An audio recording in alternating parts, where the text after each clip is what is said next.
Good morning, everybody. Welcome to the Committee of Council for Wednesday, May the 15th. All council members are here. I believe Councilor Fortini is just in the back. And we're going to begin with the approval of the agenda. Does anybody have anything to add or delete? So we're going to review the changes with the... So we're going to go to Councilor Martin Medeiros. Thank you, Chair. I would just like to add to the agenda just an update on provincial cuts. Discussion item. So through you, Mr. Chair, perhaps that could be discussed under 5.1 under Government Relations Matters. Sure.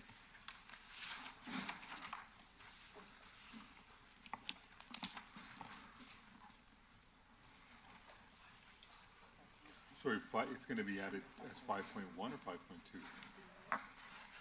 Through you, Mr. Chair, it could be 5.2 under Government Relations Matters. You're correct.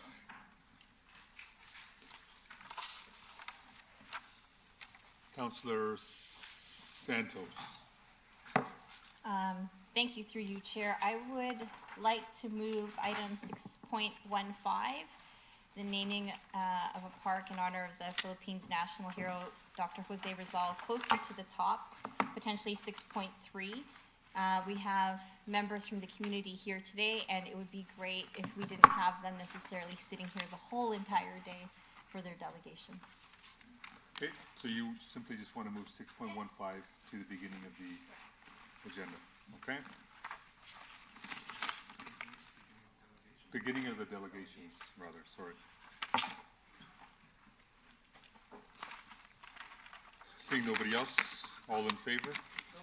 Oh, sorry. Oh, Mayor Brown. To add an item in camera on a security of property or negotiation. So, Mr. Chair, that would be proposed item 13.3, security of the property of the municipality or local board and the position plan, procedure, criteria, or instruction to be applied to any negotiations carried on or to be carried on by or on behalf of the municipality or local board. Okay. Thank you. So, seeing nobody else, all in favor? I didn't see many hands there. Thank you. Of interest under the Municipal Conflict of Interest Act. Nope. Oh, yes, there is. Haven't seen that before. In a while, actually. Councilor Bowman. Thank you, through you, Mr. Chair. I have signed my forms and handed them into the clerk. I'm declaring a conflict of interest on delegation 6.1, the Caribram delegation, as my son does some work for the Caribram. Okay. You don't need to move anything. Right? Thank you, Councilor Bowman. Declaration of conflict has been declared. We move on to the consent agenda.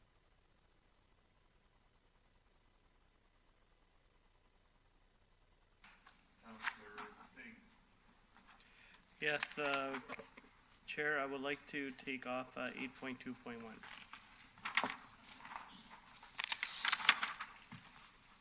So a request to remove 8.21 purchasing activity quarterly report first quarter 2019 has been requested to be removed by Councilor Singh. Seeing nobody else, do you want to move? Consent? Sure. Okay, so all in favor? It carries. We are on to announcements. There's no announcements. We're going to begin with Government Relations 5.1, which is City of Brampton's draft responses to provincial consultations. Thank you. Through the Chair, we have 3 submissions that we previously brought forward to committee. They're there for your information. The reason why we wanted to bring it to you today is because we do have a tight timeline, so we wanted to get your input prior to us submitting them to the province. So happy to answer any questions. My colleague Mike Hoy is here if there's anything specific to address.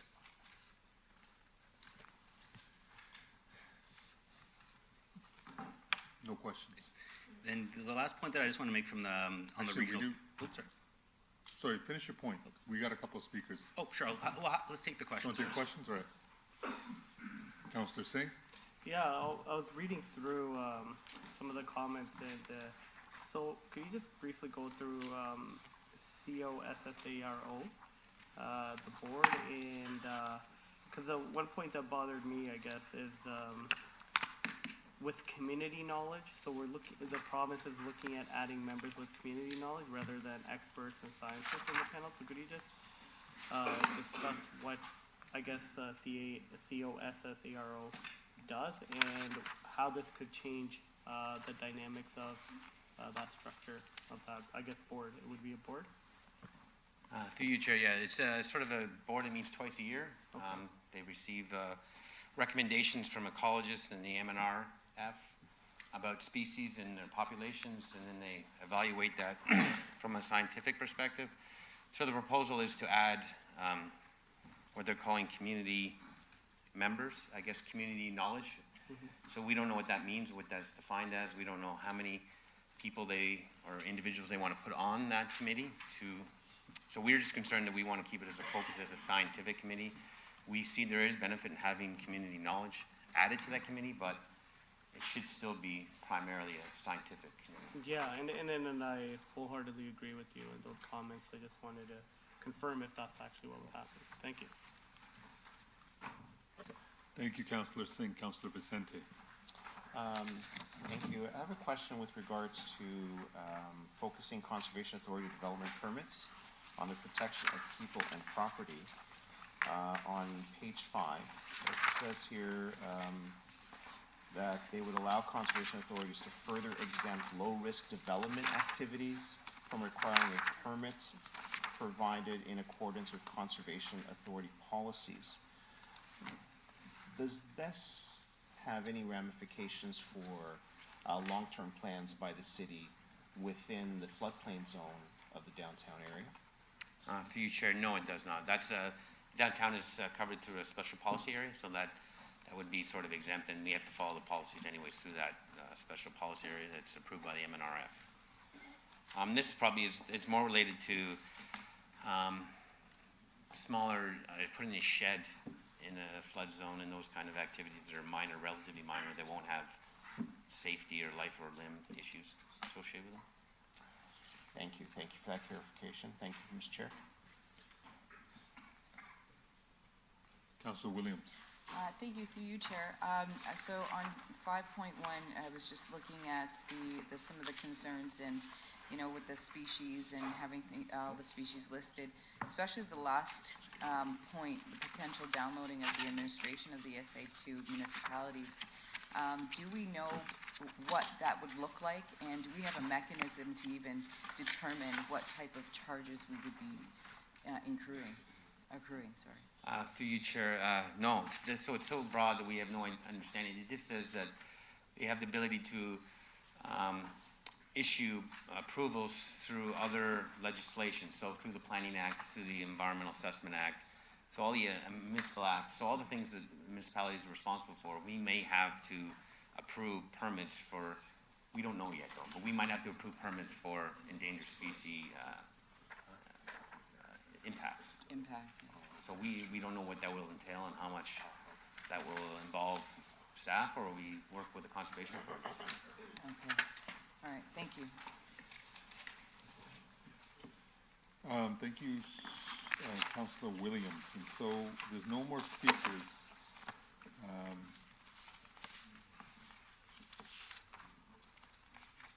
So, Councillor Williams, would you like to move receipt of the report? Thank you. All in favor? Sorry, that carries. So we're going to begin with, we're going to move to 5.2, which was added by Councillor Medeiros, which was on provincial?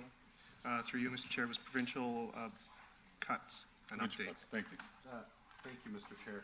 I guess just in light of what's happening in Toronto, and I know so far our only impact has been reduction of the federal, or I guess the gas tax. So I just want to ensure that once we do, I assume that staff will be doing further analysis, and if there's any other changes, that you'd come back and prepare some type of update to us on what's happening. Through the chair, yes, so there has been a direct impact from the not doubling of the provincial gas tax. We've quantified that and presented that to council before. Yeah. As presented last week, we're also doing a full analysis of Bill 108 on the housing supply. From initial analysis, there could be some significant cost implications from the DC, what's being proposed under the DC Act. Obviously, we'll have to wait for the regulations. That's where we can actually get more explicit and specific. But we're anticipating to come back to council on May 29th as committed.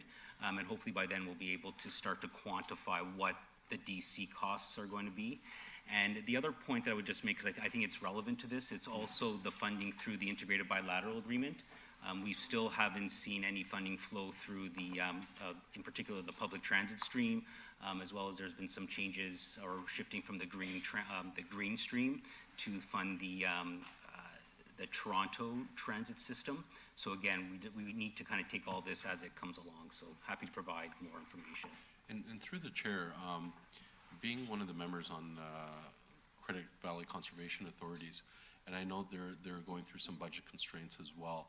I know there's always some collaboration between the City of Brampton and CVC on maintenance of Greenbelt and I guess those impacts as well, where it still remains to be seen if that's going to put more pressures on the city to step up and take over some of maybe their responsibilities when it comes to maintenance and so on. Through the chair, we can definitely continue to work with the conservation authorities, especially as we continue with like our flood risk mitigations and a number of initiatives that are going to be important for the future development in the city. Yeah, it would be great, and I know you guys are on it, just to ensure that every type of impact that we get noted in, not only for our benefit, but also for the taxpayers. Thank you very much. Mayor Brown. On that note, I think Councilor Medeiros raises an important point. You hear what happened in Toronto yesterday, where the budget chair announced that due to provincial downloading, they were putting out an interim tax bill of 6%, an additional tax increase. Now, obviously, we're very proud in Brampton that through our efforts, we were able to become the only big city to come in at a zero. But these provincial cuts are alarming, to say the least. We've seen what it means at a regional level, the cuts to public health, the cuts to prisoner transport, the notion that provincial funds wouldn't be available for critical health services or keeping the judicial system intact. It puts municipalities between a rock and a hard place. And Toronto, being the largest municipality, has been showed a lot of leadership in standing up to the province and saying this is their tax increase. If they don't want to do their own efficiencies and they simply want to download the municipalities, this is their tax increase. Gary Crawford's words, I think, were important to be heard, because it gives the broader community understanding of the consequences of some of these quiet details in the budget document, and they seem to be coming out slowly. We see the consequences of some of these budget additions a few weeks afterwards. I think it's important we hear from staff what the totality of these changes are. If there's a break that goes to developers at the expense of taxpayers, we want to know the whole cost. If there's an additional cost put on the city, we want to know that. And frankly, it gives us better preparation for next year.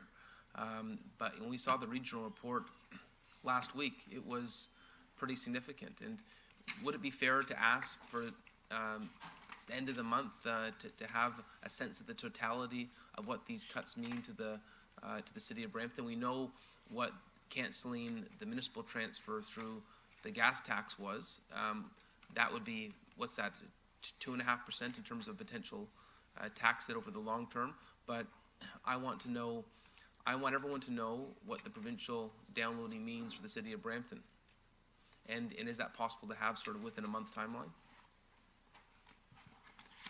Through the chair, yes, within a month's time, we should probably be able to start to quantify that.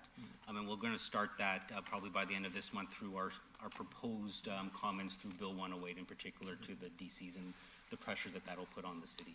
So right now, with Toronto being so public in what the provincial downloading to municipalities means, people are coming to us and say, what does it mean for Brampton? Why has Toronto been able to gauge what their total hit is so quickly? Through the chair, I can try to answer that question. A lot of the announcements have been affecting more at the regional side. So like you mentioned, the social services, the public health. The region by their nature receives more funding from the province to flow through that money. Whereas for us, right, what we have seen has been more on the public, on the provincial gas tax, and now the recent announcement through the DC charges. Okay, thank you. So I do believe that we should be working very closely with the region in terms of the totality as it affects the whole region, including the city. Thank you, Mayor Brown. Councillor Santos. Thank you, through you, Chair. I'm wondering, and I know that we're reporting back on the cuts and potential increases in taxes, but I'm also wondering, Lowell, as part of your report, can we also look at the impact on school boards? There was just an announcement last night that this has to do with Councillor Medeiros and Councillor Bowman's ward.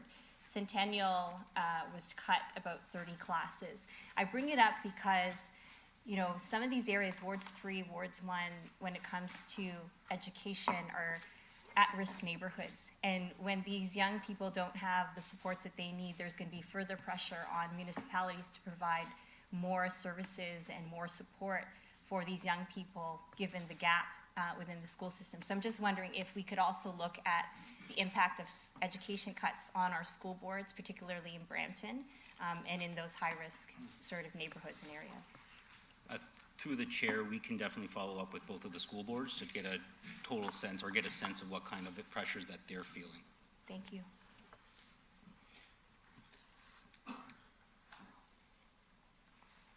Mayor Brown, are you still on? Nope, thank you. No?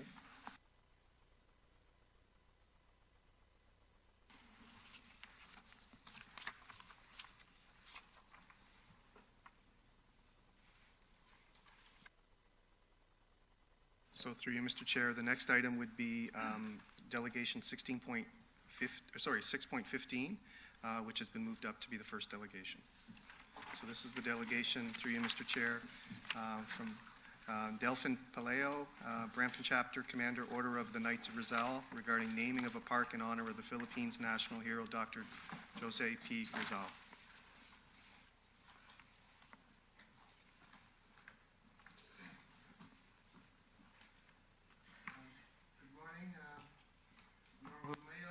Member of the City Council. I am Delphin Palileo, Chapter Commander of the Brampton Chapter of the Knights of Rizal. I've been a resident of Brampton for 45 years. So, and I have my colleagues here from the Knights of Rizal, our Region Commander Joe Damasco, and our members of our Brampton chapter in uniform, Knights of Rizal. We have also a member of the Filipino community, the president of the Brampton Federation, Filipino Canadians Brampton, Ms. Arojado. Thank you for giving us the opportunity to address you about our desire to have a park named for our national hero, Dr. Jose Rizal. Dr. Jose Rizal is considered a champion of humanity, is the national hero of the Philippines. As a tribute to his martyrdom, who was wrongly accused and accepted his fate to offer his life for his beloved country, the local Knights of Rizal and the members of our Filipino community are inspired, having a dedicated park for him right here in our permanent home, the city of Brampton. A Rizal Park would be a symbol of the city's embracing a part of our national heritage, which will add meaning to the lives of all Filipino residents of the city. There are about 20,000 Filipinos now living in Brampton, and the approval of a dedicated park for Dr. Jose Rizal will serve as one of the outstanding contributions from the city government, of which will also provide significant recognition of Filipino heritage across the nation. On a timely basis, the House of Commons declares the month of June as the Filipino Heritage Month across Canada. Motion 155 was moved and introduced in the House of Commons by Honorable Salma Zahid, a Liberal Member of Parliament for Scarborough Centre, Toronto. In her privileged speech, MP Zahid reasoned out that in the opinion of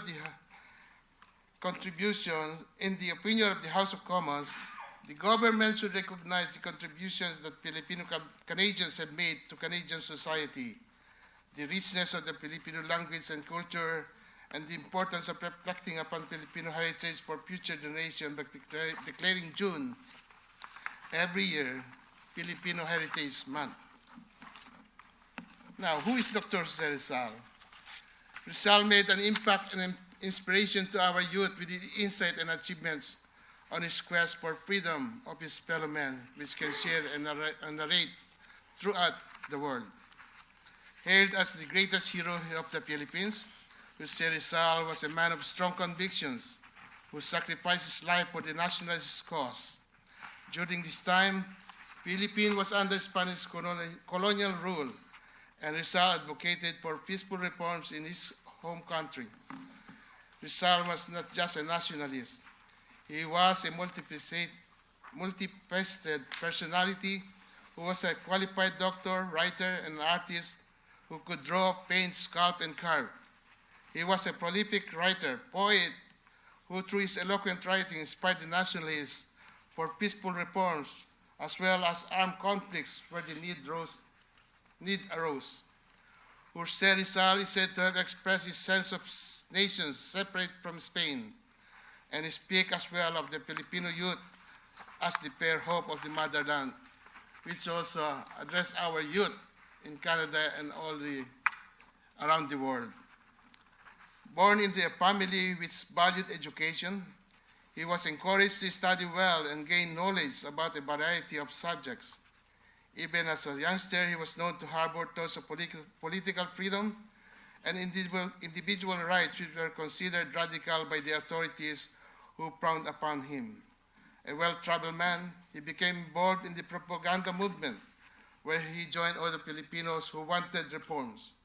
He also wrote about the dark aspect of Spanish rule in a book which was banned in the Philippines during the time.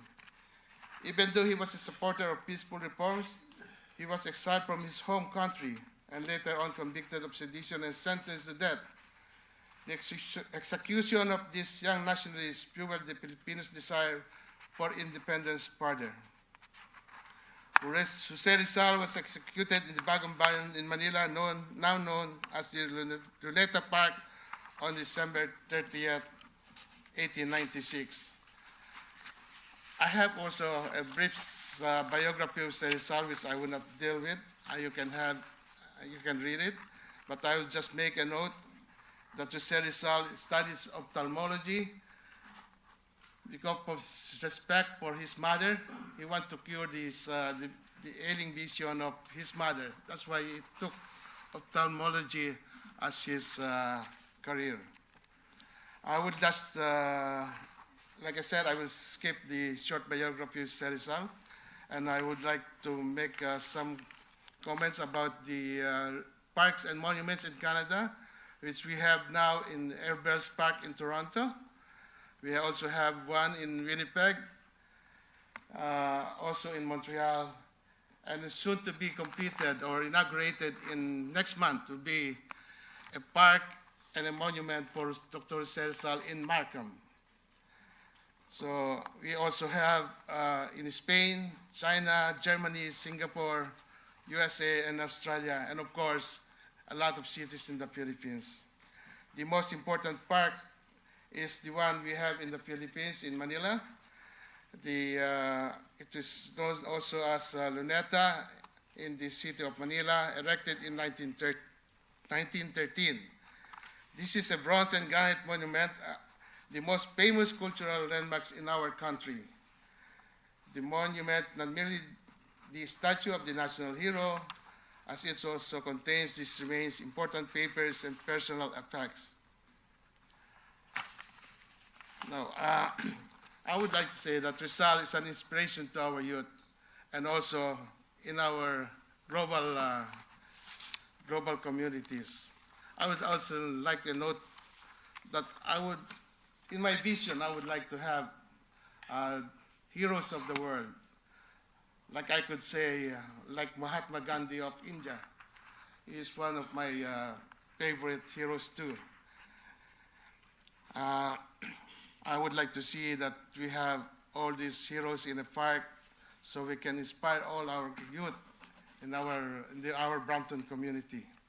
And lastly, I would like to thank the council for this opportunity, and I acknowledge the support of our core Knights of Rizal group to be being present here. And I would also acknowledge the presence of our newly elected member from our community, the Filipino-Canadian community, Councilor Rowena Santos. I thank you all for giving us this opportunity. Thank you so much, Mr. Palaleo, and very great presentation. And so we're going to move on to some speakers that we have, beginning with Mayor Brown. Okay, thank you, Councillor Dillon, and to the City Clerk. If we could put the motion on the screen that I'd like to put forward, that will be seconded by Councillor Santos. First of all, Delphin, Salamat po. Thank you for your eloquent words today. I know that Joseph Rizal is a hero in the Filipino community, a hero in the Philippines' story of independence, the Philippines becoming the nation that it is. And I am envious that Toronto has a place they can honor Joseph Rizal, now that Markham does. And I only think it's appropriate that Brampton follow that example because of the incredible Filipino community we have in our city. Councillor Santos mentioned that we'd love to do this as soon as possible, and I couldn't agree more. I think it's an important recognition. A city that is as diverse as Brampton should celebrate through our signage our diversity, the different stories of Canadians in our community, where we come from, who contributed to who we are, and I think parks and roads are an example for that. And so I think this motion would give staff the permission to proceed in looking for the appropriate park recognition. I've actually been to the ceremony a number of times in Earl Bales Park. Unfortunately, when they do it, it's January, which is not the nicest time to have the large gathering. So hopefully when we have that large gathering, we'll pick a time for a ceremony in warmer weather when we can recognize the contributions of Joseph Rizal. I do have one tough question for you, though. In 2013, I became a member of the Knights of Rizal, and so you called me sir, right? That's what you call me. We go like this, sir. Now, I understand Councillor Santos is willing to become a knight. Could we nominate her to become a Knights of Rizal too? Yes. Okay. I think she'd make a good knight. But I think there's a lot of support recognizing the Filipino contribution in our city. I think this would be an appropriate manner in which to honor the Filipino community through a park dedication like this. Thank you. Thank you, Mayor Brown. And so the rules of procedure say that a delegation without a report can only be received, so we'd have to waive the procedure bylaw. But what we'll do is we'll go to Councillor Santos first for her comments, and then we can bring the motion up after. Yeah. And I just say that, sorry, for the rationale, Councillor Dillon, we have the Independence Day ceremonies happening in June. Yeah. Just like we did with Black History Month, it would be great if we could move this recognition prior to the celebration. I think it's set for June 11th, if I recall. June 19th? June 13th, right? June 13th. It's sometime in June. Right. And so Sometime if we could, that's why there's a little bit of urgency. Absolutely. We think this would be a beautiful thing to do in June. Absolutely. So we'll get to the motion in just a minute. We'll get through our speaker list first. Councillor Santos. Thank you through you, Chair. Maraming salamat sa inyo lahat at magandang umaga po. I just said thank you very much and good morning in Tagalog. So thank you again for coming today. As the first Filipino councillor elected in the region of Peel in the city of Brampton, it warms my heart to see you here today. And actually, it's very moving for me and my family as we prepare for various Filipino events throughout the month of June, starting June 11th, June 12th, and June the 13th. We have the flag raising, we have the proclamation on the 12th, and then we have the Halo Halo party hosted by the mayor at City Hall on the 13th. My uncles, who are now passed away, were Knights of Rizal. And I remember going to ceremonies with the big costumes and the feathers and everything, and being so proud to see them there. They're now passed away. To the mayor's point about me becoming a knight, I'd love to. I have a black belt in Muay Thai, so I'm sure I'll fit in great. The Filipino community is the second fastest growing community in the country. And the contributions of our community, and I'm not biased here, are quite significant. It's a community that is seen as incredibly hardworking and positive and tremendous perseverance in everything that we do. And so I am super proud to have all of you here today. Look forward to the celebrations in June. Thank you to the mayor for bringing this motion forward, and obviously I support it 100%. Thank you, Councillor Santos. Councillor Bowman. Okay, thank you. Well, Del, I've got a question for you too. Thank you very much through you, Mr. Chair. Thank you very much for coming. Thank you all for coming. The Filipino community has been very, very welcoming to me since I've been a councillor, so I thank you all for that. I've just got a question about this motion. So the motion, can we still speak to the motion? It's not been tabled. Right. Okay, So can do I you have a any- question about the procedural bylaw then? Yeah. Because, Sorry, do you have any questions for? no, I just want to thank him. I've got a question about So you waiving can- the bylaw. I don't think there's any more questions, so if you want to have a seat, you can. Okay, thank you very much. Sorry, can I, motion to receive the delegation, Councilor Santos? Yeah, all in favor? Thank you. Councilor Bowman, question about procedure. About the procedural bylaw, the way this motion is written, Mr. Clerk, this has to be referred back to our staff anyways to find an appropriate future park to be named. So my question is, we're waiving the procedural bylaw to send it back to staff anyways to find an appropriate park to be named. So, Through you, Mr. Chair, this motion is actually taking an action to actually name a future park. It's usually a referral for a delegation at a committee, as this one is, without a staff report to accompany it in terms of corporate implications. There are two choices: to refer it back to staff or to receive it. So instead of referring it back to staff for a report back on whether or not naming a park is the right thing to do or the proper thing or the implications of doing that, this motion is actually taking the action of naming a future park. So that's why the procedure bylaw has to be waived. okay, can I ask staff if there is currently any park available to be named for the Filipino community?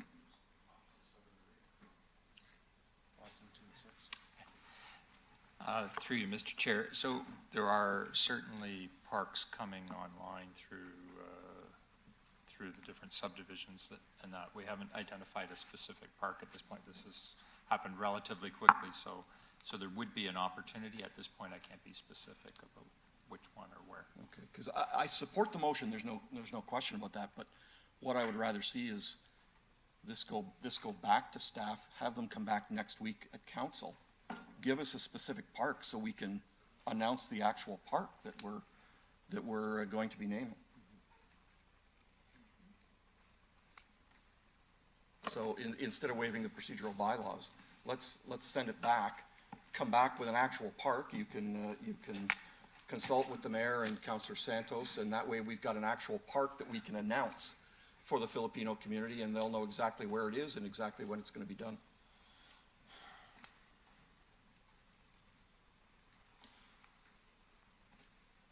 Sorry, Councilor Fletcher, we're going to just skip to Mayor Brown. Do you want to respond?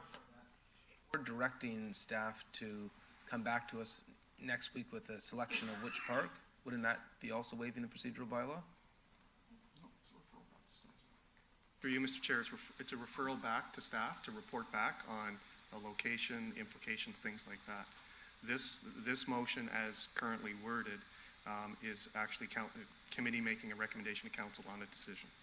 So I guess the question to staff, if we're asking you to pick a park by next week, you can pick a park by next week? Through you, Mr. Chair, that's an aggressive time frame, but I'm certain we can identify something for you. Okay, so can we take that as a friendly amendment?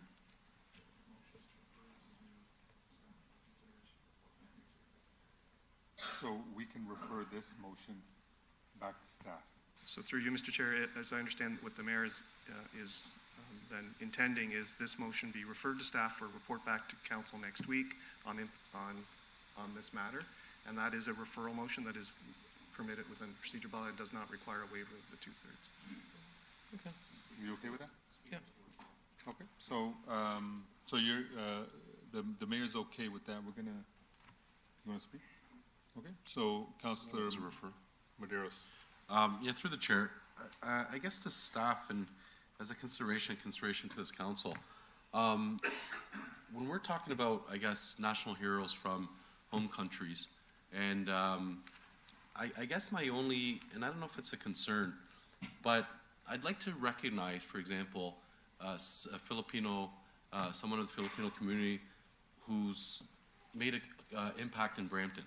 So if there was someone, be it an athlete or be it a writer or be it someone who cleaned or was very passionate about a park or something, I think when we get into national heroes, I think we lose that connection with the impact with Brampton. So, and I guess going forward, and this is maybe a consideration, when we're talking about the contributions of the different community groups, I'm almost more inclined to say, recognize a park as Filipino park, Portuguese park, Italian park, Punjabi park. I just find that recognizing, yeah, and this is just a consideration, but we lose, I think, we don't have a concentration, I think, in the city of certain pockets, and I think maybe staff will come back and see the appropriateness of a certain pocket where a community group has lives, and there's that strong recognition, affinity to the neighborhood, which is, I just feel that over time, some of these national heroes, unless they maybe lose its significance for what the contribution of the community group did in Brampton.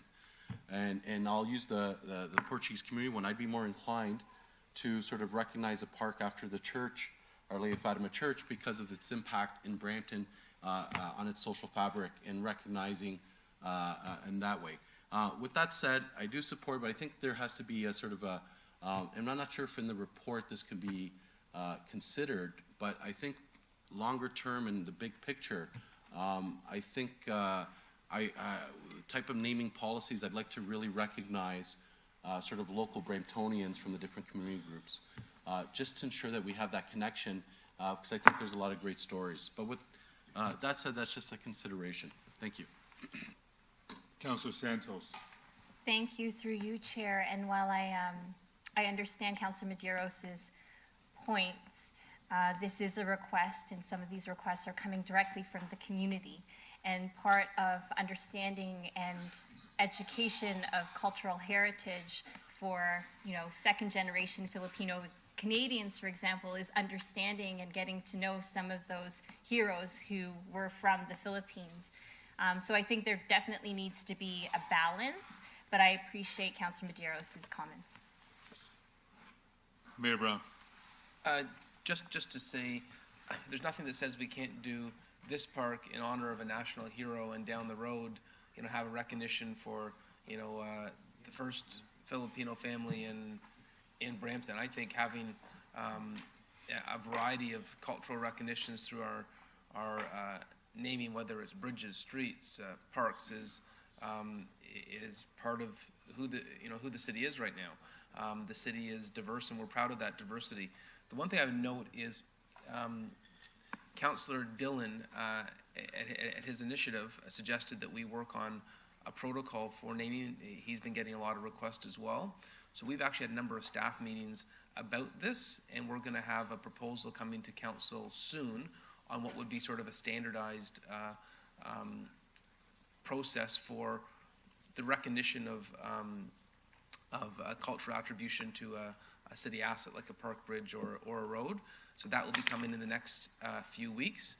There is a number of requests, and whether the person is deceased, there are sort of a few general guidelines we thought would be helpful to have as city policy. So that is coming soon. I know that was raised as something that'd be important to have, and we believe we're putting together something with staff that would be very equitable and fair, while at the same time allowing us to really celebrate our diversity.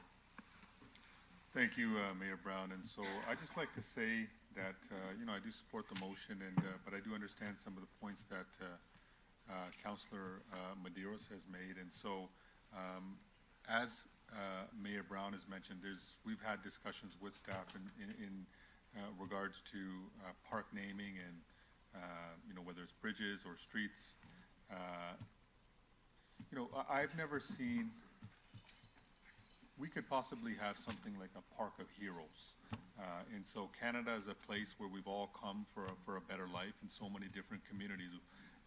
Going forward, why have different parks? Have one park where we can all meet and reflect maybe on some of the heroes who've, back home have fought for freedom or for human rights. And so maybe one park going forward, maybe you can have signage or some type of recognition of these heroes in one place. And just like Canada is, it's one place where we all get together. And so that's just an idea. I know we can have some discussions going forward when we talk about naming of parks and streets and bridges, et cetera. And so, but there is a referral moved by Mayor Brown. Oh, Councillor Pleshy is on the board. So we'll hold off on the referral. Or do you want to speak to the referral? The referral was on the floor. I'm trying to find out what the referral is now. Because people are either adding to the referral. What is the referral now? Because it sounds like we've added a lot more to it. So with it, staff has been asked to come back next week. It doesn't sound like staff's coming back next week now. Through you, Mr. Chair, the referral is on the screen, and the added wording is that this motion be referred to staff for consideration and identification of a specific property for a report back to council at its meeting next week. Okay.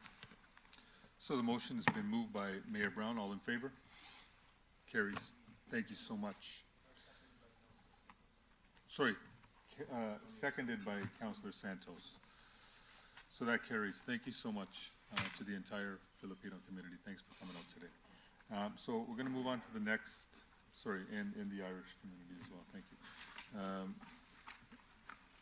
We're going to move on to 6.1, a delegation from Stephen Rhodes in regards to Caribram Funding Partnership. Welcome, Stephen, and just to let you know as well, you got 5 minutes.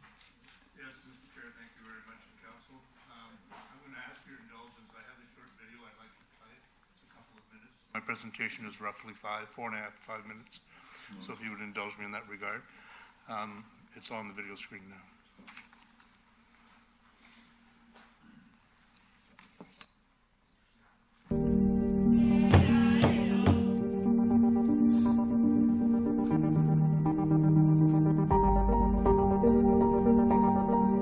We are a symbol of standing strong. We're the vision of building a community.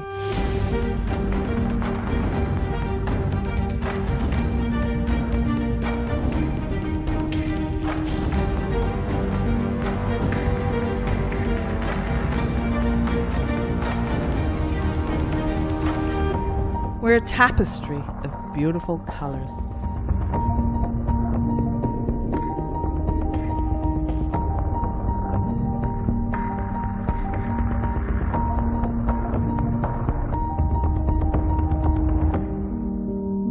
We are the taste of the South north, east, and west.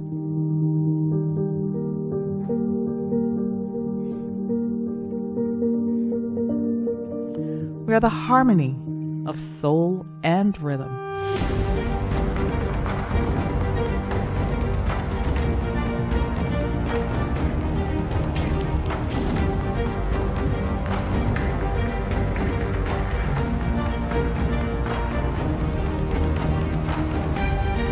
We're color.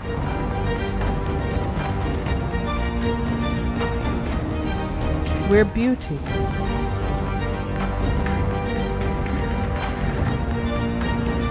We are unique. You are Caribram.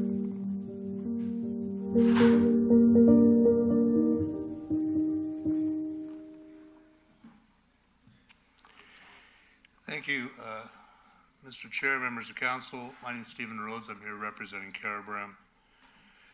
Caribram is the second oldest multicultural festival in Canada. Strangely enough, Winnipeg is first. It's in its 37th year this year. Caribram is a not-for-profit volunteer organization with hundreds of volunteers every year. It started in 1982 as mostly a Eurocentric organization. The pavilions were mostly from all of Great Britain, Portugal, Germany, Greece, but also the Ukraine, Caribbean, Hawaii, Philippines, and of course Canada. Today, there's a strong Eurasian component. We still have Canada, Portugal, Caribbean, Ireland, Hawaii, and Philippines, but we also have India, Pakistan, Punjab, Elam, and China. Our mandate is to celebrate, communicate, and educate our community about its diverse makeup and give every culture a chance to participate. And we think the city should have a vested interest in that mandate as well. We have formed many partnerships over 36 years and attracted many sponsors. The City of Brampton has been involved in one way or another since the very beginning. In recent years, we've struggled, and that's why we're here. We want you to partner with Caribram outside of the community grant program. We believe signature festivals like Caribram, and there are several others in Brampton, require a different treatment that will allow us to build on the 36 years of experience to create a world-class event that could become a showcase for the city. It's very difficult, particularly for volunteers, to plan around an annual grant that is applied for in January and not determined until March for a festival that takes place in July. This year and last, we got the maximum amount. The year before that, we got 1/8 of the maximum amount, and the year before that, half of the maximum. I think you can see that this might be problematic for an annual festival. We've lost a great partnership with the city and gained a funding agency. And what's worse, you hand us the money and we give it right back to you in rent and chattel fees. And other than some logistical planning, that's where our relationship ends. This is in no way a criticism of staff. They do what they can, considering they manage 95 grants every year, and in some years more than that. What we're asking you for today is to consider a true partnership for the balance of this council term, so 3 more years. We'd like you to consider waiving the rent on all facilities and chattels. Our rent has gone from 0 at one point to half price to full price today. Provide a shuttle bus service between pavilions over the Caribbean weekend, and you used to do this, but then it became a $25,000 fee that we just couldn't afford. Provide staff support, an individual or working group that can help us build a long-term strategy for facility use. It's very difficult year to year when one facility is available one year but not the next. Marketing and community engagement support as well, recognizing that our needs may change year to year and we need some continuity. We also are looking for marketing support, both financially and as well as in kind, utilizing city marketing tools. You are excellent marketers of your own events, but you do not promote other events. We have the ability to attract more people in Brampton and to build tourism, but only with your support. We're also looking for a pre-festival event at City Hall to promote multiculturalism and Caribram.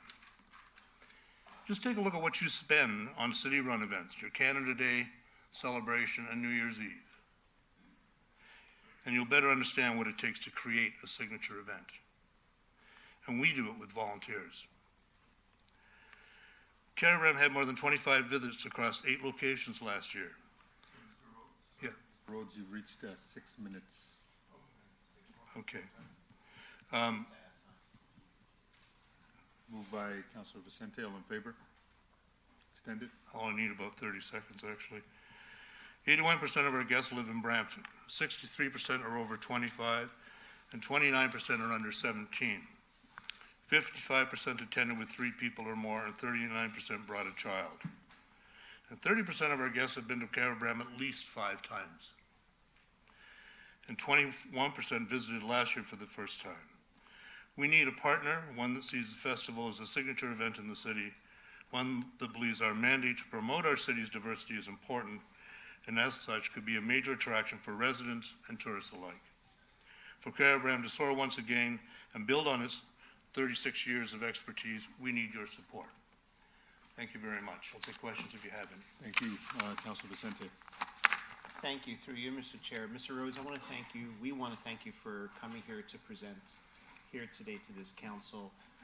As a past member of the Board of Caribram, I'm very proud of the organization and believe, as you do, that it serves a very important purpose here in the city because we are a multicultural city, a diverse city. Hundreds of languages are spoken here in the city of Brampton, and rightfully we should be promoting the cultural diversity that is here. For many years, and you are right, Caribram has suffered due to ever reducing support and partnership with the city, and I would be very happy to move that staff look into how we can partner with Caribram as a signature festival here in the city and to address some of the needs that were pointed out by Mr. Rhodes with respect to support for facilities, support for transit, marketing support, partnership in terms of the materials that they need, and to make this festival really be worthy of the title of second oldest running festival, second longest running festival, promoting cultural diversity here in the city of Brampton. And I believe that there are other speakers here, but I just want to add my support for that effort. And I look forward to seeing how we can do more for Caribram and to help Caribram help us tell the story that Brampton is really a center for cultural diversity, and we celebrate it, and we put our support where it needs to be. Councilor Williams. Thank you, through the chair. So I've always loved Caribram, and it's always been a weekend, especially my dad's birthday usually falls over that weekend, so historically, for the longest time, it's been, you know, we kick off or end the rest of the weekend at the Caribbean Pavilion, and it's just a very long time connection. So I remember that Caribram used to run out of many schools, and because of you know, the locations of some of the schools, it seemed to be a fairly good fit. So what changed? And do you still have a relationship with the school board to run out of some of the schools in the area? What changed, a number of years ago, the city approached us about moving to city facilities. And that was because they were supporting us in terms of rent reduction. The school system, where we did rent from a number of schools over the years, were less inclined to want to do that. They have their janitorial costs made it almost very difficult for us to pay the fee that they would charge us for 3 days. They're less even now inclined to even use the schools over the summer. And I'm not sure what changed at the board level, the school board level. We have approached them and still on occasion do use the school. We were running out of places this year for one particular pavilion, and we approached them and they just said, no, they're not renting this summer. I wasn't part of that discussion, so I'm not sure what prompted that. But originally our move to city facilities was at the urging of the city, because they asked us if we would use more city facilities in exchange for the support we were getting. So now we're paying full price for those facilities.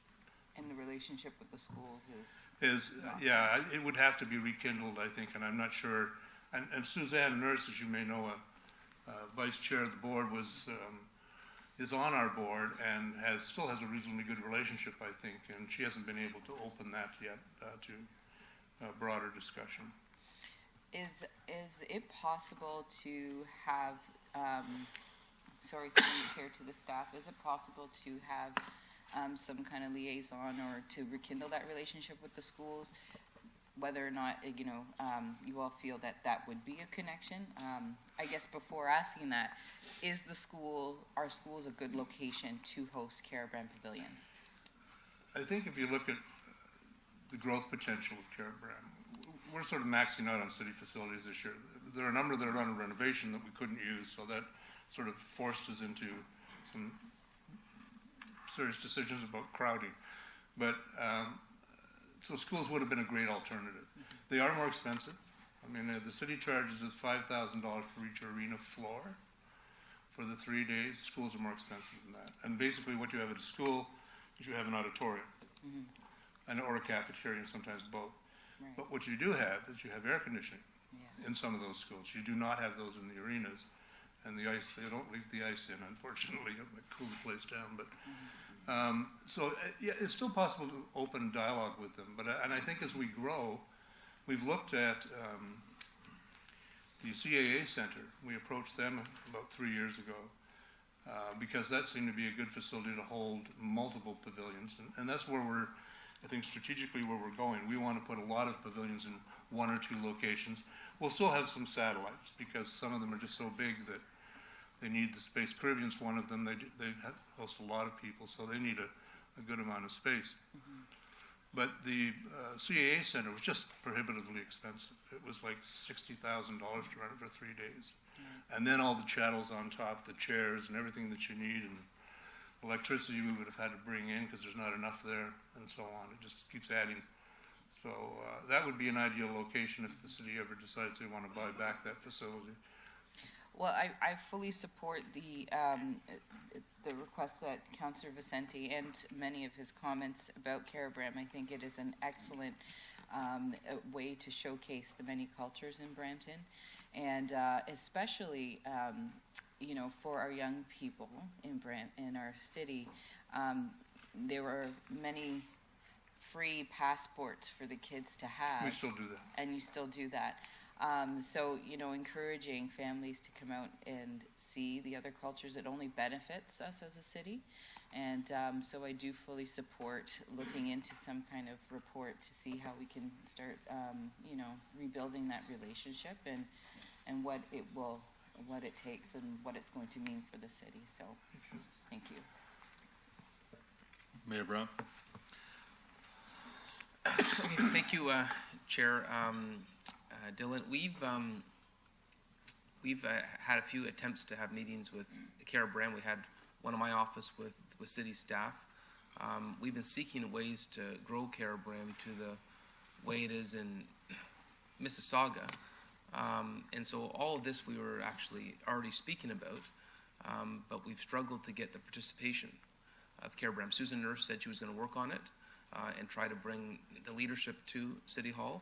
Just to point out, the city went looking, offering support, and that hasn't happened yet. So we're still waiting for that follow through.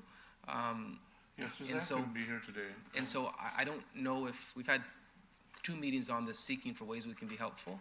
And so, and Susan Nurse has been fantastic, by the way. And so we've really enjoyed working with her. But maybe we could do the motion. I don't think it's necessary because we've already been seeking ways that we can be helpful. We're just waiting for whether there's an interest to have that partnership. It was we were a little bit perplexed a few months ago when we said we want support, but we don't want the city's involvement. And so that's not the theme I hear, but no. So we can call this meeting again and look at ways that we can work together, but it really needs to be both sides need to participate.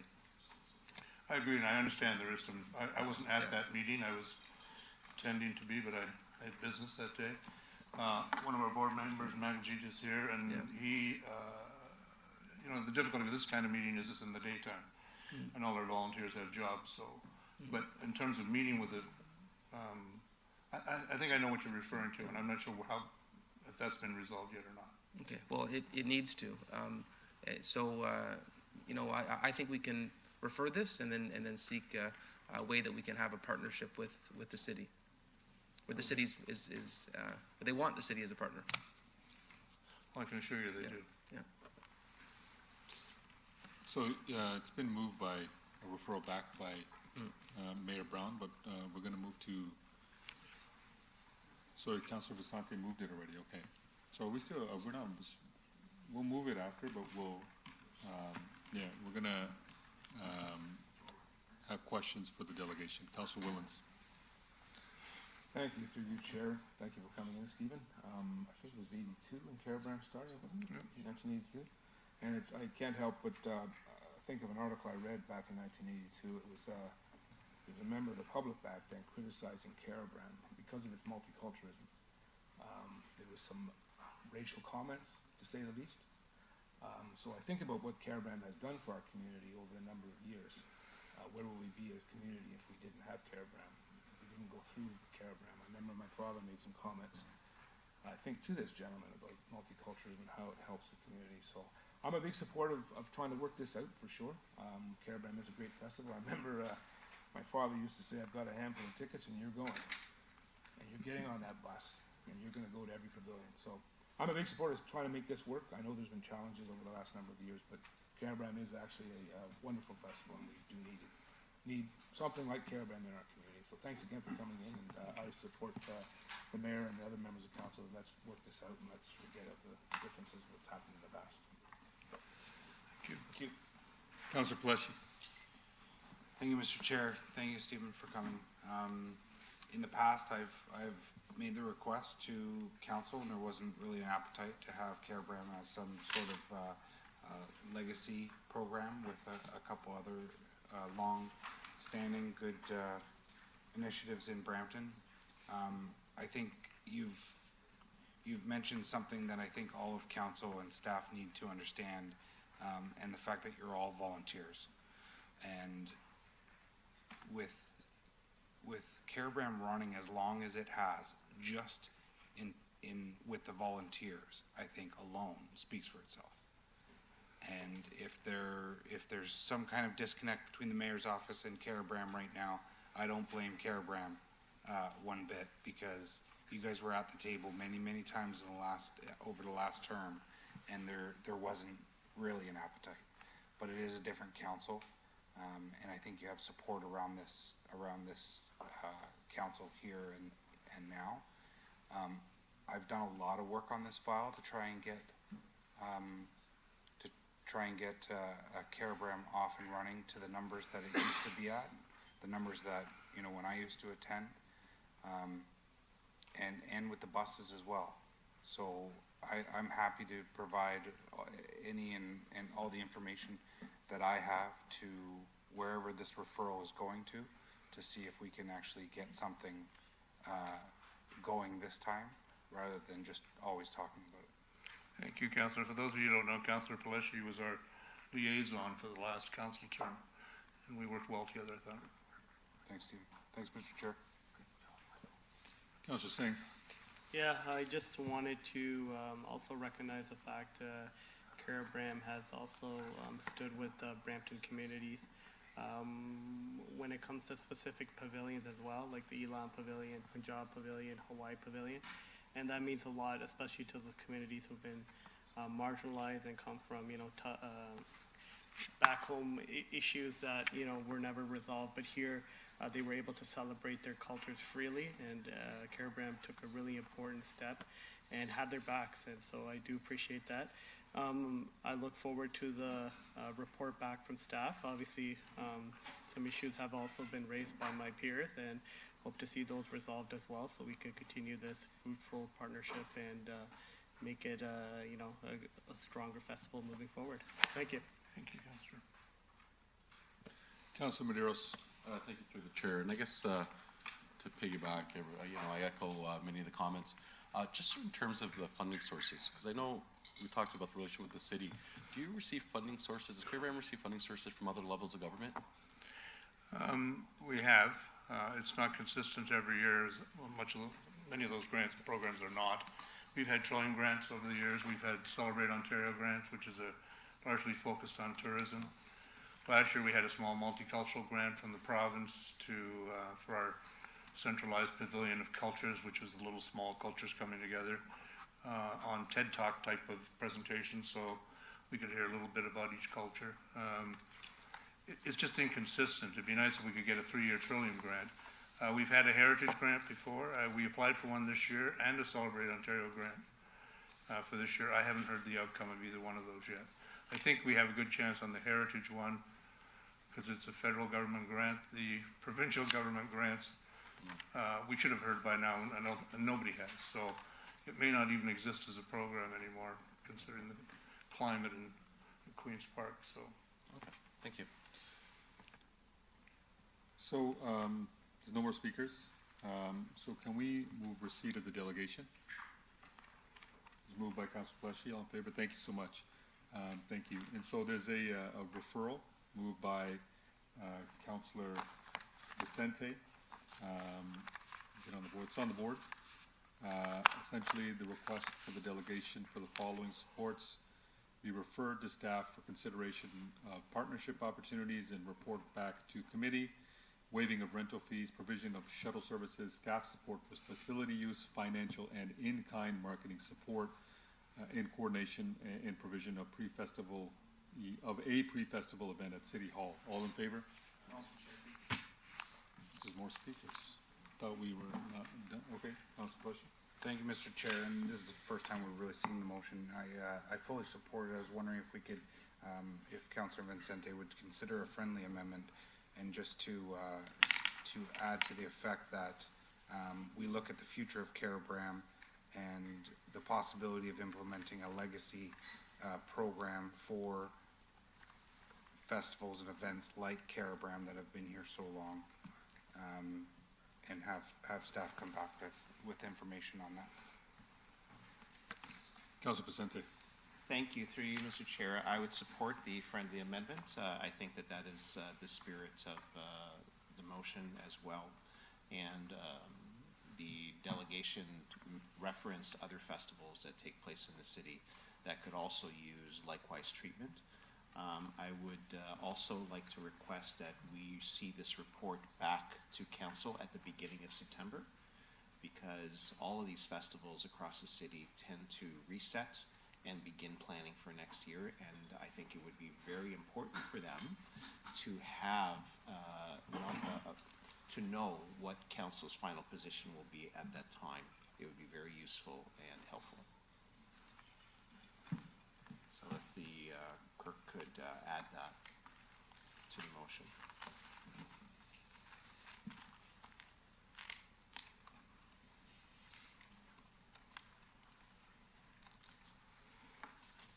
And Mr. Clerk, if you could just add items including. Is it on there?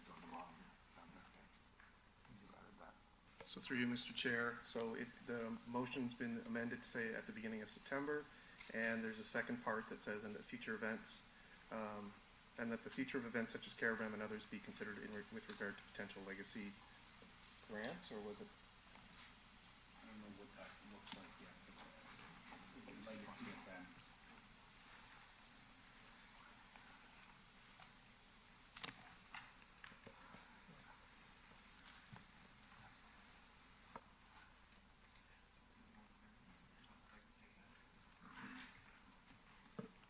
Through the chair, I think this gives us flexibility to do that reporting back, and we can follow up with the councillor for additional information and clarification. And just so that members of council and the clerk are on the same page with respect to the motion, that this list that is in the motion is not an exhaustive list of the ways in which the city could work with these organizations. Is that clear? Thank you. Councilor Pleshy. Yeah, so I don't want to attach any funding to legacy. I want legacy to be about, cooperation, a relationship between the city and the festival. I want, absolutely, a strong partnership, and that legacy program, or whatever we want to call it, ensures that partnership is strong. Thank you, Mr. Chair. Does that clarify, Peter? Mayor Brown. So I suggest we add something in here. I'm not sure maybe the clerk can advise on some wording. Maybe to go up to the beginning of the motion we have on the screen, where the city of Brampton is given a role, or I know you use the words partnership, but we're the committee in terms of making sure that if there's problems that we can assist, and so we just need to have a greater city involvement in this. 2 months ago when we first embarked upon this offer, we were hoping to do it for this year, but I guess it's too late for this year. But I just think we need to include in this report back ways that the city could have a greater level of input and involvement, just like we're doing with with enhanced city participation.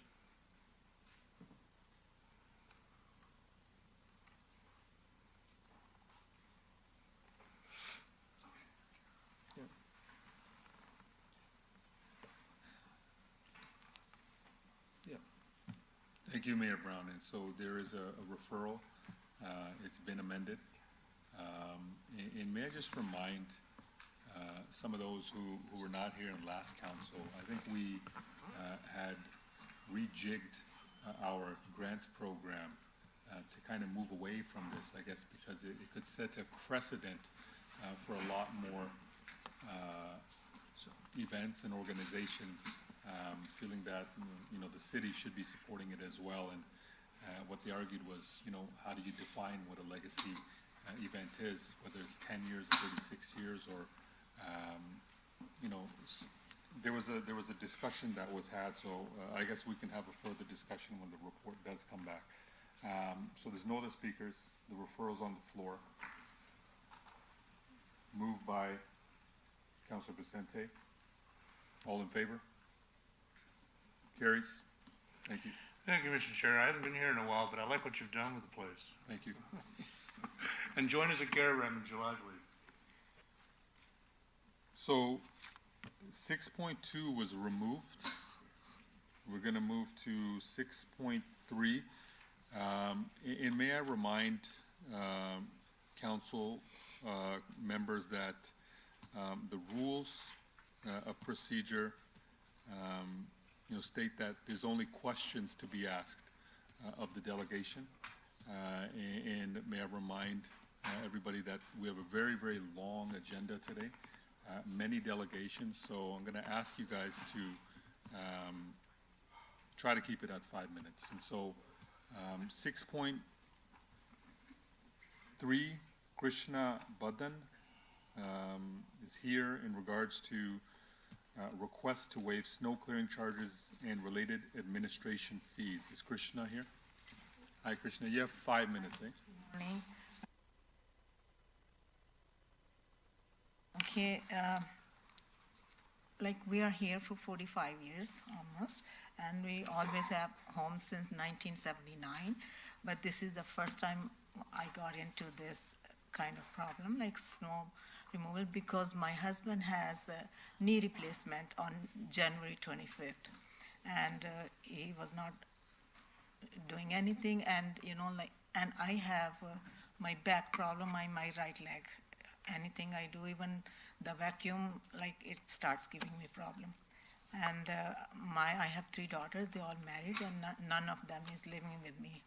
So, and when they put the sign in front of my door about the fee, not about the snow removal, and they said, I talked to the, the person, this officer, and I told him that my husband has a knee replacement. I can't do, and it's a thick ice, and I don't know if I'm sure you all know that at that time there was the salt was sold out everywhere for about 6 weeks. They said. I went to Home Depot. I went a couple other places. They said there's no salt, and nothing else I could do.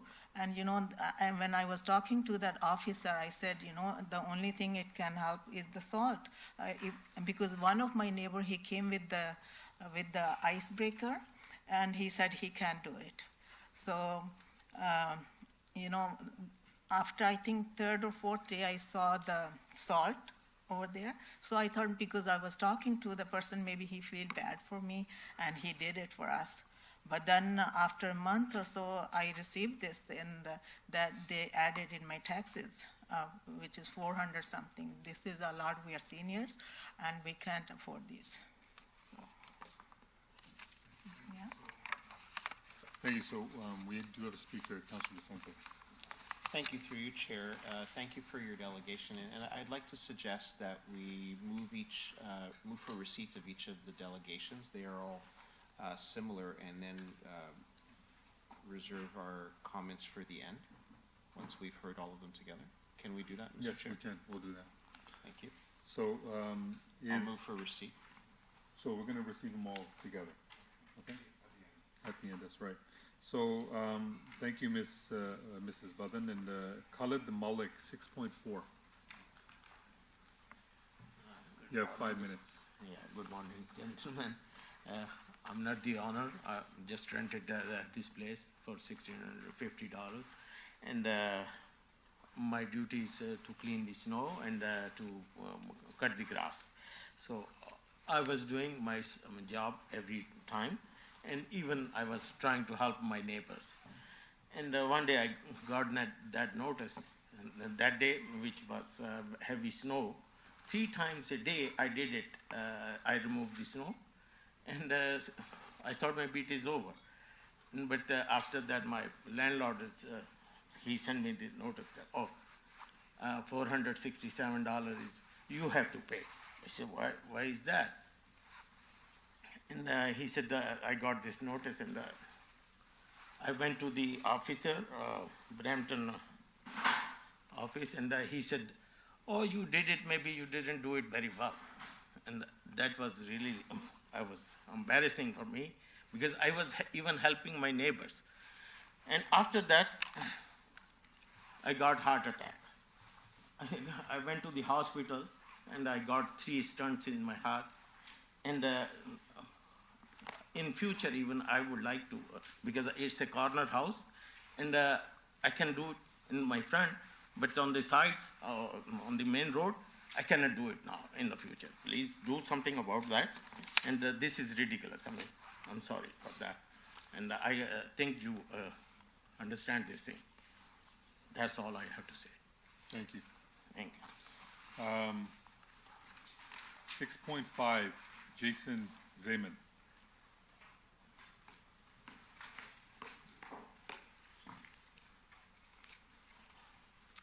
Good morning, everyone.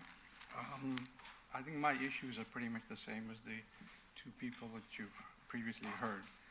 I also have a corner lot, and I've been there for 24 years now, and I've never had this issue before. And this is the first time, as we all know, it's been a very brutal winter that we can all see.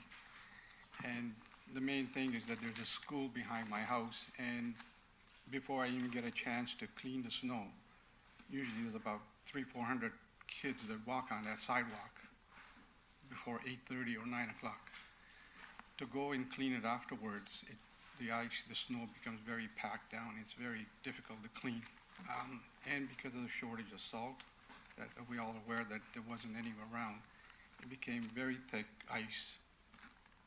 Now, when I received the notice, it was on a Saturday night, I think, and there was really nothing I can do. I went and I rented a pick to see if I can chip away at the ice. I had no luck with that, and literally a week later, I think it was one Sunday, almost a week later, that the weather got very warm, and I got rid of all the ice. Even though I I saw a picture where the contractor came and put some salt on there, but I doubt it had any effect on it because the ice was still there. I think they just put the salt on it and left, but with the weather being so cold, it didn't melt the ice or anything like that. So my question is that it was an isolated year for me that this happened. It's never happened to me before. Like I mentioned, I lived there for 24 years, and the safety of the children is very important to me because my own children went to that same school. They were young. So I tried to clean it as best as I could. Unfortunately, this year, I just couldn't get to it as quickly as I normally do. Thank you. Thank you. 6.6, Kush Sagar.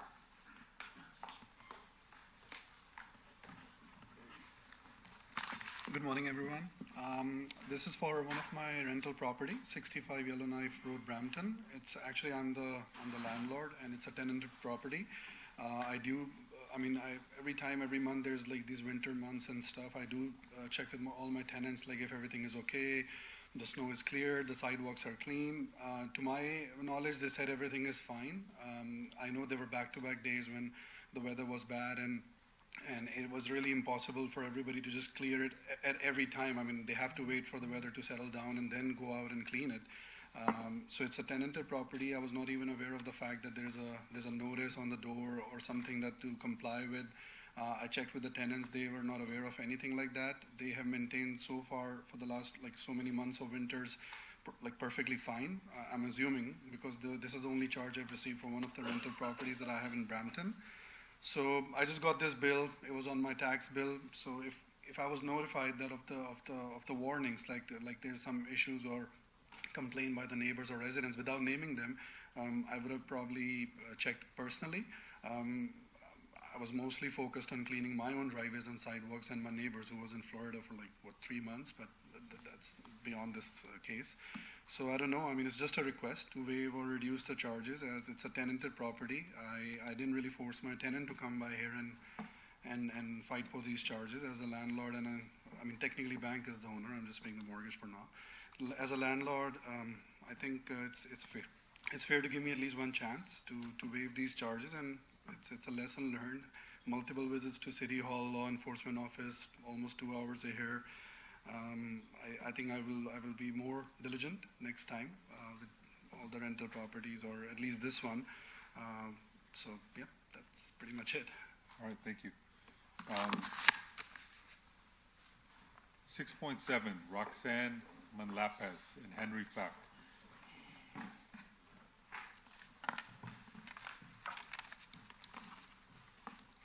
We're also here for because we got a ticket for snow removal.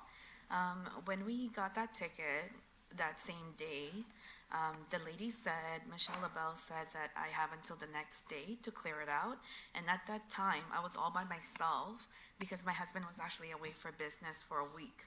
So that's why it kind of built up because keep in mind, I have a newborn. She was only 3 months at that time.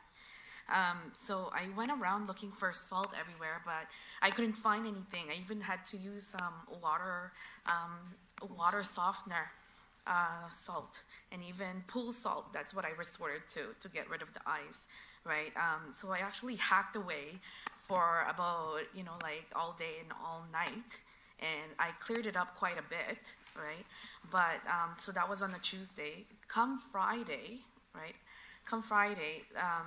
your third company, the people who clear it out, right? They come in front of the house and actually saw them, so I went outside and I said, guys, there's no work here to be done. I cleared everything already, and they said that they can't leave it like that. So all they did was, what they were complaining about was compressed snow. We live in Canada where compressed snow, it doesn't slip, right? I got rid of the ice, but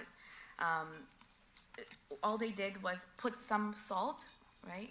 1 minute, and then they're gone. And then here comes the bill for $467, which is not fair because I did an amazing job clearing that ice. That's all. Thank you. So yeah, I do have pictures, right? So that's what, so that was compact, that was compressed. It wasn't slippery at all, right? I just couldn't get rid of it. But the other side was I got rid of the ice already. I hacked away on the ice already.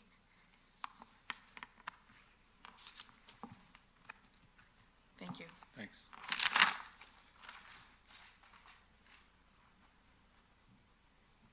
So it's 6.8, Tony Abu Sawan.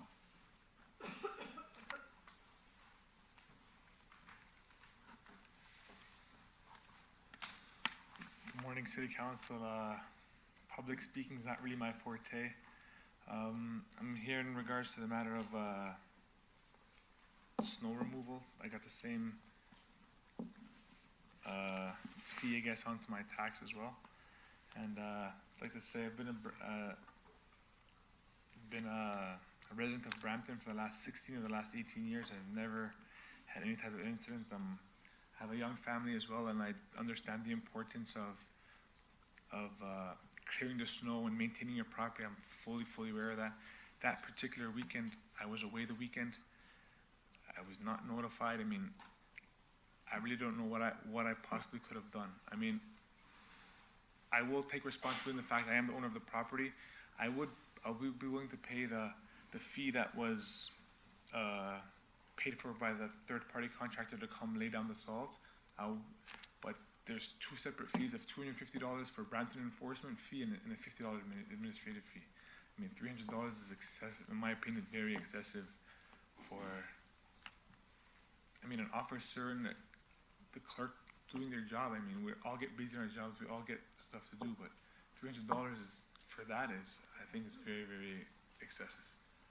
The payment of the fee of paying a third-party contractor to come and pay it on the salt, it's a tough pill to swallow, but I definitely would be willing to pay that. But somehow somebody could reduce the $300 in administrative fees, we really appreciate it. Thank you. Thank you. Sharanjit Aluwalia, 6.9.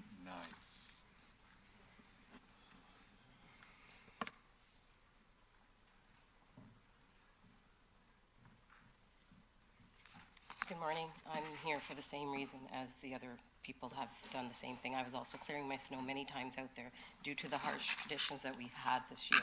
I think we all should deserve some kind of a lead here to be able to not be paying the fees. If we have to pay for somebody to come in and do some cleaning for us, that's fine. I did see somebody did come and also did the same thing, but the ice underneath it was just too thick. I tried to clear it as well. Don't want to waste anybody's time. The same situation I have as well with everybody. Thank you.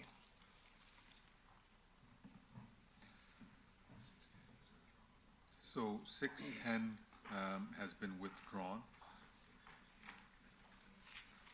And, sorry, 616. What was the name? Deepak Verma. Deepak Verma.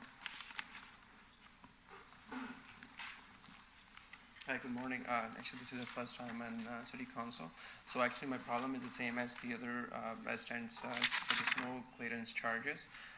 So I received the notice just on 27th of January. I think there was a ice melted on the sidewalks, and I tried to get this salt from the stores, and there was no salt. But that was the reason of melting the ice on the sidewalk.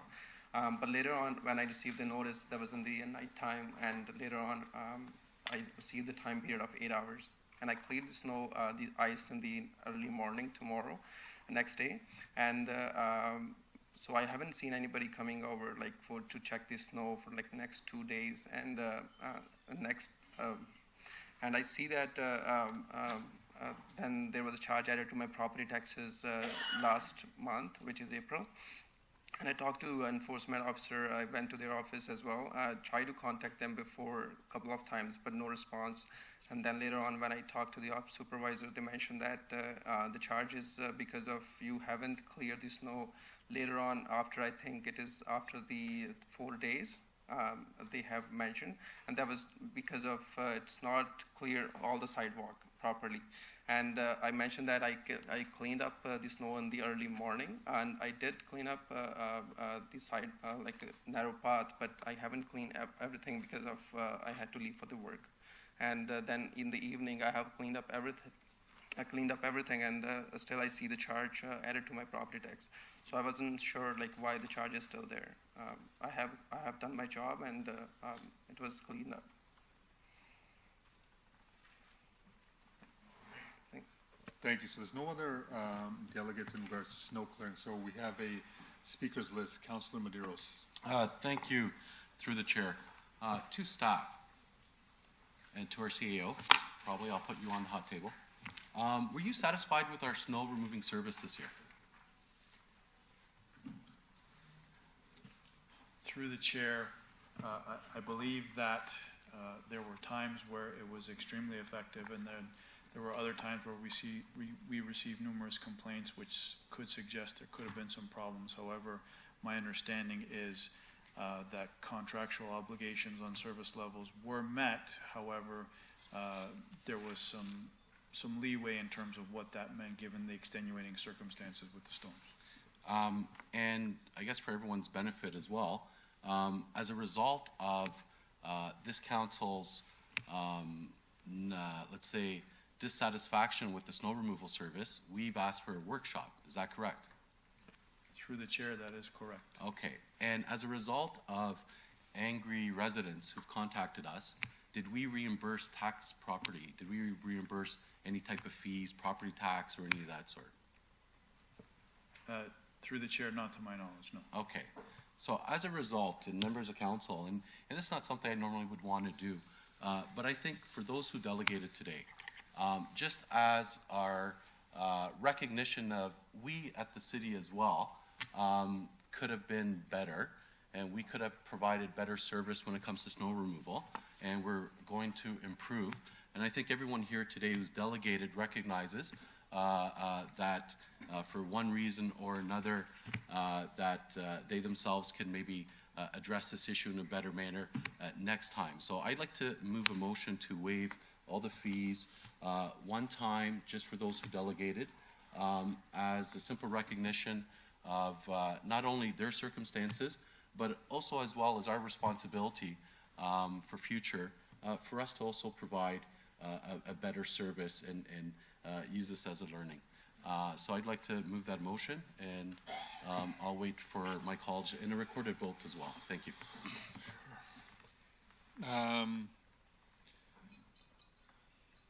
Do you want to speak to the motion?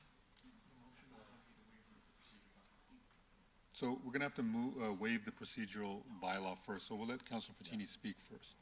He's off the board. So again, just a reminder that we need to waive the rules of procedure to have this motion tabled. And so all in favor of waiving the procedure rule bylaw? Can I ask for a recorded vote? Yeah, sure. Recorded vote on it. No, yeah, we can use the buttons, and you need 2/3 to waive the rules of procedure.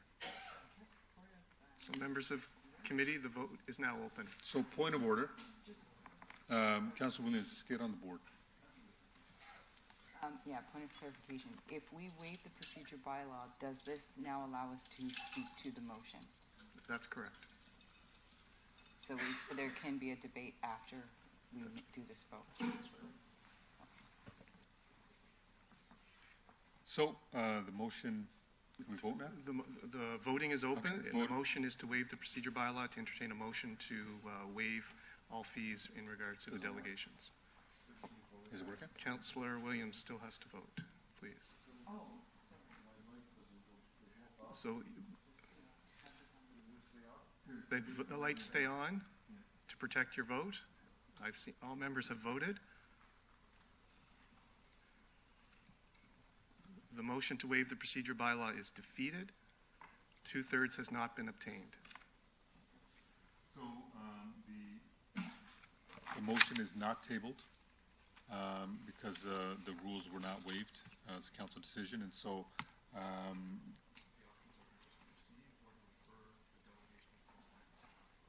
right. So you got options are to receive or refer back to staff.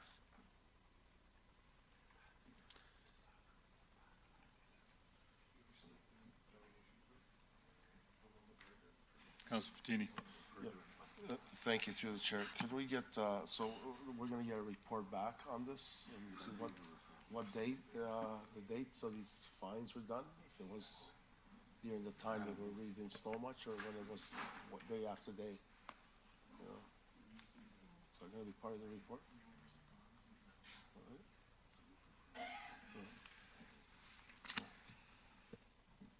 So you want to move a referral? I'll move it, that's fine. So Councillor Maderos has moved a referral back to staff. Can I remove, and I'd like to remove referral back to staff to come back with a report on the implications of us waiving the fees of those who delegated today.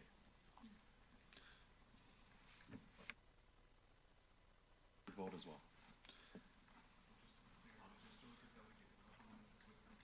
All the delegations, not the one who was withdrawn.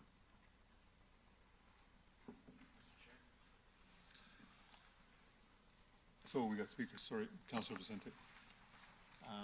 Thank you, through you, Mr. Chair. As part of the referral, could we allow for the workshops that we are scheduling later this spring to be, to occur first before that report comes back to council? Is that possible? Because I think that the outcome of the workshops will weigh greatly on how this report may be written. Would that be acceptable? I don't see the impact, but, I don't know, maybe if you can clarify, I guess we're just talking about waiving of fees of residents who've taken time to come here. But when would the workshop is happening? Through you, Mr. Chair, it's scheduled for June 10th, I believe it is. Yeah, I'll wait for them, then if I would want something right after. Thank you, because I think that this is very important, because if we are seeking to waive fees because Serviceburg did not meet expectations, then that speaks, I think, very profoundly to what kind of investments we should be making to ensure that we don't get these complaints in the first place. Thank you.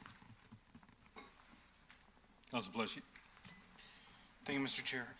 Included in that report back, can I ask that staff let us know how many fines were issued throughout the entire year? Through your chair, yes, we can do that. And additionally, are those fines, is that report generated,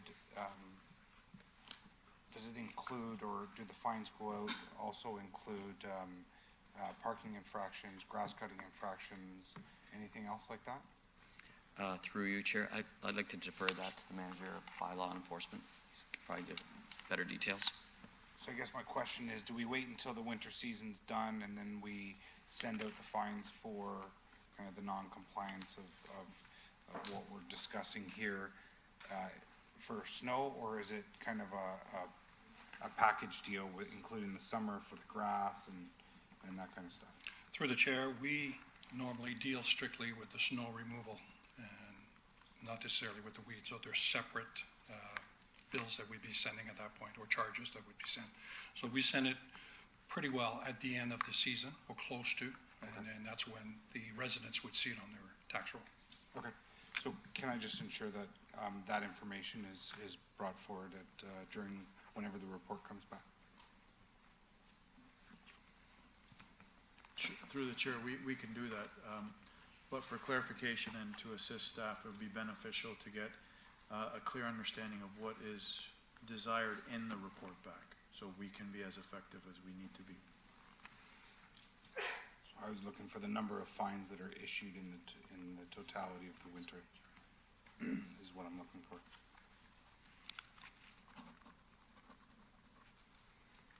You done? Yes, Mr. Chair, thank you. Thank you. Councillor Fatini. Thank you, through the chair. I don't know if legal's not here, just a couple of questions.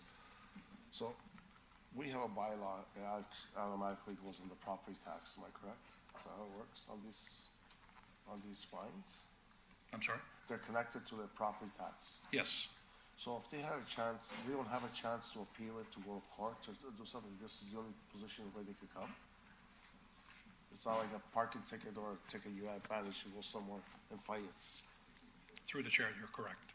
You're issued, if you fail to respond to the order that's provided by clearing your sidewalk, the contractor is then contacted to do the work, and then it's eventually charged to your tax roll. And then the appeal is through us, in a sense that we will entertain your complaints, any disputes you may have. We will look at the pictures from the contractor, the before and after, and to make sure that they did the work that they were asked to do.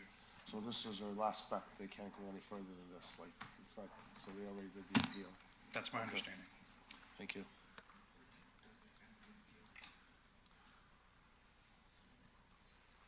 Are you done, Councillor?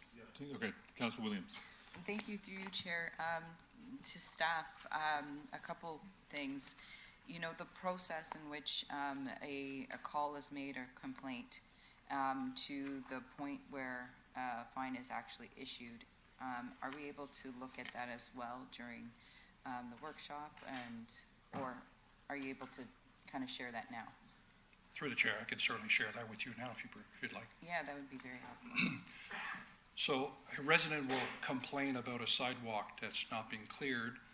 We would then dispatch an enforcement officer to attend the scene, investigate the particular complaint, take photographs of the sidewalk, and make a determination at that point whether or not it requires additional work. If it does, we issue an order to comply to the homeowner or the tenants, fix it to the door, or personally serve the individual.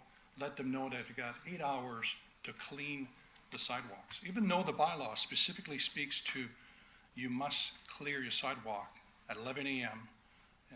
And the next day after a snowfall. So the responsibility is already there. The obligation on the resident is already in the bylaw. We're extending the resident with an extra 8 hours to clear the sidewalk that they should have done prior to us attending. If based on the re-inspection, the resident still has not complied and there's still snow covered or ice or slush, then we refer the file to the contractor, who will attend within 24 hours to either apply salt, fix it, or remove the snow, and so on and so forth. So how many days from the complaint that a resident makes to the time that the bylaw officer goes out to look? How many days is that, or what's the time frame? Well, as soon as with the complainant or the resident calls 311, makes a complaint, it's in a queue in order for us to attend. So we attempt to attend the day of, if we can. This year, we had over 2,000 files of complaints of snow covered. So we were inundated with files. So we had a lot of challenges for us as well to manage that, but we're trying to respond the day of. Okay, so that, and that was leading me to my other question. How many complaints of uncleared sidewalks did we have this winter? So you said over 2,000. Correct. Okay, and it is usually within the day that the resident calls to complain of an uncleared sidewalk that a bylaw officer goes out to inspect and make a judgment. Through the chair, we certainly do our best to attend the day of receiving the complaint. And then they get an extra 8 hours after the bylaw makes their ruling. The officer goes out, they get an extra 8 hours to have the sidewalks cleared. Through the chair, that's correct. Okay, thank you. Help. Councilor Medeiros. Just to the city clerk, we said the report included information on the volume of fines, snow fines. I think this report is limited to snow fines. This is not a general report on fines.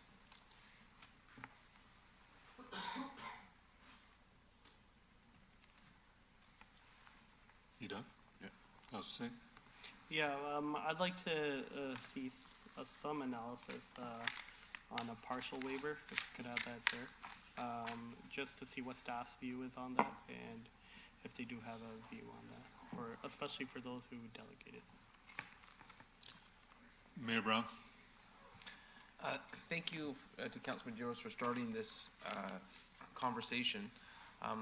We certainly don't want to create a situation where you have 500 people come in and ask for a waiver, and you don't want people not to take care of their own sidewalks. We want to have our sidewalks to be utilized, but I do think there will be some special circumstances that warrant compassion. You know, hearing the story of a mother with a newborn where the husband is traveling, you know, obviously I think there's a level of discretion that you should have to be able to understand unique circumstances without opening the door wide open.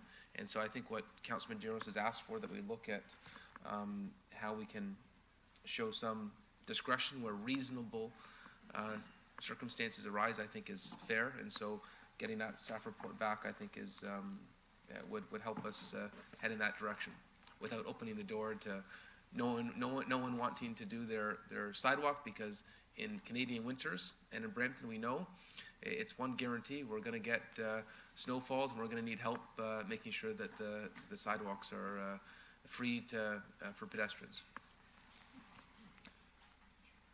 Councillor Bowman. Thank you, through you, Mr. Chair. JP, do we have any idea how many homes we have with sidewalks in front of them that have to be cleaned? I'd be guesstimating. What's a guesstimate? I mean, the list of streets that the city is responsible is listed on the bylaw, and it's fairly extensive. Every other sidewalks or streets are the responsibility of the property owner. So we're talking, I would say, thousands. Thousands, tens of thousands? And again, I'm guessing. Okay. I'd be more referring to the public works for that in terms of number of streets, but I would say thousands. Okay, so, and do we know how many people have phoned in that didn't show up here today to complain about the fines? We had 160 referrals to contractors, over 2,000. So 2,000 complaints were investigated. We referred 160 files to the contractor to rectify the problem. So we've got it's like I said, it's a challenging winter for us. Okay, and to one of the gentlemen who was delegating earlier, it was his tenants that didn't get back to him to let him know that there was something on the. It's basically the homeowner's responsibility whether they've got tenants or not. Is that correct? Through the chair, that's correct. Okay. And to Councillor Williams' point, when you were going through the time it takes, the time it takes for our contractor to get to the residents to clean, any idea how long that would be? That's not within hours of you sending a note to the contractor. Assuming that we conduct our first inspection at 1 o'clock in the afternoon today, and we notice that the sidewalk are covered in snow, we would issue a order to comply, requiring the homeowner to rectify the problem by the next day. So 8 hours later. So we would go back the next day, tomorrow, it's at 1 o'clock in the afternoon, notice that the sidewalk's not clear, then refer. So it'll be a 24-hour. So we're almost looking at 3 days. 3 days. Of a kind of a grace period where they can actually fix the problem.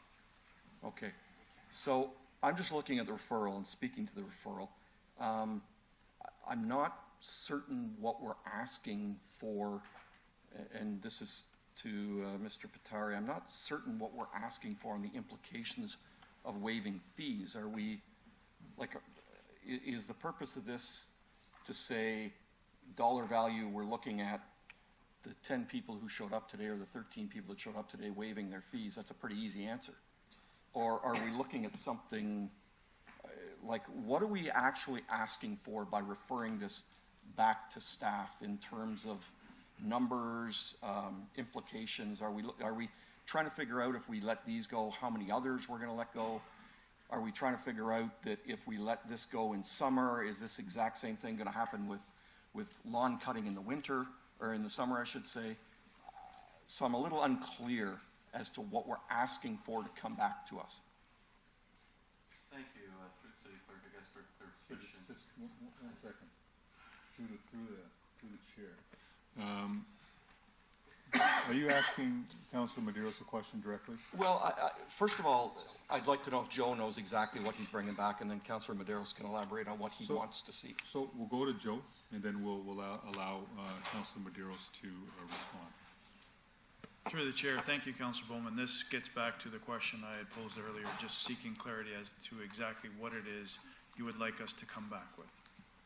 So any additional insight would be beneficial. Councillor Medeiros, do you want to respond? Thank you. And City Clerk, maybe the city minutes on next time will clarify that I said for those who delegated, what would be the implications of waiving their fees for those who delegated today. I hope that is clear. There is no appeals mechanism. These individuals have come in, with different stories, compelling or not, that's not me. I think they are. My colleagues have a different view. And essentially what I'm saying is that the report comes back and tells me if we were to waive these delegations today, here are all the implications, be it setting a precedent. Now we're going to expect 2,000 people to come in, similar to when we attribute funds for organizations that fit outside the policy. We don't have 1,000 organizations come in and line up and ask for. So we do this all the time. This is not, I don't know, I don't understand the angst, but I respect people's opinion, and that's what I look forward to the report to discuss that. Thank you. Councilor Williams. Thank you through you, Chair. Just to add, just to when we are looking at the implications, can we also just look at the slip and fall lawsuits that we've had as well? Because if I think that it's really important for us to consider the extension of these complaints if we don't have our sidewalks cleared in Brampton. So I don't know if you can speak to it now, or if you want to just add that, if we could add that to the motion as Through the chair, as someone, and we've got Gabby's here to certainly address that from risk management. If you'd like to, some question with regards to the risk, she can certainly answer this question this morning if you'd like. Or have it, I'm being encouraged to ask for it to come back in the report. Maybe in the. So your questions, what is your question? I'm really curious to know about the slip and fall lawsuits, if we've had any this winter, or, and I know in the essence of time, if it would make sense for that to come back as one of the implications to waiving fees. So, through the chair, we. Yeah. Did you get on board? Point of order, Councilor So Weston. we have a workshop coming up. We're speaking to a referral. I don't think this is the time to have this conversation. I think we can have this conversation during either that workshop or included in the report that comes back to us. If I may, through the chair, Councilor Medeiros provided very crystal clear direction on what the expectations were. Now that I understand that, I can work with our team to provide that feedback on that direction. So we can work with Deb and team to have that in there. So thank you. Yeah, and thank you, through Chair. I'm fine with that. I just wanted to make sure that we had that added as something that we're looking at. Yeah. So for the referral, Councilor Madero says he's okay with that. And if I can speak to this, who's JP? I don't, so there's no appeals process per se where you can, you get a ticket and you go to a court. It's just through the city, is that correct? That's correct. You get an order to comply. If you fail, then the referral is made to the contractor, who sends us an invoice as to the cost of performing the service. And so there's an expression, life happens, and so we don't know exactly what happens. There might be some circumstance, and so I think there should be an appeals process in place where a resident gets to have, they get to be heard. But I will say this as well, and so I'm hoping if in this referral we can somehow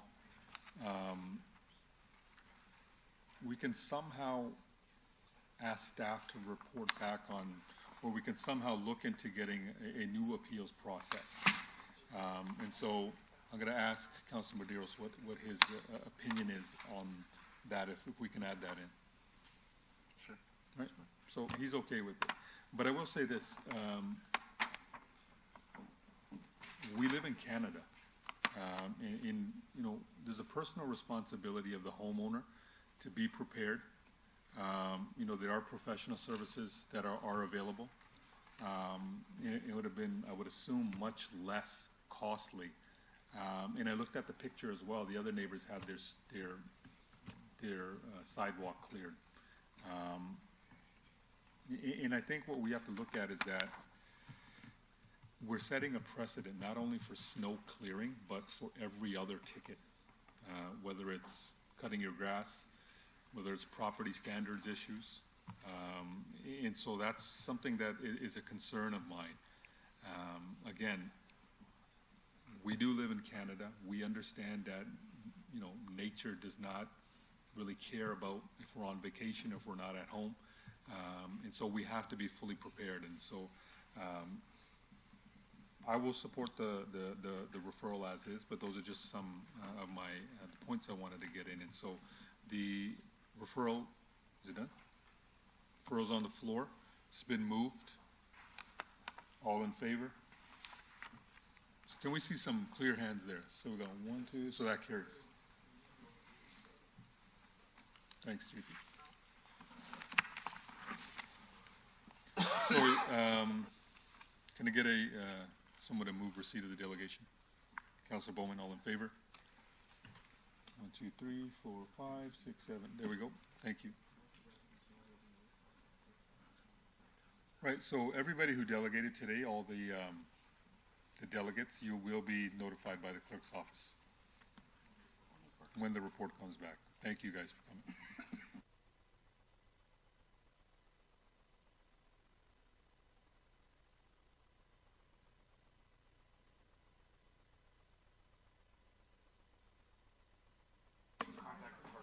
Just you can speak from there. What's it in regards to? Can, if there is a protocol or process being involved, how this thing can be avoided? I mean, like one of the councilors said. It's gonna be in the report, so we'll notify you. Like the discussion. But can one thing be added to the report that if the homeowner can be notified if as a homeowner it's my duty to do these things? So with the homeowner, yeah. I'm being notified through this tax. Unfortunately, the discussion's over. Maybe if one of the staff members can speak to him. The discussion is over. The discussion's over. We're going to move on. You will be notified. Will the homeowner or the tenant? So, just 1 second. Who are we speaking to? Just give me a minute. Joe, we speaking to you? Who is, I'll speak to Joe. Joe, who will be notified? Can we have staff work with them to make sure that the correct people get notified? I will have enforcement staff work with these individuals. Okay, so enforcement staff will work with you right now, that you can give them their information. So we're gonna move on now to 6.12, delegation.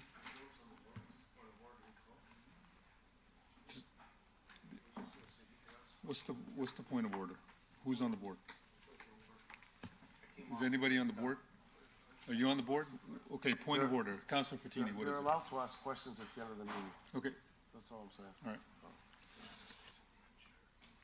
6.12, delegation from Sylvia Roberts regarding youth council.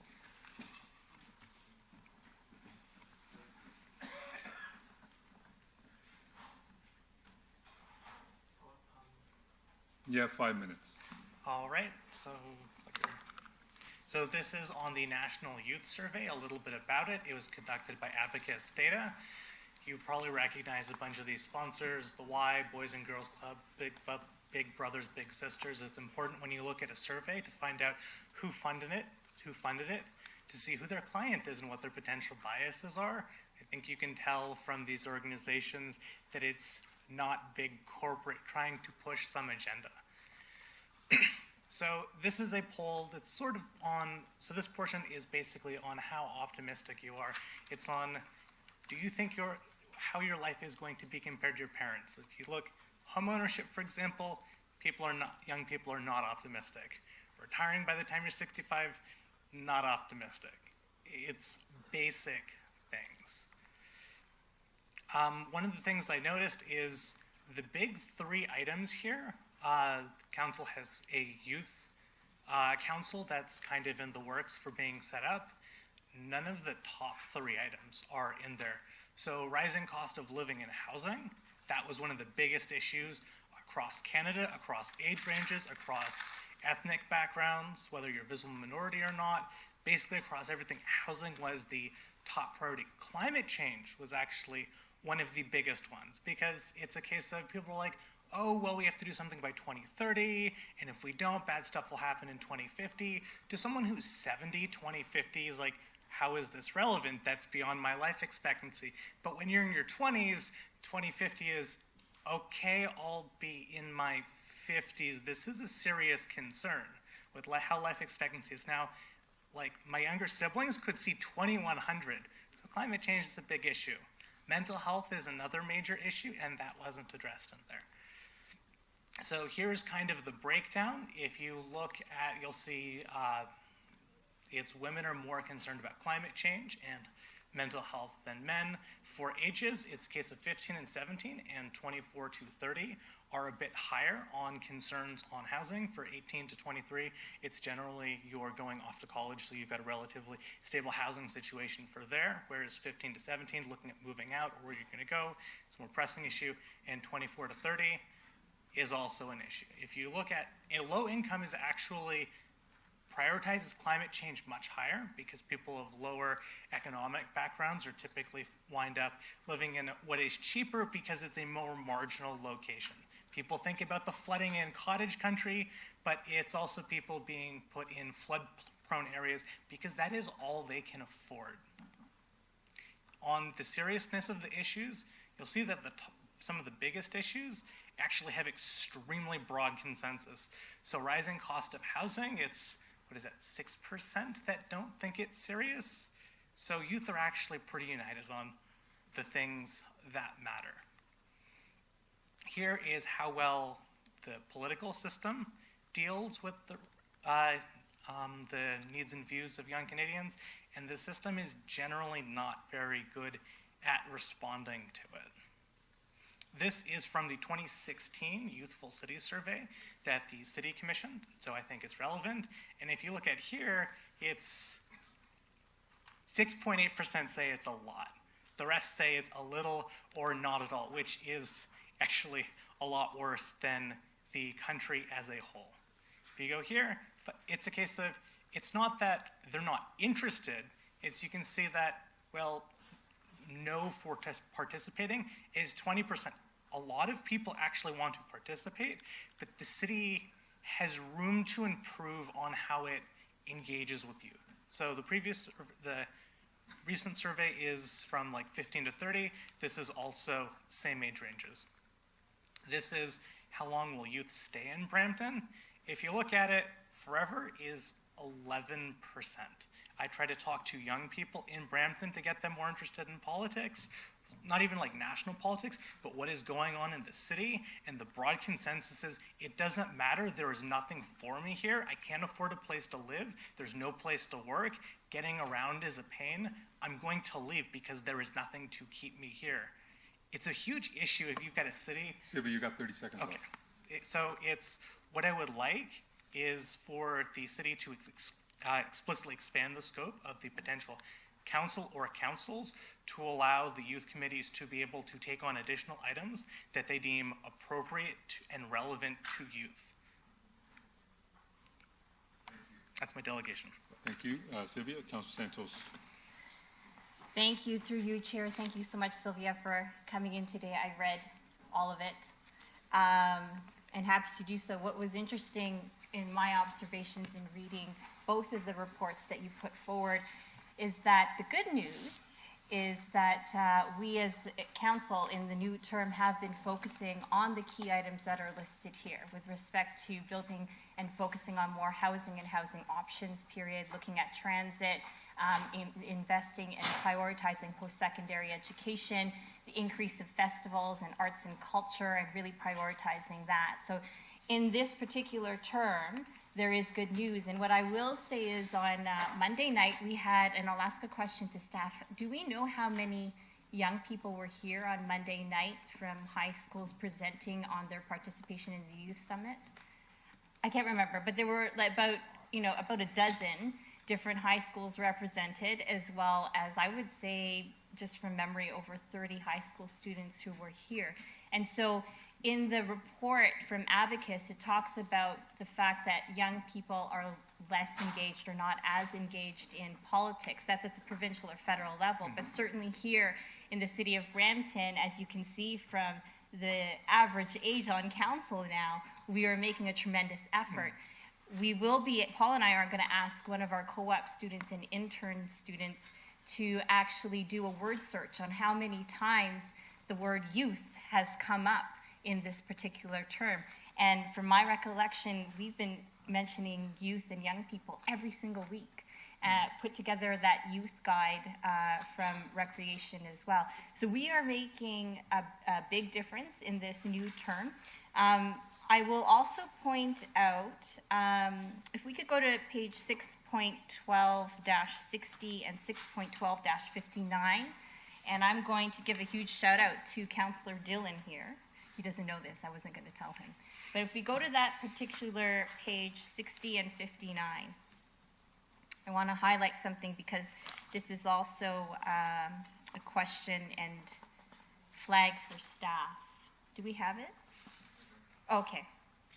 So in the 2016 report from the City of Brampton on the youth survey, it talks about youth engagement and how youth feel in the City of Brampton. It breaks it down by ward. Wards 1 and 5 are the least in 2016. I'm trying to find it here. So page 60 are the least in 2016, and wards 9 and 10 is the highest. So how youthful is Brampton? Wards 1 and 5 is measured at 5.16, I believe, out of 10. And then how youthful is your municipal government? Wards 1 and 5 is at 4.05, the lowest rating in wards 1 and 5. And then you look at wards 9 and 10, it's the highest. And consistently, wards 9 and 10 is the highest. And congratulations, Councillor Dillon. But I will say that part of that is because he was one of the youngest councillors on council. So representation does matter. The other issue I want to bring up is that Councillor Dillon is incredibly active in social media. And when you look at the Abacus report, it talks about, and the Brampton report, it talks about how youth, the best way to connect with them is through social media. And so I'm going to put this out as well to staff, the importance of communication and social media with our young people. We need to up our game. We've been upping our game on council in terms of priorities for youth, but in terms of, if our new director is here, social media and communication to our youth, it's important. Now, we all like to think that we're youthful. I'm formerly young, not as young anymore. And when it comes to some of your concerns about connecting with youth in general, you know, I was speaking with Commissioner Menezes the other day with the acting director of comms, talking about how, although we like to think that we're cool, high school students, people your age, don't necessarily think we're cool. And so if we try to say something that they should be doing something, that they should come to City Hall, they're probably not going to listen. And so the most effective form of engaging our young people is actually peer-to-peer. And so my question to the delegate is this. You spend a lot of time here at City Hall presenting, and totally appreciate it. But if we're looking at the Abacus report, the engaged versus less engaged versus not engaged young people in the City of Brampton, the less engaged people are the next lowest hanging fruit to reach out to get here. And the reality is we need peer-to-peer young people who are already engaged, those students who are here on Monday night, and including yourself, Sylvia, to actually bring them here, because they're not going to necessarily listen to us. So my question to you is, you know, we appreciate that you're here delegating to council quite regularly, and you are one of the most engaged young people. We need your help. So will you help us bring more of those less engaged young people here to join you at City Hall so they can be part of this? I would absolutely love to help. The city has absolutely mentioned youth substantially more than the previous term. I think in December alone, youth were mentioned more than in the prior term of council in 2018. So we've made a lot of progress. It's things like the youth symposia in the original draft for the youth council were specifically aimed at high school students, but if you look at the definitions used by most people, the only thing that really high school kind of fits in is with the Youth Criminal Justice Act. If you look at the region and the province, for example, they generally use 15 to 29. Programs that the city does with money from the region, the provincial government, the federal government is also typically that. Stats Canada goes to 34, so we've definitely made a huge improvement on engaging with high school youth. but the majority of youth are not high schoolers, and there's still substantial room to be made there. The reason I come to council basically every Wednesday is because I wanted to get involved in the city. I had no idea what was going on, and I could not find a way to identify for a person in their 20s to meaningfully get involved. Unfortunately, if someone asked me today how someone in their 20s could get involved with the city, the answer is still, despite having started coming in January of 2018, the answer is still, I don't know. There just really isn't that much outreach towards people in our 20s. At this point, we're at a lot of different places in our lives. Some are going directly into the workforce, some to trade, some to college and university. But we're all having to weigh decisions, and we're now accountable for our actions. For people in high school, they haven't had to deal with the immediate concerns of, okay, because for high schoolers, most of your life is controlled. It's the province says you have to go to school. Your parents decide where you live, what you eat, how you get there. When you're in your 20s, it's real now. You have to make decisions. You're accountable for it. And while we're at a lot of different places, it's now we have to face a lot of the choices that deal with the city. So it's for a young person, the vast majority of stuff that the city deals with is actually quite relevant to young people in a way that it's not relevant to people in, say, the high school age range. So I would absolutely love to participate and try to help get more young people involved. But there are immediate concerns like, I'm in my 20s, I live at home, and I cannot legitimately find a place to live outside of my house in Brampton. I know other people in their 20s who are making 60 grand, and they're living in an illegal basement apartment because they can't find a place to live that's legal. Thank you. Through you, Chair. So I hear you, Sylvia. We are definitely working on creating more housing and affordable housing options in the city. Unfortunately, I don't have a magic wand or a genie in a bottle, so I can't make it happen tomorrow, but we're working on it. But I will ask, and if you could answer the question, at the next council or the next committee of council, will you commit to bringing one additional person who's in their 20s or over to hear and to meet with the councillors, and then maybe that person can start to get another 2 people, 3 people engaged. So essentially, instead of just coming and attending council and asking the questions, what I'm asking for is for you to help us do some outreach to bring some more of those young people to council. It's because of the time of day council is, it's actually very difficult because a lot of people in their 20s just cannot actually afford to take the time off to come to council. So I live tweet the council meetings, and I do that to try to make it more accessible because the normal channels through the city are not very accessible for someone to find out what goes on at the city. And I actually do interact with people who read my tweets and ask questions. And so I interact with my peers trying to get a broad sample of what they are concerned about. So when I ask questions here, it's not just me. A lot of them are based on actual things that my peers have dealt with, and they can't find an answer to it. I've tried to come up with answers, and I can't. Thank you, Sylvia. I guess what I'm trying to say is I'd love to meet them. It's kind of difficult for young people to take time off to show up at 9:30 on a Wednesday. Happy to have a coffee. We can connect after. Okay. Sylvia, so there's no other speakers. So thank you for pointing that out. I didn't see this statistic, and so we make an effort. I know Councillor Singh and I have made a concerted effort to reach out to youth. Question for you: the 2016's in here. Is there a 2018 or no? I have not seen one from 2018. I think it was just the. Is this the last time this survey was done, or this youth engagement survey? The Abacus poll is from quite recently. It's a national one. The 2016 one, to the best of my knowledge, is the only one that I have seen that the city was actively involved in. Okay, thanks so much, Sylvia, for your for coming today. Do you want to move receipt? So Councillor Santo moves receipt of the delegation. All in favor? Carries. Thanks a lot. So I'm going to ask the clerk to kind of navigate us through the next few items. Through you, Mr. Chair, the next item on the agenda is a delegation 16.13 from J. Paul Massey Singh, Board Chair, Brampton Library, regarding Center for Innovation and Update Report. Under Council's procedural rules, when there is a delegation and there is a staff presentation, the staff presentation would proceed first.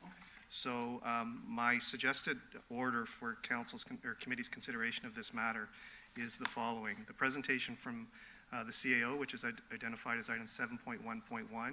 That would then be followed by the delegation 16.13 from J. Paul Massey Singh. There is an added delegation 6.14 from Rick Evans in regard to this matter. And then there are two reports for consideration, 7.3.1.1, which is on the Center for Innovation, and then the report 7.3.1.2, which is on downtown projects updates. And that would be the order for which this should be considered. Right, so we're going to go to a report from a presentation from the CAO, J. Paul, then we're going to come back to you. Thank you very much. Makes sense to me as well. Thank you. All right, thanks for your patience.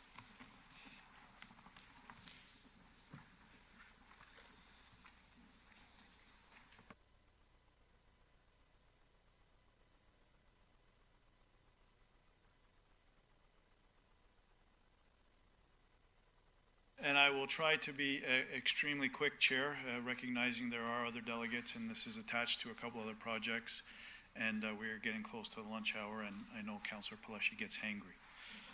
So, Mayor, Chair, and members of Council, we have a few distinct reports in front of you today. However, they are all inextricably linked. They all speak to the transformation of our downtown, and I would like to take this brief opportunity to stitch all of these stories together as they lay the foundation for a prosperous and collaborative change in our city. Quickly, the four items before you today relate to our Center for Innovation, our LRT extension, our post-secondary education partnerships and some of the things that are going on there, as well as our private sector development opportunities as well.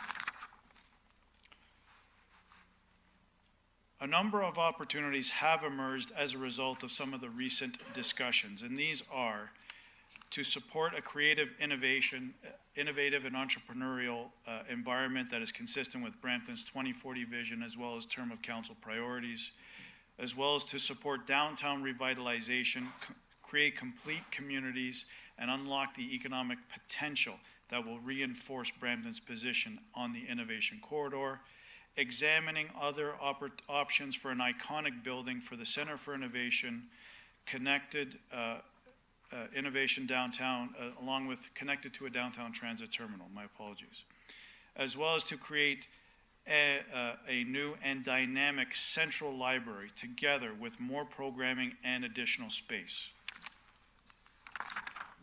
So there is a lot to consider, and they do connect. The proposed location of our Center for Innovation is a gateway opportunity for an iconic building in our downtown. While the Center for Innovation is a planned joint use space, a new central reference library will be the key tenant and crown jewel of this facility. The new downtown library provides an opportunity for Brampton residents to experience 21st century library services, building on the success and services of evolving neighborhood and network branches. We will continue to, and we expect to consult with the library board as planned, as well as staff at the library, as well as its users, to ensure their thoughts, ideas, and experiences are carefully considered and built into the design of that building. The Center for Innovation is a city-funded centerpiece to our various other initiatives in the downtown. We have pre-qualified 6 world-renowned architects to design this crown jewel for us. So we are excited to get some direction later on with the report in terms of the scope of this building, getting the feedback from the board and its users and staff so that we can then go out to these firms and solidify which architect will be the one to help design this building for us. We will be drawing inspiration from a number of other institutions. Calgary Public Library is an example of that type of iconic building with great indoor and outdoor space. There are a number of examples such as this that the library CEO, Rebecca Raven, has brought to our attention. Paul Donate has gone out and looked at some of these facilities as well in previous years. We are aware of them and considering them as part of this process. With respect to our Center for Innovation, we are presenting options that provide potential to prioritize part of Nelson and George Street for pedestrians, extend Railroad Street to Main Street, looking at adapting intersections and building that new transit hub as noted. It also includes redeveloping 8 and 14 and 16 Nelson Street site for the new Center for Innovation. The location of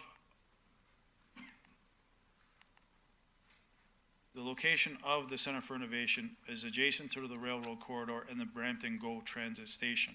It provides us the opportunity to integrate the library with the transit terminal, and there is a significantly strong correlation between the location of transit to libraries. Through appropriate design, the Center for Innovation will be a landmark for train passengers entering or departing the city by rail, as well as offering a vista both north and south from Main Street North.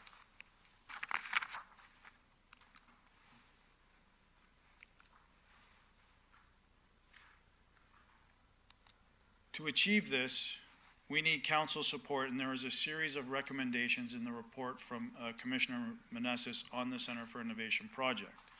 These recommendations include the continued commitment to build the Center for Innovation with the current approved funding, to solidify the scope and hire an architect to provide the design from the current program funding, solidifying the location at 8 and 14 Nelson, and coordinate with other city initiatives.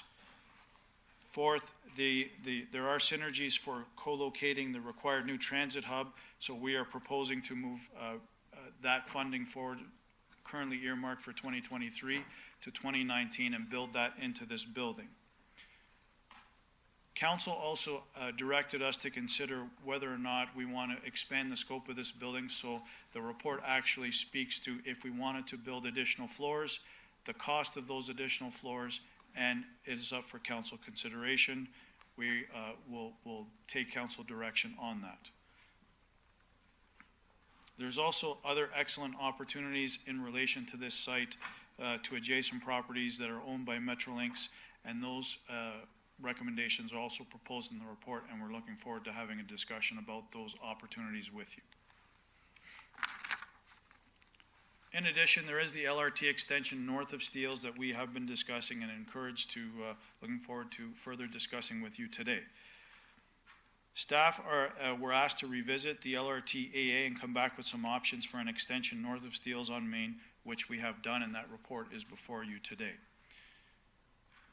The LRT extension, as the slide indicates, it is part of an integrated transit network with connections across the GTHA.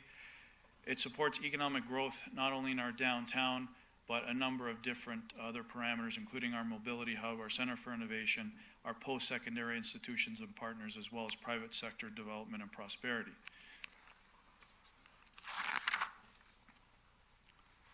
In terms of the LRT extension study recommendations in that report, very quickly, it includes undertaking an EA study for the Main Street LRT extensions to the GO station that will consider 3 options. Hurontario Main Street LRT TPAP approved surface route, the Main George one-way loop surface route, and the tunneling options. Looking at increasing the budget for the LRT extension by $1 million to do the additional EA work, and examining the rapid transit on Kennedy Road, McLaughlin Road, and Hurontario Main Street north of Brampton, on Main Street north of Brampton GO to Mayfield Road and Highway 410, and reporting back once further discussions with Metrolinx have progressed to define the scope of work for the downtown mobility hub.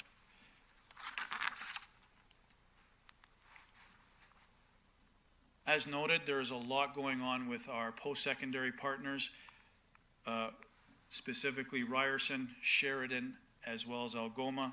Speaking specifically to Ryerson, here we have our Center for Cybersecurity that we've partnered with them with, and we're just finalizing the MOU and bringing that back to council for ratification very shortly. our pilot incubation and innovation space, again with Ryerson, as well as the continued partnership with the Chang School of Continuing Education. All successes. Continued partnership with Sheridan in our downtown, partnering with them on a number of different initiatives, including a various number of research centers, including the Canadian Music Theatre Project, Center for Advanced Manufacturing and Design Technologies, the Center for Elder Research, Center for Mobile Innovation, and Screen Industry Research and Training Center. And we are looking to expand the number of programs that Sheridan can actually offer in our downtown besides the Davis campus. Algoma, again, exciting opportunities, a lot of recent activities as well. When they initially launched, they were 90 students. Post-launch, they're up to 198 students.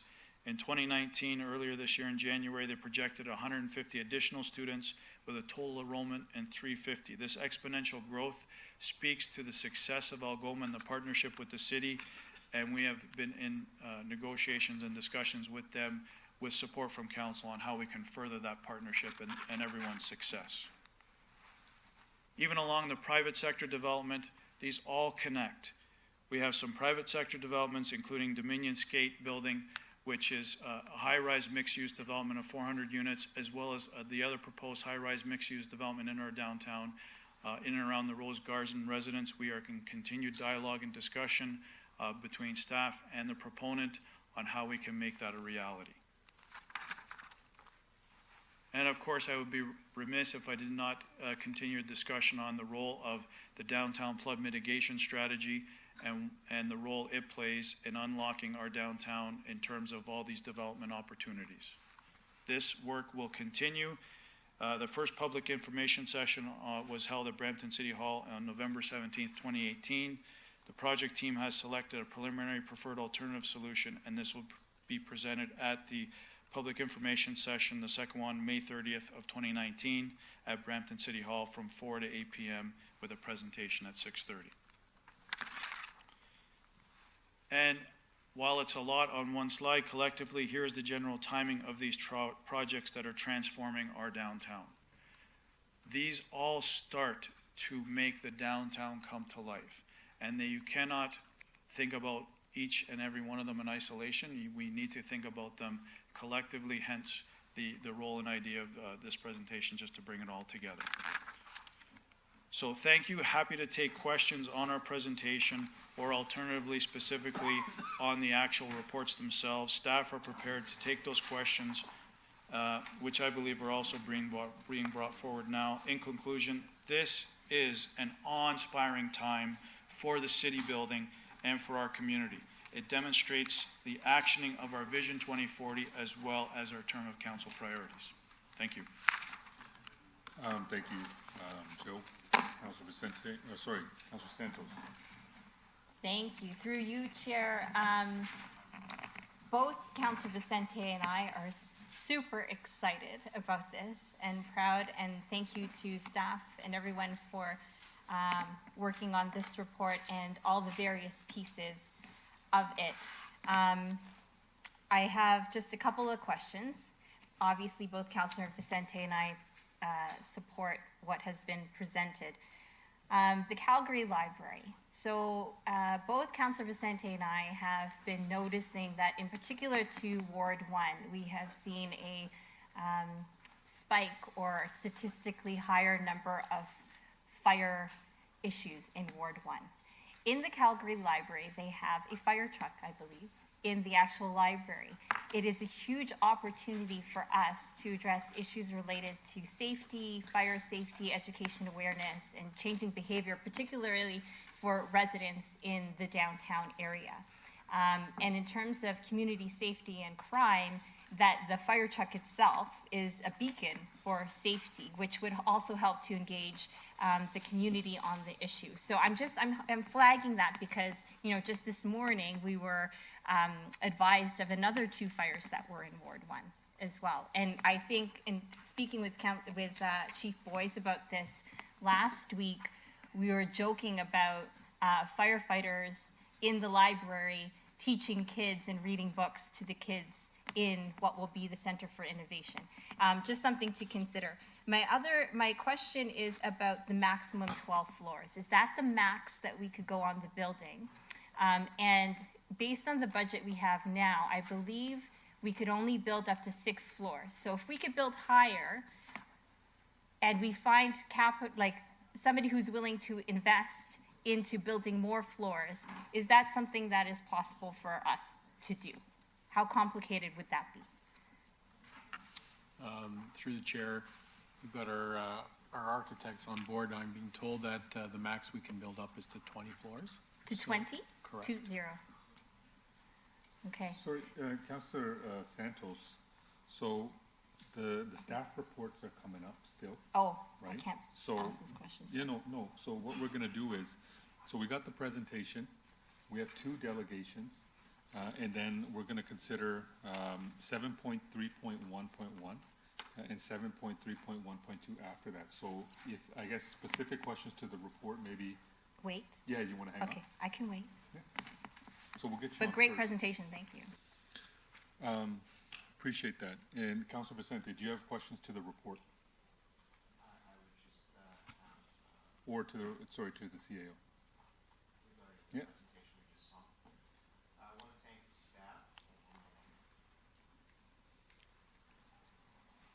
Thank you. Through you, Mr. Chair. I want to thank staff for putting together all of the ideas and the concepts behind how we can bring together all of these elements.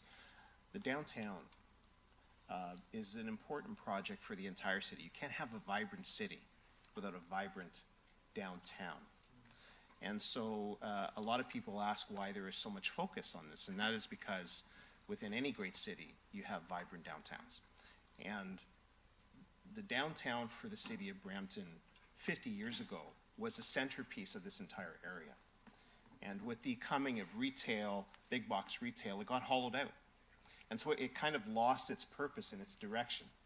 And what we're discovering today, that whereas in perhaps years past, retail was an anchor for activity as it pertains to a particular area of the city, we're discovering today that people can be the anchor for making an area more vibrant and have a purpose. And so when you combine uses like public libraries and universities and post-secondary institutions, we're discovering that the city of Brampton, particularly downtown Brampton, can become a hub for people and for education. That means bringing education uses and bringing residential uses. And that's why so many of the projects that we spend a lot of time here thinking about and working on are to facilitate and bring more people into the downtown so that it can be a world-class destination for people and for activity. So kudos to staff for continuing to bring this vision to life. Particularly impressed with the images and the drawings and the animation, because those visuals are going to be key moving forward for us to tell the story of what downtown Brampton can become. So I want to encourage staff to continue to use 3D visuals and imagery to tell the story of how we can make this city greater. Thank you. Thank you, Councillor Bowman. Thank you, through you, Mr. Chair. Oh, sorry. Yep. No, go ahead. Thank you, through you, Mr. Chair. Good presentation, Joe. Very good. I agree with Councillor Vicente. I love seeing the action taking place. The Riverwalk. Is it specifically timed out to meet all the other building and developments that we need to meet here downtown?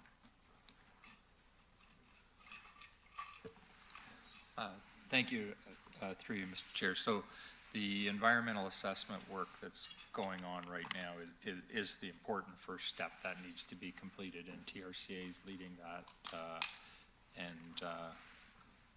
Yes, to answer your question, I think it would be wonderful if that work was already complete, but the timing of the pieces does fit together quite nicely as long as we can maintain the schedule. And as the COA indicated, we will have the next public information center in about a week's time. So that's good, because that's, to me, that's one of the main catalysts of getting this whole thing done.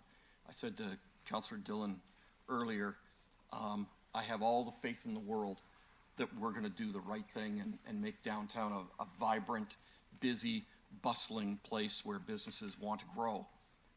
In saying that, I was born here, and that's exactly what we said when we brought City Hall here. That City Hall would make downtown a busy, vibrant place. It's exactly what we said when we brought in the big screen, that we'd make it a busy, vibrant place here. I have absolutely no doubt a huge state-of-the-art library is going to bring people down here. No doubt about that. But I want to make sure that instead of putting in one massive project and expecting that to bring people down, then waiting for 9 years to put another massive project in and hoping that brings people downtown. I want to see this all fit like a glove so that our residents know exactly what's going to happen down here. Not just our residents, the people who are going to be investing, the building owners in downtown, the people who own property in downtown, and the people who are going to be putting up the condos, the high rises, the apartments, the commercial investment in this city. They have to know that this is a concrete plan and we're going forward with it, and here are the dates that you can expect things to happen. So that's why I said I like this presentation. I just want to make sure that this time it's going to bring people down here and it's going to make it vibrant, because I'm seeing too many businesses shut down over the last year and a half down here. So thank you. Great presentation. Thanks, Councilor Bowman. So we do have a couple of delegations. J. Paul Massey Singh, and then I don't know if Rick Evans is here or not, but I believe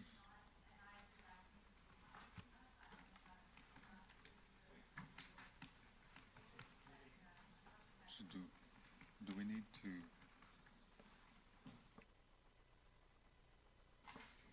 So we can add you to the agenda when after J. Paul's done.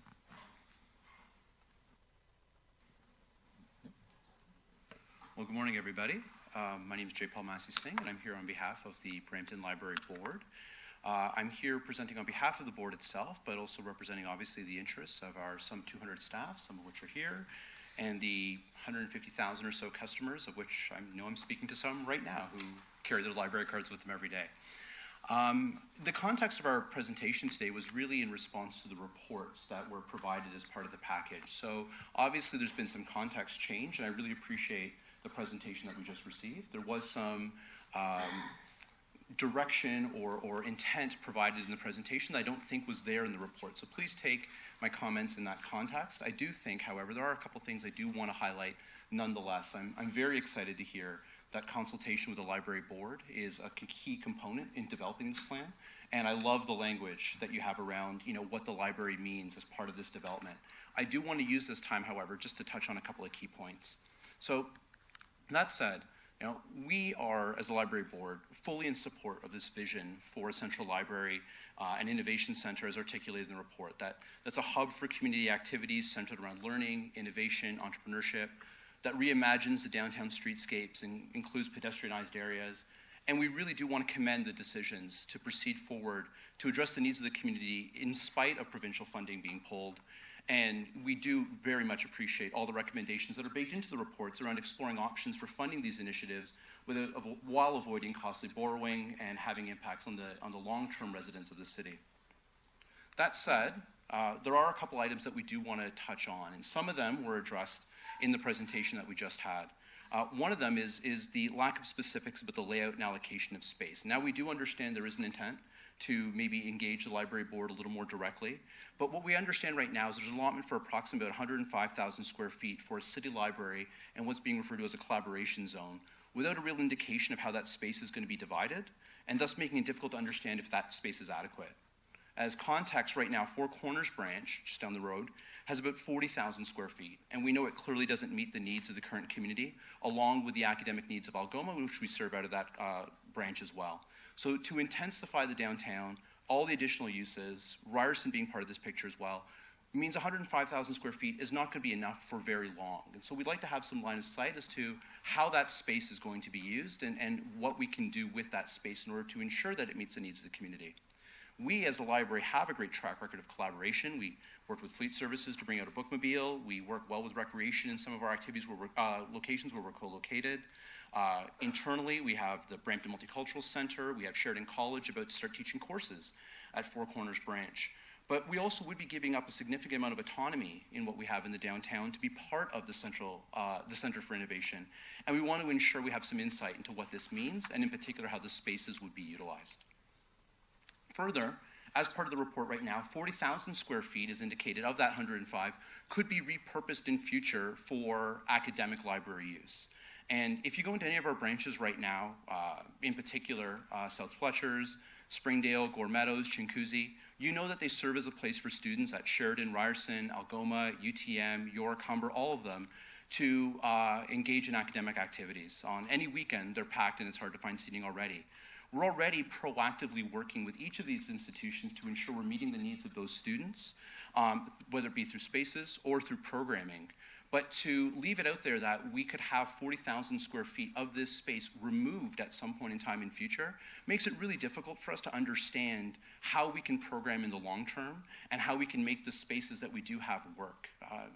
We're talking about a third, or more than a third of that space potentially not being our space. And that's just something that simply doesn't seem to make sense logistically for us.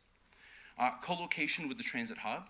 There's certainly a number of benefits to being located there, and although the transit hub and library are both public spaces, and there are benefits, to be sure, about them being close together, they do serve different populations, different timings, and have very different needs as it pertains to infrastructure, staffing, security, and so forth. So that these be co-located before there's a consideration on how those pieces work is something that we have concerns about there being impacts to the library's function. We're certainly not opposed to those two services being in the same building, but we'd like to ensure that there's a robust discussion about what the needs of transportation and the needs of the library both are in order to find solutions. Councillor Santos, for instance, flagged that lovely piece about the fire truck in Calgary. It's great, and it serves as a learning tool, and firefighters come in and they do reading time with the kids. The reason that fire truck was put there specifically, however, is what should be noted, was because it was to ensure that there's good activity, parents with their kids in an area that was causing problems for the library because it was located so near to the transit hub. So it was a lovely creative solution that added real value to the community, but it was also in response to a challenge that was presented because two services were located side by side without planning quite fully how they were going to work together. Lastly, we do think there does need to be a slightly more community consultation on how this space is going to be developed. To be sure, this is a great news story, and I don't want to rain on this parade. This is positive, and it's good news for the community. However, we do think there needs to be a little bit more engagement with the community on needs. Without that, even confirming the space and the location, personally, I wonder if that's a step too far before we understand how all these pieces could fit together. I just don't know that we've done enough to talk to residents about how the space works for them. As an example, we undertook a strategic plan 3 years ago as a library. And one of the things that we did as part of that plan is we went out not to talk to normal library users and our stakeholders, but we made a concerted effort to talk to those people specifically who identified as people who did not like or use the library. And in engaging those individuals who we didn't normally engage, through a purposeful interaction, we were able to gain insights, not in terms of what the library should be doing, but in terms of what our community needed. Many of which those things we were able to bake into services the library now offers. Our concern is that without engaging in these types of processes, we're developing buildings that serve best the needs of the stakeholders, but perhaps not the people who we aren't currently identifying as those stakeholders. Some key considerations, I think this was dealt very well in the previous presentation. Do we want a branch or a central library? In the reports, we refer to it as a city library, which is very much a branch and extension of our current system. Obviously, what we think is going to be transformative for this community is a central library, one in which programming, collections are far more robust, but more significantly becomes a source of civic pride and contributes to the city's economic, culture, and full-on experiences. Some great examples were shown, Calgary obviously being probably the most beautiful thing in Canada. Library-wise, I did want to highlight some of the other communities of similar size to Brampton and the amount of square footage they're devoting to what they review as central libraries that are making significant impacts in those communities. The other thing we wanted to touch on really quickly is part of this needs to be a consideration for what happens to Four Corners. Presently, the library board is the owner of 65 Queen Street East and the John Street properties that make up the parking lots around the library. And the library board and the city both need to agree on the relocation from Four Corners and what the future use of the properties and those assets on those properties are going to be. So right now, we're on those locations rent-free, for instance. Would we get some more autonomy on how those spaces are run, on how we operate, on what our overheads would be in relocating to a center for innovation? If resources are missing at the Center for Innovation, for instance, the report right now doesn't indicate that there's a tremendous amount of administrative space, will we be able to retain Four Corners branch and utilize it for other library purposes? The board just needs to understand what the city's plan is, not just within the Center for Innovation, but how they envision us utilizing the current assets we have and understand so that we can make a good decision on what's the best interest for both Brampton Library, its customers, and the community as a whole. So with all that said, we're very much, again, in support of this project. I was wowed by the presentation. There was certainly, it goes well beyond what we've seen in the reports. But to address specifically the reports that are going to come in front of the council right now, and for which you'll be asked to make some recommendations to support, we would like to ask some additional recommendations be considered. And that one of them is that a fulsome community engagement that considers the inputs not just of stakeholders and tenants, which we understand has been done, but also customers and the community at large be undertaken prior to finalizing the site and prior to finalizing the design. That a review of the needs of transit and the library be conducted to determine if they both fit in what the Center for Innovation is envisions, and if they do fit, how best to fit those two together so that they're both able to work to the best of their own abilities. That a plan details how the space is to be envisioned, be fully developed, and that's really coming back to that 105,000 square feet, and what the future of that is as it pertains to academic library use. And that a commitment be made that to maintain the library space as Brampton Library space and not reallocate it to academic library needs in the future. Allow us to continue doing what we're doing. We know we can work with the academic partners that are coming to town, and we'd like the opportunity, however, to ensure that we're meeting the needs of the Brampton community first and foremost. The Center for Innovation, as we all know, has the ability to be a catalyst for tremendous change. And if we open up we'll open up numerous opportunities for Brampton. We really truly feel that we have an obligation, however, to get this right. This is a generational investment we're asking for, and encourage council to ask for more as we go into this process. And that's my 2 cents. Is there anything I can answer in the form of questions? Yep, thanks, J. Paul. We got a couple of people on the board. Thank you. Bowman. Thank you very much, through you, Mr. Chair. That was more like a nickel, but more than 2 cents. Some very good points, which I think a number of us have been asking ourselves over the past 6 months here. Do we know how many square feet is Gore Meadows Library right now? Do we know that? Yeah. About 45,000. 45,000. Thank you. And it's a very, very well-used spot already, from what I've heard. It could be bigger, from what I've heard. I too have a big concern with the size that's going to be dedicated to the library space, because the libraries have morphed over the past 10 years into things that we never thought they would. Recording studios, hubs for Sheridan College and other activities to come and do the 3D printing, for example. Theater, yeah. What are we expecting in the next 10 years? That's the question. And I want to make sure when we build this, it's a lot of money. You said it best, it's an investment for the generations. That we are taking into account, the fact that we're going to be 900,000 people. So I don't know, based on your library projections of growth, how many square feet we're going to need at that point.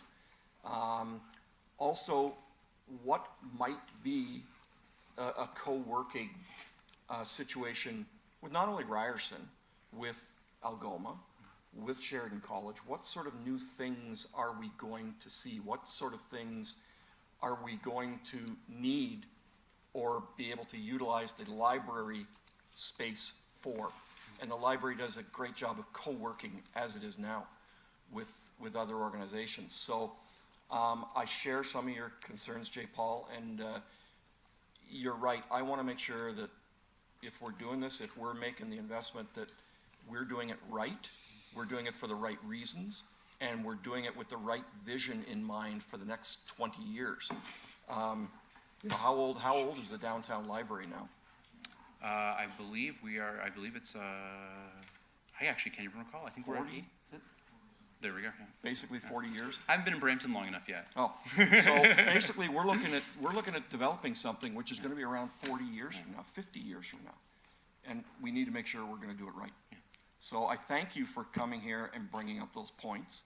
And I would really like to see a much greater collaboration with the library board and the city as we move forward. And I think together we can build something fantastic. Thank you very much, Councillor. Councillor Singh. Yeah. So I had a question regarding timelines. So what are we looking at for time? This is to the CEO, then I'll come back to you.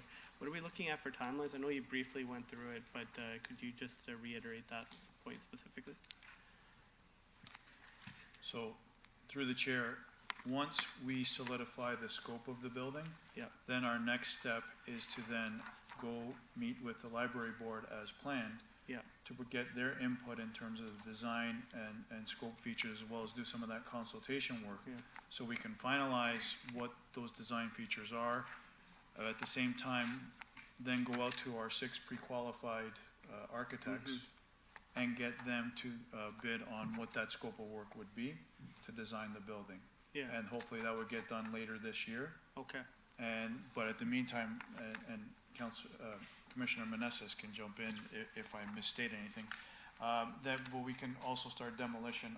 If we solidify the location today and ratified by council next week, then we can start demolition and planning around that 8 Nelson site and transition to get it ready for the design work.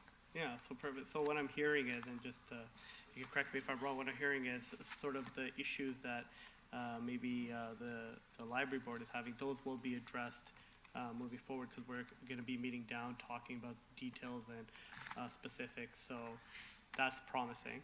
And so my other question to you is for the consultation, maybe moving forward, and that's something that we could discuss with staff, so we don't have a duplication of work, because we do consultations as well. Maybe doing a joint consultation when it comes to the library. So yesterday we had reports about audits and community audits, so we also have some skill set in consultation. So just doing it together, because it seems like the library is going to be a big anchor in this innovation center. So just getting it right. So that would be something I'll leave up to staff and the library staff to discuss today. Okay. Through the chair, thank you very much, Councillor Singh. That's very much the process that we'd like to see.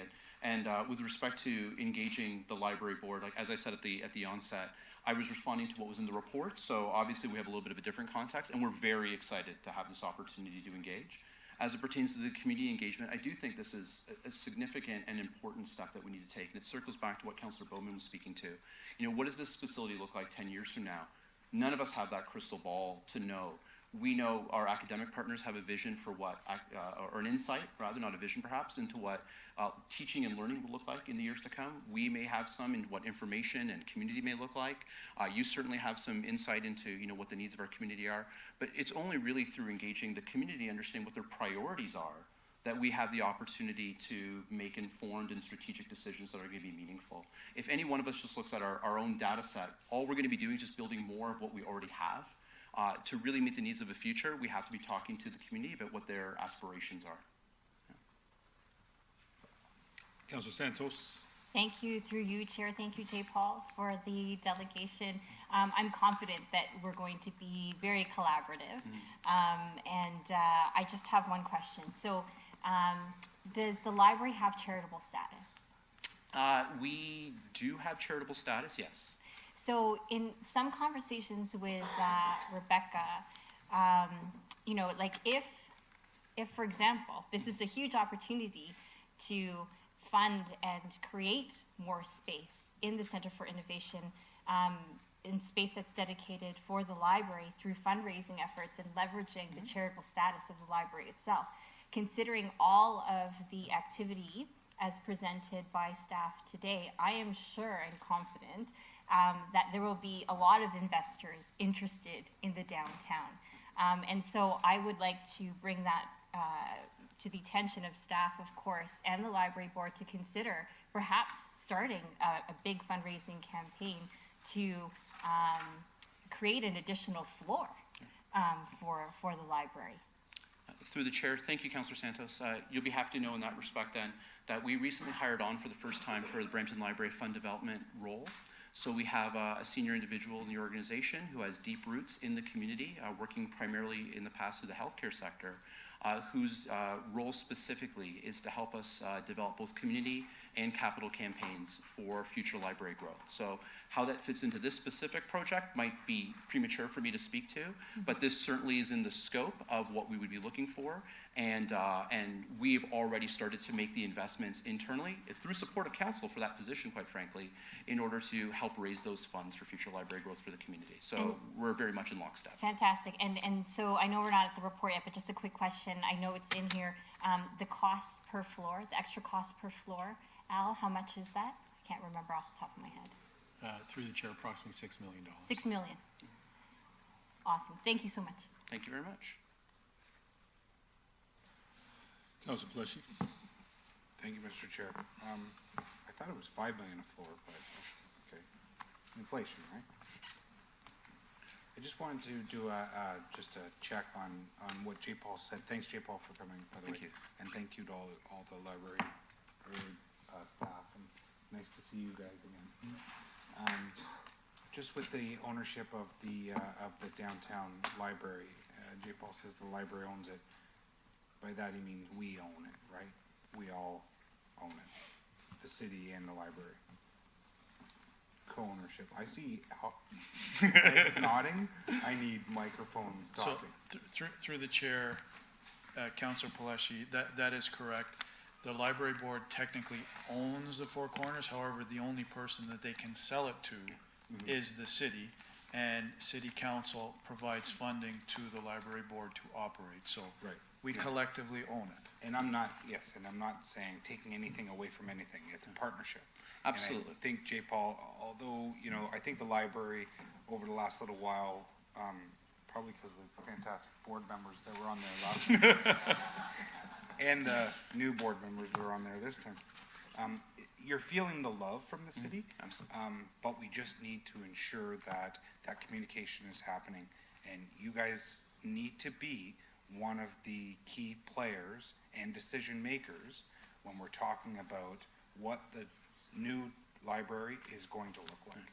And we need to make sure that you guys are satisfied with public consultation, of course. And I think that the stages that we're at right now, I think that's going to come. Your typical bureaucratic, stuff comes into effect. But that being said, I think you're hearing that today, that you guys are definitely going to be one of the key players. And if more floors need to be added, we have a library right now, and I've brought a developer to the city in the past to say, do something with that, and they were fully willing and able to do something with what's currently there. So it's all about probably the funding now to make sure that you guys we meet all the needs of Brampton Library for now and for the future, and not 50 years, but. Through the chair, thank you very much, Councillor Palashi, and you're absolutely right on a number of the points that you touched on. And I hope that came across in my comments that although the library board is technically the owner, in my comments as well, it's a decision we need to reach together.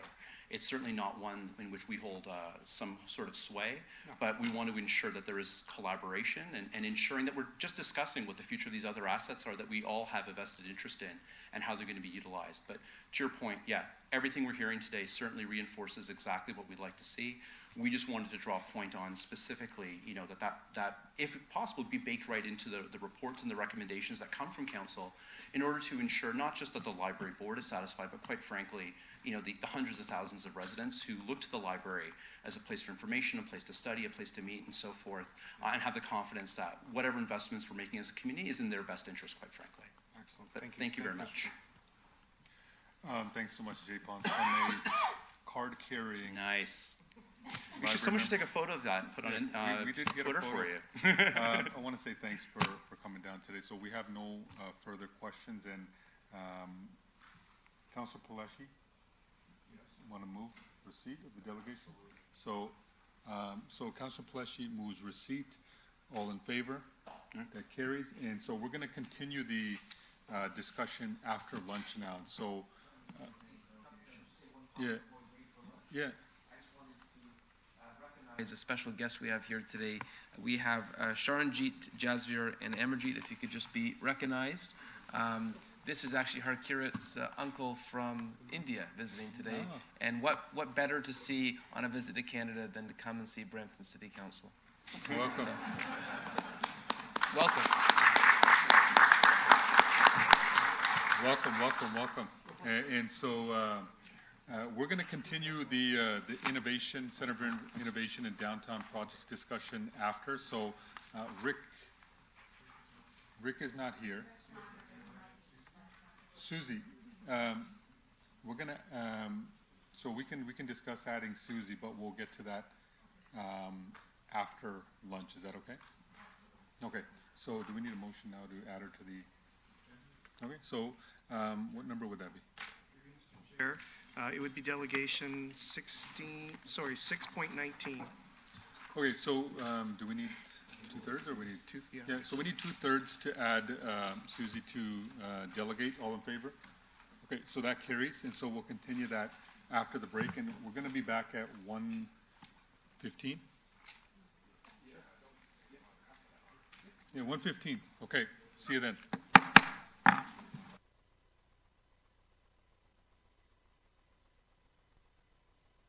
Welcome back, everybody. You're welcome. So before the break, we had started the discussion on the Center for Innovation in the Downtown Projects, and so we went through 7.1.1, which is the presentation from the CAO. We had the delegation from J. Paul Massey Singh, 6.13. Rick Evans, 6.14, was not here, and so Susie's going to come, but I think we got to, did we add her or not? Oh, we already added. Yeah, so you can come and delegate. Now, this is number, we'll do it again. So, no, we did, no? Yeah, we added it. So this is number 6.19. Susie, you got 5 minutes. Okay, great.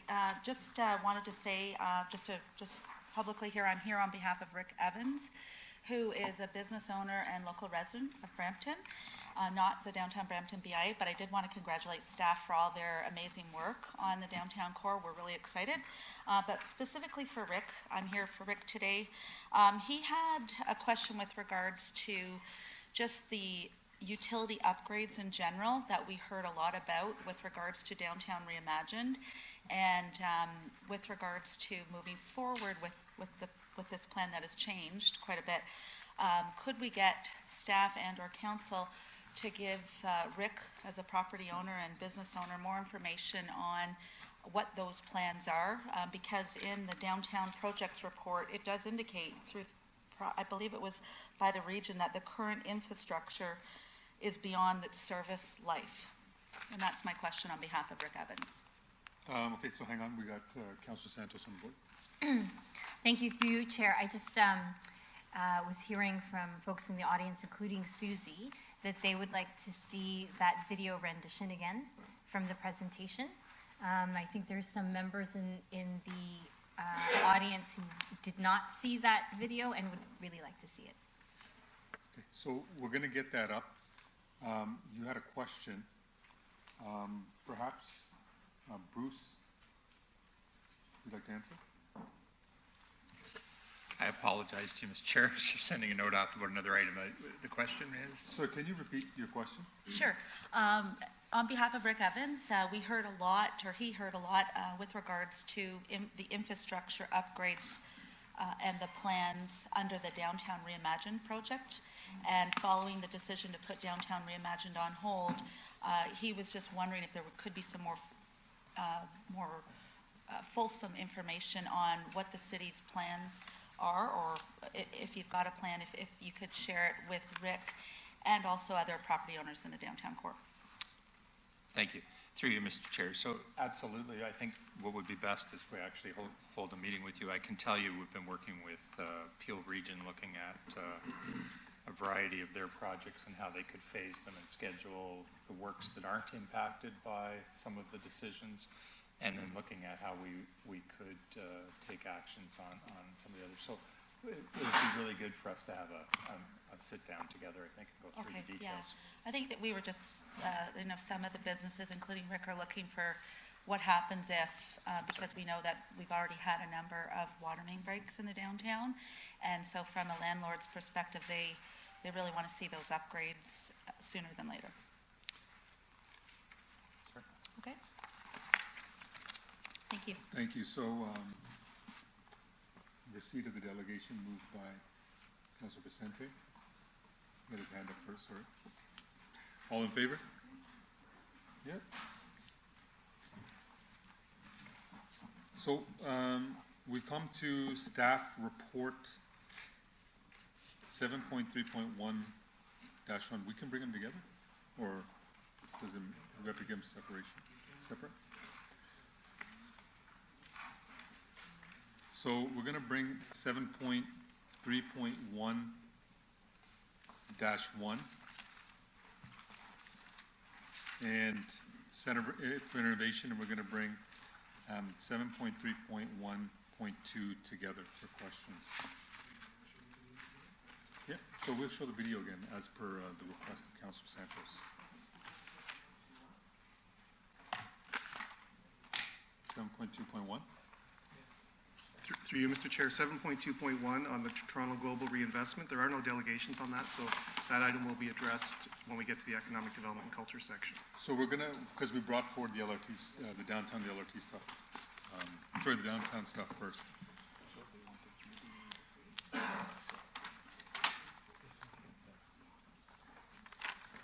Get on the board. Ask her. Want to get on? Just give me time.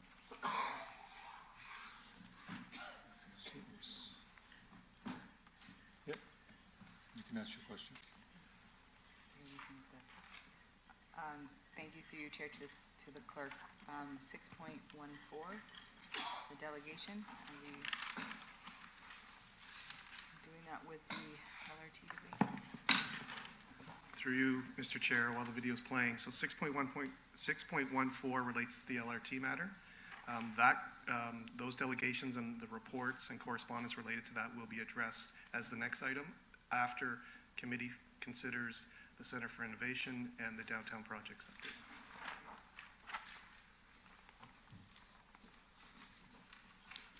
So, just to remind everybody, we're talking about 7.3.1.1 and 7.3.1.2.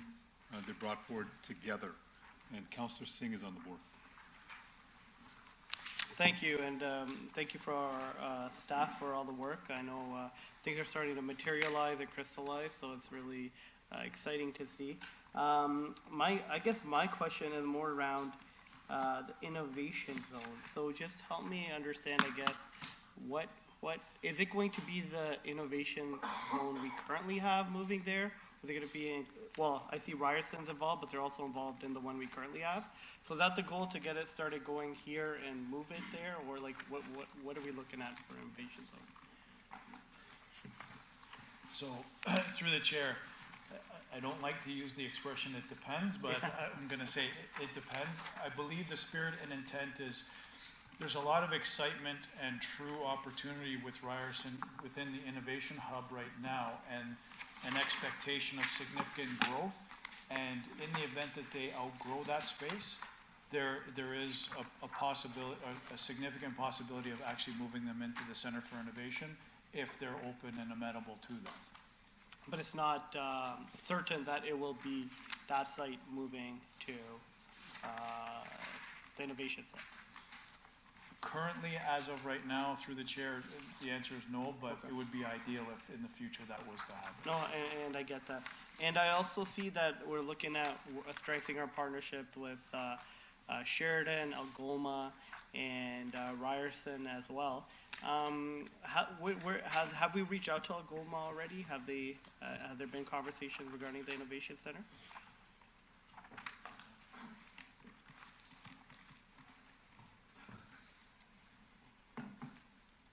Through you, Mr. Chair. Yeah, we've had lots of conversations with Algoma. They're really excited about what we're doing here in the downtown. They're excited about the Center for Innovation. They realize that as part of their opportunity to grow and to go to 500 students, to go to 800 students, that those students are going to be using the Center for Innovation. I think that's a logical assumption, and they're looking forward to that. Okay. And what's the projected, I guess, I saw that we're looking at capital budget in 2023 as well. It's awesome. So what are we projected to complete if everything goes? And I know it's not set in stone at all, and we're looking at changes. But like as of now, what's sort of our projected timeline for completion? Through the chair, in an ideal world, if all of our sort of expectations come to pass in the timeline that we're expecting, we're thinking in and around 2023, 2024. 2024, okay. And then that's fair. I think everybody understands that, a lot of things have to line for that timeline. And I guess my last, and this is maybe a shot in the dark, but is there potential for, I think we're looking at Sheridan, but also Algoma to look at, because there's still about 4 or 5 years out potentially, for them to have space there for their classrooms and move potentially there as a permanent home?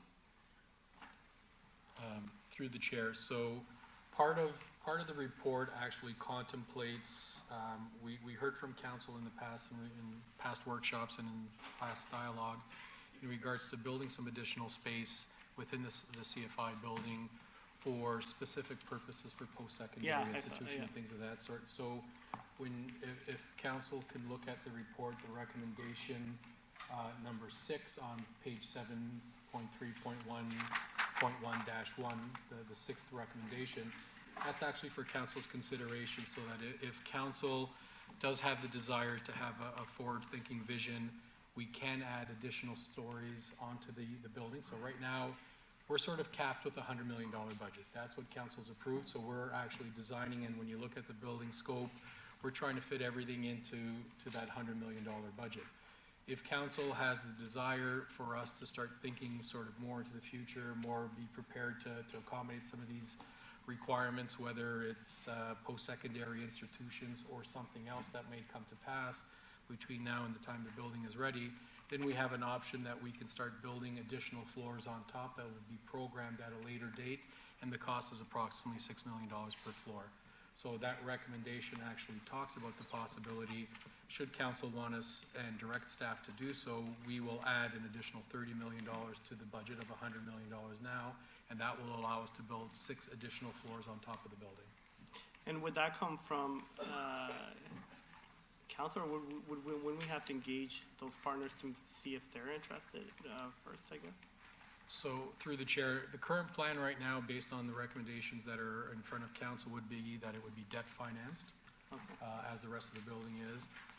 But I will assure you that what we are looking at is opportunities for sponsorships. We're looking for opportunities to partner with other organizations, perhaps private sector developers, whatever that ends up being. So we're going to explore all those options to try to cap the exposure for our taxpayers. So the worst case scenario right now is $130 million for that facility that would be debt financed. Okay. 100 of which is already approved in the budgets. Okay. All right. And so we'll be continuing our discussions, obviously, with the academic partners as well. And so I would be interested in knowing if anybody was interested in shifting or looking at space, and then we can come back and discuss, opportunities for expansion. But just to know if there is any interest out there, because we have this beautiful site, a beautiful building coming, and if any of the institutions want to leverage that opportunity, why not, right? So that's my 2 cents. Thank you. Thank you. Through you, Chair, just in follow-up to Councillor Singh's point, I think from what we are hearing from the various organizations, from institutions, is that the demand is there. And in fact, people are looking for more space in the downtown. So in terms of the demand side of things for the space, I don't think we'll have any issues. I do have a question though around deadlines and when we need to decide how tall or not so tall this building needs to be in order to proceed. Through the chair, our hope is that we get that direction today from council. A lot of these deadlines, as we spoke about earlier, there's a series of dominoes that have to happen. And when you look at the recommendations, we'd like council to give firm direction today on the location to allow us to move forward with selecting the one architect, to finalizing the scope of that building, because in order for us to get an architect, you need to know where they're going to build the building, what the actual programming is going to be so they can start their design work. And then also is the expectation that today we also get the direction on whether or not council wants to build additional floors or not. Through the chair, we've been sort of going back and forth, and as staff, we've been waiting for announcements, and then we finally got announcements. We've been waiting for different things. So really, we've been sort of going back and forth on these issues for over a year now, and we'd like to move this forward. If we're going to hit these deadlines in terms of trying to get the building open by 2023, 2024, we have to start making these decisions now. Mm-hmm. Otherwise, the timelines are going to continue to lag. So in terms of the, Councilor Vicente just pointed out page 7.3.11-1, the budget amendment for the CFI. In terms of the number of floors, though, what this is saying is just we want to approve the flexibility to build higher. We don't necessarily have to today decide how high that is. So through the chair, I would say it this way. So if council gives us the direction today to start designing to accommodate 6 additional floors, we will proceed in that manner. When we start going out and looking for partnerships, looking for opportunities to program those additional floors, if those do not materialize, if we don't see any traction in anything, then we could come back to council and say, we really don't need that additional money because we can't justify the expense because there isn't that demand. I don't think that's going to be the case, Mm-hmm. but we can certainly add that flexibility. So I would recommend to council provide the direction to staff to build the additional floors, confirm that the demand is going to be there, give us some more information on the details in terms of the programming in the coming months and years. And then when the time comes when we're about to put a shovel in the ground or finalize the design, we can come back to council and confirm whether we've got a firm plan for that programming or it hasn't materialized, and then council can make a further decision at that point. But in an ideal world, we get the decision today to proceed one way or the other. Thank you very much, Commissioner Menezes. And through the chair, I guess to the clerk, I'm happy to move that.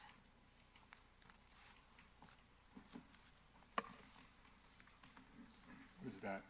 It is 7.3.1.1-1, Budget Amendment, Center for Innovation, Site Selection and Program Enhancements, Wards 1.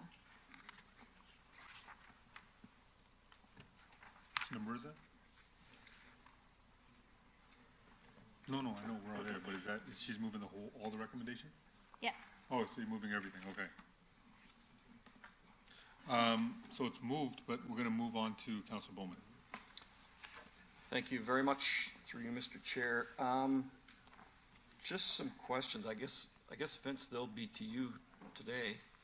I'm a little concerned about the PTS funding and roughly $22 million that we were previously counting on that now we're sort of hedging our bets on that may become external debt at some point. Do we know if that program has had any changes since we came up with these plans, or are we still sort of thinking the money's there? Well, through Mr. Chair, the provincial government's announced several streams. They call them public transit streams. They've announced the Northern Stream, they announced the Sorry, stream. did you say federal or provincial? I meant provincial, excuse me. Sorry? It's a federal program where the province has to provide funding for it. So it's you're a talking joint- about federal? Yeah. Okay. The federal government's got all their parts, but the streams we're talking about are the ones that are being announced by the provincial government. So the joint stream, federally and provincially for Northern Ontario, that's been announced. The stream for the outside the GTHA, that's been announced. As part of the That's provincial also- budget, there were a whole bunch of subway-type Sorry, is projects. that also a joint stream? They're all under the same Joint stream, program. Okay. It's Infrastructure Canada Investment Program, and these are, they announce parts of it in what they call streams. Gotcha. So the northern stream has been announced. The non-GTHA stream has been announced.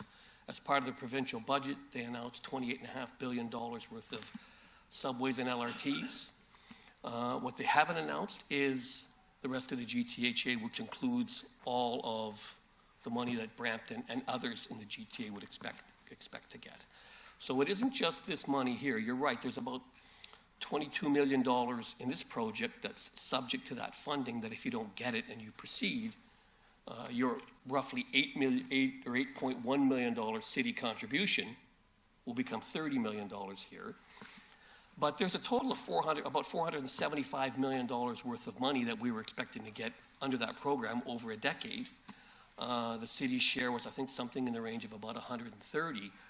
So we've heard now announcements about that. And today there was an announcement, the provincial government issued an announcement, again talking about wanting the federal government to agree to the projects they put forward through the budget. So I use words like the lack of any kind of discussion about the GTHA stream. It's troubling to me, certainly. And I think the lack of any sort of discussion when that stream is going to, if and when that stream is going to be opened, silence is ominous. So it's true for this project too, that you'll be making a decision that might, if we don't get public transit stream funding through ICIP, and the province has to put those projects forward. And council's approved in March a list of projects that they would like to see go through on that. And so we have not heard back on that, and we have not heard if and when we'll hear that the $30 million here for the downtown mobility hub is today. You'd say if we get that public transit stream funding, that's an $8.1 billion debt decision for the city. The report quite clearly says if you don't get it, it's a $30 million decision. But the public transit stream isn't limited to here. It's all those other projects that we're still waiting to hear funding for in our capital budget. Okay. And I saw Lowell walk in behind you. I don't know if Lowell has anything to add to that? No? Okay. It's just a little concerning to me because we did pass a budget based on getting funding through a gas tax that we're not getting as well. So, you know, it's a bit of a balancing act here because we could be taking on another $30 million worth of debt, and I forget, was it 23 million we were expecting in gas tax revenue that is not coming to us now?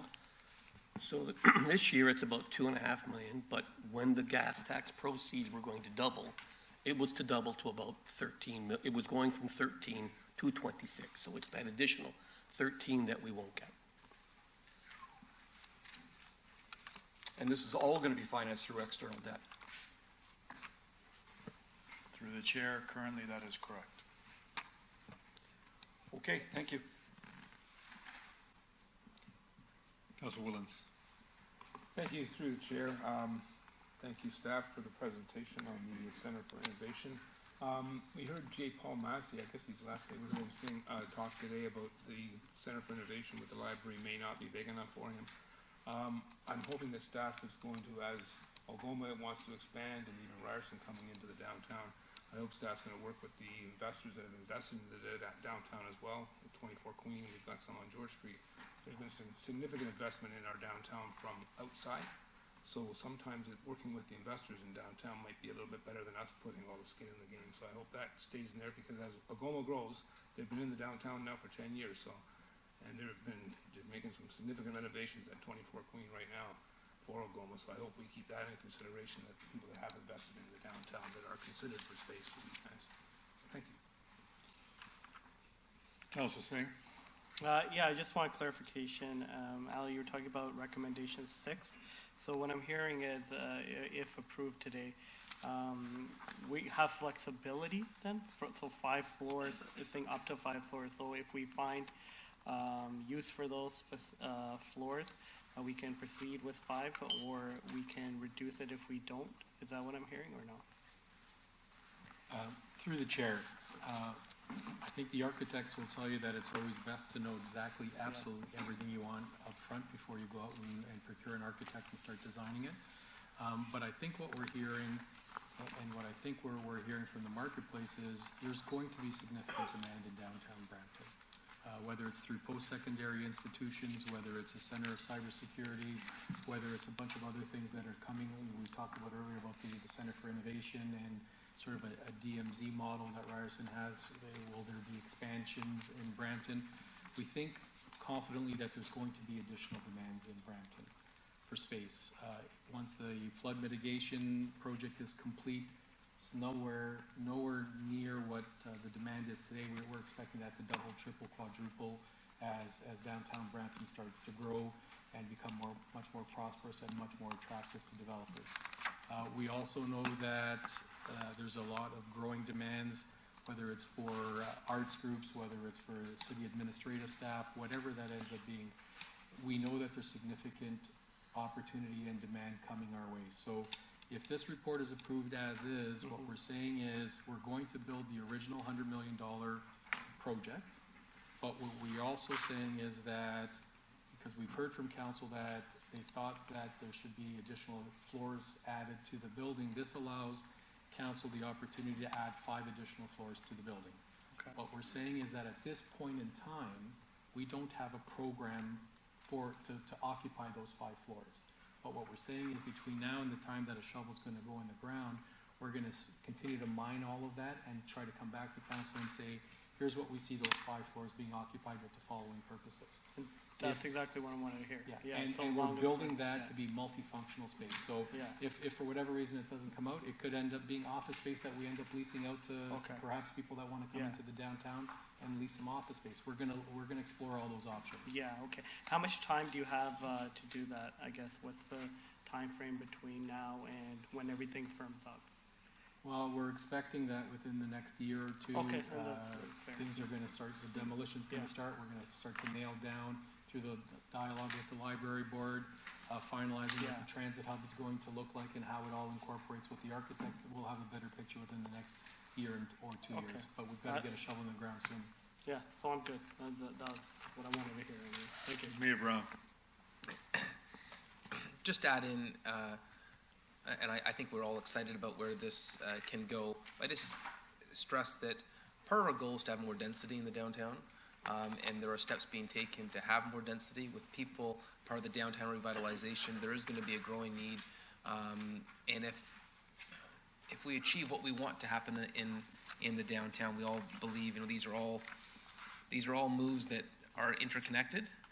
I'd also note that there could be federal and provincial funds available. There have been other municipalities that have been able to access infrastructure funds. Right now, we know we're in a unique situation where the federal infrastructure fund isn't necessarily opening up because it's supposed to be tied to a provincial agreement that they don't want to open up yet. So there are complications, but there is budgeted federal funds for infrastructure. There is budgeted provincial funds for infrastructure and community projects. And I'd hope when these 2 levels of government stop playing political games that municipalities will be able to access those funds. By virtue of the fact they're in federal and provincial budgets, that's a sign that will be an opportunity to access, and we as a council can determine where we want to go after first. I know we have a number of priorities where we'd like to get federal and provincial help, but let's not forget that there is that possibility as well. The federal and provincial governments have made infrastructure contributions to projects like this. Thank you, Mayor Brown, and I think there's no other speakers. I do have a couple of questions. Just to transit, when we speak about, you mentioned that it was a joint stream, the PTS. Yes. Can you, how does that work? Like, do they come up with like, it seems to me like for example, the provincial government I've seen so far has a tendency to kind of go its own way. And so, for the federal government and the provincial government to come together and come to this agreement for a joint stream, is it, when we talk about, do they come, do they agree on numbers? Like, how exactly does this work? Like, is there a criteria? So there's been, three-way agreements between the province, the federal government, and municipalities for decades. They're not a new thing. Right. This program that's there, the federal government says, here's the amount of money that's available. There's a bunch of categories in it. And the way it works is they need a provincial agreement with each province. And the theory of the program is that the federal government will pay 40% of the infrastructure, the province will pay a third, and the municipality would pay 27%. The province is responsible for making applications to the federal government that the federal government has to agree to. Mm-hmm. And the way they've done it in Ontario is that they've opened these streams, and the streams then allow municipalities to make an application to the province. So that stream I was talking about, if that gets opened, the city of Brampton would make an application for a series of projects to the provincial government. They would agree or not agree, and if they agree, they'd include those projects in the ones they sent to the federal government. Generally, whatever you say the value of the project is or the cost of it is, that's generally not a big issue. The bigger issue is, does the provincial government accept, the municipality's request for projects, and are they consistent? So, but it's really, it's kind of like getting, the province has to open the stream we need. Mm-hmm. We make an application, they agree, then they turn around and provide that to the provincial government, and if it's all agreed, then you proceed through the program. And that's not open yet? The one where we would get money for this project hasn't been announced yet. And, sorry if I missed it, but when do you foresee that opening? Well, that's I guess that's a $23 million question. So we don't know, but, they've opened the stream for all the rest of the province. That's the one piece that's left. And it wasn't just the city of Brampton that made wrote to the province requesting that they do that soon. Lots of municipalities did, but we don't have that answer. Right. And so, next question is, as Councilor Bowman has said, we're kind of hedging our bets. And so when we look at recommendation 7, so 20 Nelson Street and 37 are owned by Metrolinx. And our plan is to build, the transit hub there, if I'm not mistaken. How confident are we that, we'll be able to purchase that? And have you seen any inkling from the province that they're open to selling it? I would maybe refer If that I may, question. through the chair, so we're getting into an area where, so currently the plan is that the current transit hub in the downtown is underneath 8 Nelson. It's on that property, we own the property now. Mm-hmm. So we know as part of any redevelopment of the CFI, by necessity, we need to think about the mobility hub and creating a new mobility hub. So right now, the current plan is that the mobility hub is not dependent on any future plans with the Metrolinx block. What we're looking at is the possibility of exploring options with that Metrolinx block, which could augment the future of the downtown, which could include post-secondary institutional uses. It could explore redevelopment through encouraging some additional offices into the downtown. It could also include a portion of a mobility hub. So we're looking at all of that now. So the direction number 7 is really to give staff the direction to go out, explore some possibilities with Metrolinx, and if something transpires that staff believe is of interest to this project and to the downtown, we'll come back to council and provide you an update with. This is really just for staff to go out and explore some different possibilities with that Metrolinx block. Okay. Sorry, I'm going to 7.3.1.1-4. Staff has continued to work collaboratively with post-secondary institutions. And then it goes on, establishing additional programming space within the Center for Innovation may also help to further develop other post-secondary institutions such as Algoma University. So we just gave them $500,000. Would we be looking at them possibly expanding into the CFI, or do we want them to move into the CFI? Through the chair, I would respond that it's premature to even take one side or the other. I think In an ideal situation, Algoma continues to grow in the downtown. We continue to encourage that growth, whether it ends up being on city-owned property or private sector-owned property. I think it's premature for us to even go in one way or the other. I think the council's approval of this budget and this project scope allows us to have maximum flexibility to encourage that growth, whether it's Algoma, Sheridan, Ryerson, or some other post-secondary institution. So my last question is this, just on -6. So the proposed location and development of CFI at 8 and 14 Nelson will not preclude the development and construction of an LRT route within the Main Street North right-of-way. Can you just elaborate on what it will look like?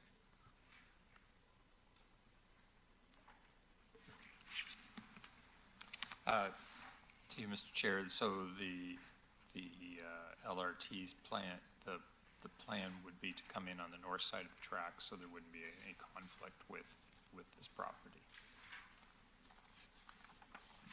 I have no further questions. And so we brought, so Councillor Santos, you want to move both the reports? Okay, so Councillor Santos has moved 7.3.1, the recommendations for 7.3.1.1. Do you want to go do them both or just do them separate? No, we'll do it separate. So, yeah, so recorded vote has been requested by Councillor Vicente. So it's on the board. Do you want to do electronic or do you want to do standing? Oh, he's coming back, yeah. Do you want an electronic? Or do you want a standing? So we'll just take the vote.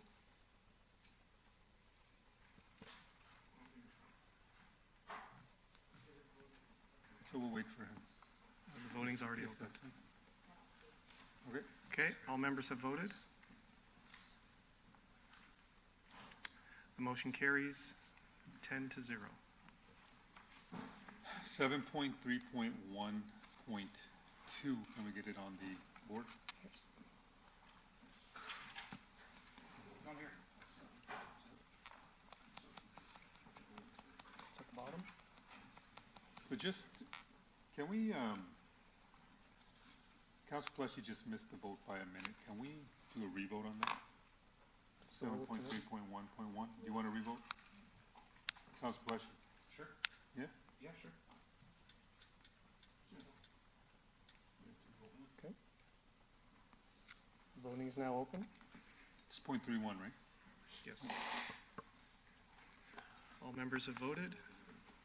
The motion carries unanimously, 11-0. All right.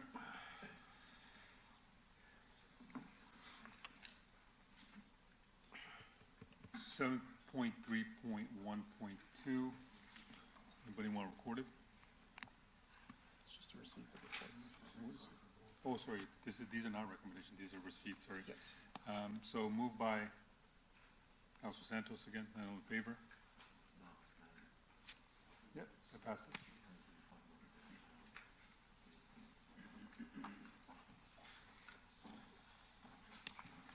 So we're gonna move on. We're gonna bring up the LRT discussion, and so we're gonna start with, sorry? Oh, we're doing 7.2. So through you, Mr. Chair, so committee is still proceeding through the listed delegations. So the next delegation is in regard to the LRT. Yeah. So committee's convention has been to deal with that delegation and then deal with the reports, Right. if that's still the will of committee. So we're gonna bring those reports up with the delegation, and so we do have Mr. Kevin Montgomery for 6.14. As soon as you, sorry, just hang on for a minute. We're gonna get Mayor Brown on the board. I know we've had a number of LRT discussions at City Hall where I think there's been opportunity for ample input from the residents on a number of occasions. I don't think anyone will say this is a discussion where we haven't had the opportunity for input. So rather than have a duplication of input, I believe there is a motion that there is broad support for around the table, that we complete the EA work. So it's for all those that want to say modern transit's important.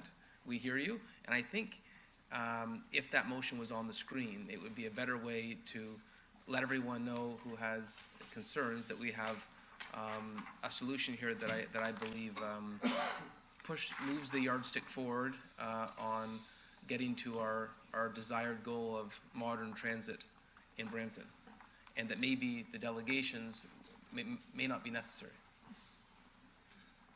Okay, so what we can do is let's get the motion on the board, and then we'll read through the motion, and then if the delegations are required, if you want to still address council, you can. Is that okay, Kevin? Okay, so can you get we'll just get the recommendations up here. So maybe Councilor Vicente can speak to this, but the original motion will be withdrawn and this new one put forward. So, just give me 1 second. Are you done, Mayor? Yes. Okay. So we got the motion up. Councilor Vicente, do you want to speak to the motion? Yep. Mr. Chair.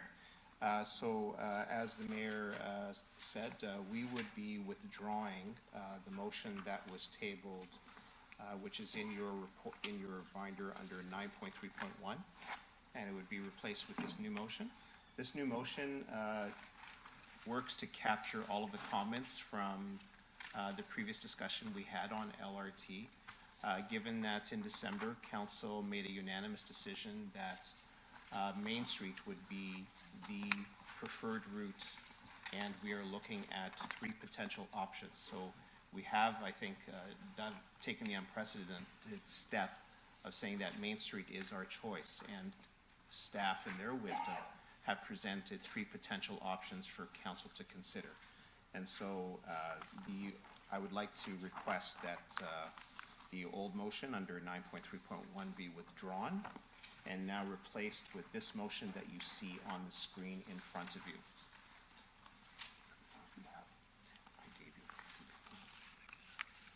So do you want to briefly just explain for the benefit of the delegates and whoever's watching briefly what the difference is? Certainly, Mr. Chair. So this motion essentially approves and moves the recommendations in the staff report that was tabled to council on April the 3rd, I believe. And it moves recommendations 2, 3, 4, and 5. It also directs staff to report back to council on how we can improve the Gateway Terminal, where being the case that at the moment the plan is for the terminus of the HMLRT line is stopping south of the intersection, and the potential issues in terms of safety and customer convenience that causes. I believe it should be council's direction that we move that station to the north end of the intersection. It would avoid a lot of issues that I know even the previous council struggled with quite at length and never came to a final decision on. And finally, the last part of the motion calls upon this council, the mayor, and staff to work collaboratively to seek a solution to fund the project and to potentially move forward with it in the future if funding can be found. That is it.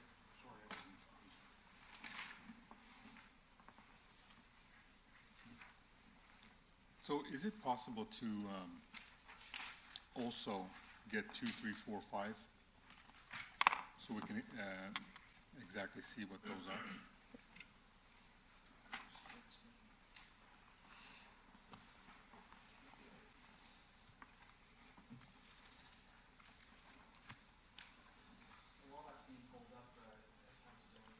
Let me get you on the board, 1 sec, sorry, get your mic on. While that's being pulled up, 234 really equips the funding of the additional EA reports. And what I think is very appropriate in this motion is, this is all of council saying Brampton deserves its fair share.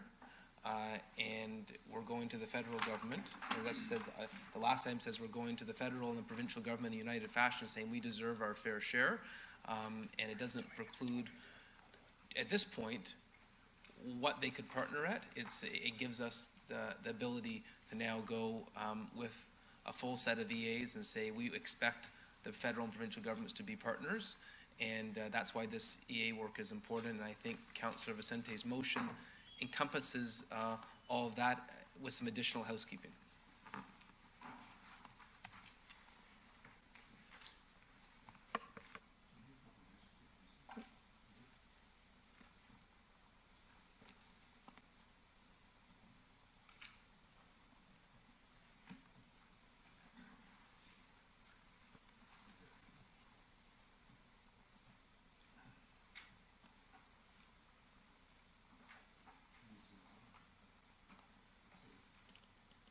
I believe the additional EA work's about $1 million, but that's not just the tunnel. There's some additional EA work there for the rapid transit, correct?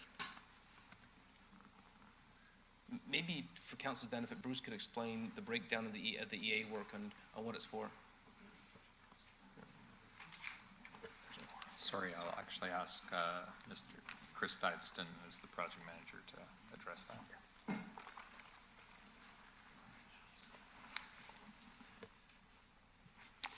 Through the chair, sorry, you were asking just what the breakdown is for the EA? Yes. Yeah. So we're looking at basically 3 options, and that's the first option is the TPAP approved alignment. The second option, which came out of some facilitated sessions that happened last term of council, was looking at a downtown loop. And the third option was actually 3 sub-options, if you will, variations of a tunnel option. So part of that EA study will look at not only those 3 options, but another important consideration is the downtown reimagined and a lot of the elements that happen in downtown. And so looking to try and incorporate those various elements in each one of those options and how can we maximize downtown reimagined as part of that EA study. So we'll be looking at all of those for all those, and this is basically just to proceed with the EA. We're not asking for a decision at this point, and we will come back at a later date, obviously, to make that decision. You all right? Councilor Fleshy, speaking to the motion. Can I just get that, the last part, number 4,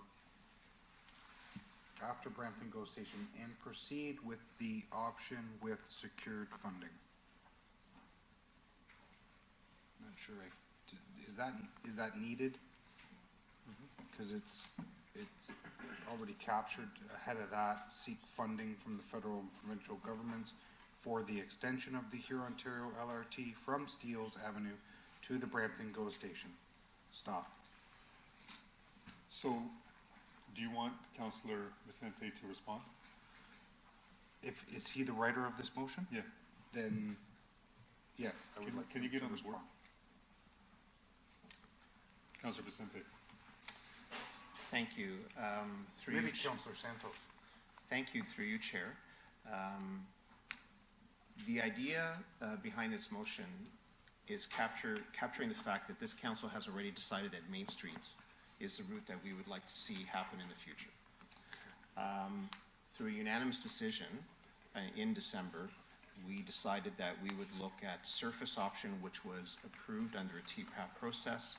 The EAs are ready, and also to explore a tunnel option. We have a staff report that has introduced also the opportunity for us to look at the George Street Loop option. So all of these options along Main Street, for them to happen, it is contingent on obtaining funding from provincial and federal sources.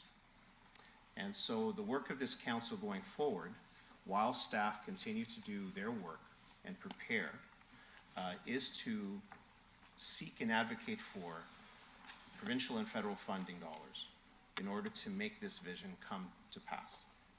And so if we can get funding for option 1 or 2 or 3, then we should decide to move ahead with either one of those options.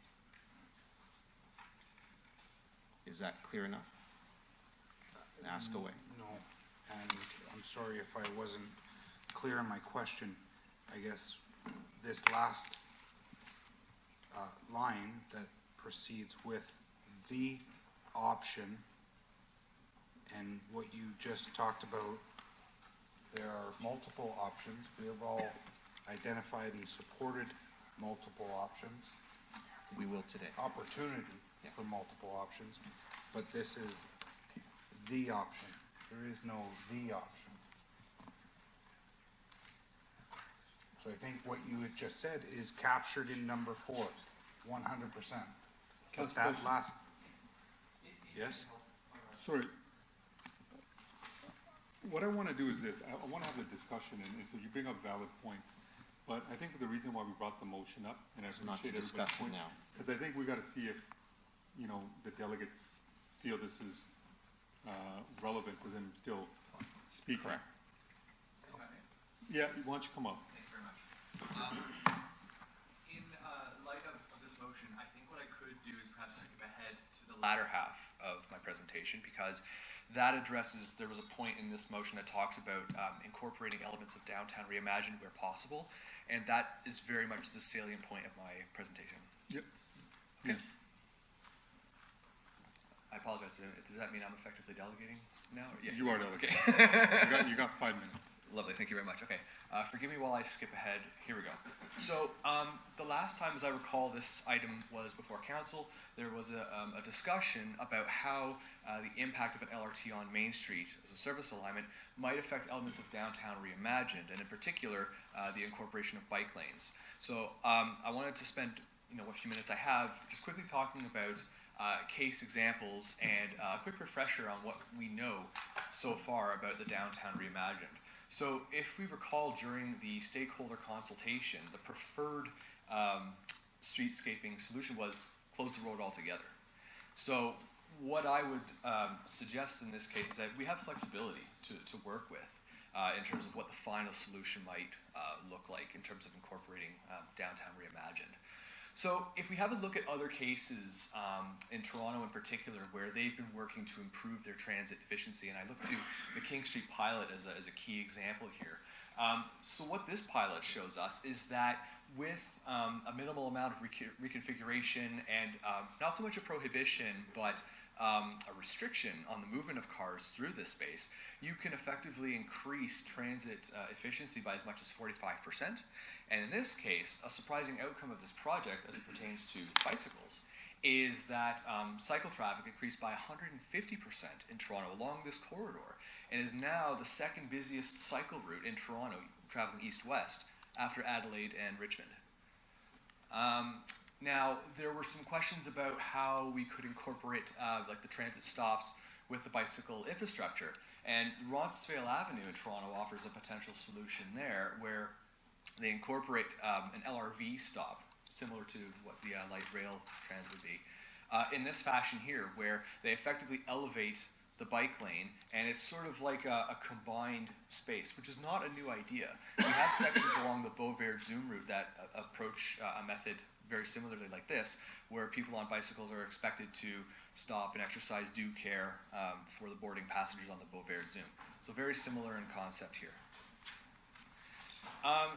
So if you recall the earlier graphic that I showed but from the Downtown Reimagined, I put together this quick illustration here to kind of demonstrate using the same parameters of space how bike lanes might be incorporated here in a downtown streetscape. And to see how it can all fit following the compliance of like a 1.5 meter wide bike lane, 3.5 meter width for in each direction for LRT, and how something like that could look. And with respect to transit stops, this software is not perfect, but you can see that there is some accommodation for building a stop and still having allowance for bike lanes and a margin for sidewalk as well. So that's really the short of what I wanted to present to council. This, the conclusion here really incorporates an earlier part of my presentation, but really, I guess if there's one takeaway from this that I would put forward, it's to not close ourselves off to possibilities and to maybe be critical of what's possible within the physical constraints of the streetscape. I think given what we're seeing coming out of Toronto with how effectively they've been able to improve their transit service using a minimal amount of money, I think certainly we could accomplish something like that in downtown Brampton as well and incorporate many elements of the downtown reimagined. Thank you.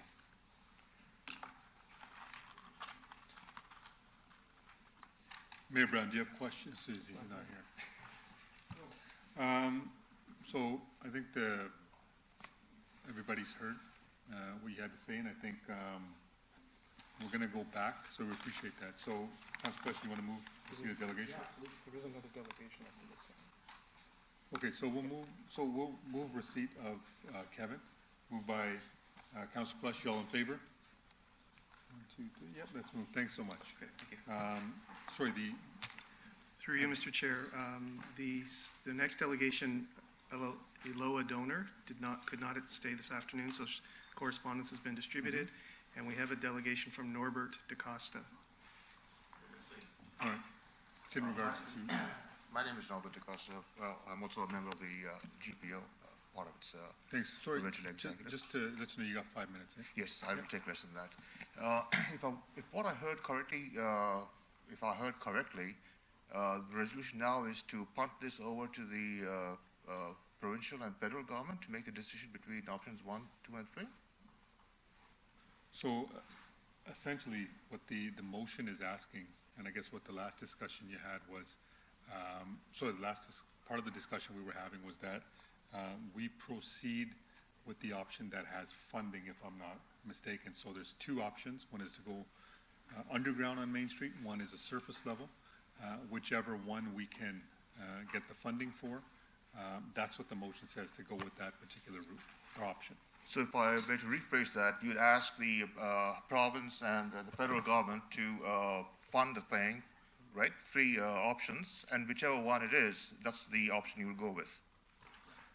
Right? That is correct. So in effect, you're basically passing it on to them to make the decision. Well, essentially, it's a good question. Do you want to answer that? Thank you, through you, Mr. Chair. This council has made a decision. The decision is that an LRT that connects from the Gateway Station to the downtown GO will occur along Main Street. Yes. But as I mentioned before, staff have presented 3 potential options, each that have benefits and negatives, but also costs that are higher and lower than others. And so to build it, you have to have a conversation with those upper tiers of government and seek the funding for those options. We as a council will be working together, if this is approved, to present those options to federal and provincial partners and seek and explain what the benefits, pros and cons are, and seek the funding to make this happen sooner rather than later. Okay. Because the residents of this city are looking to us to make a decision. We have made a decision, but there are different costs associated with these 3 options. And I think that's an important consideration for everyone, because there's only one taxpayer. Absolutely. So basically, we are still having those 3 options on the table. It'll go to the various levels of government, and based upon the decision, you will. Correct. Your decision is basically you're going to have the LRT from point A to point B. Absolutely, 100% correct. That is the wish of this council. Okay, thank you very much. Thank you. Thank you. So we already got, so this was 6.1.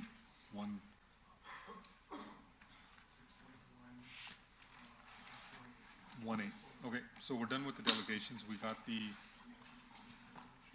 so we got also got the correspondence. Eloa Donor was not here. So I believe Councilor Fleshy had moved it. All in favor? So are you on board? Receipts of the... Just for delegations. So all in favor?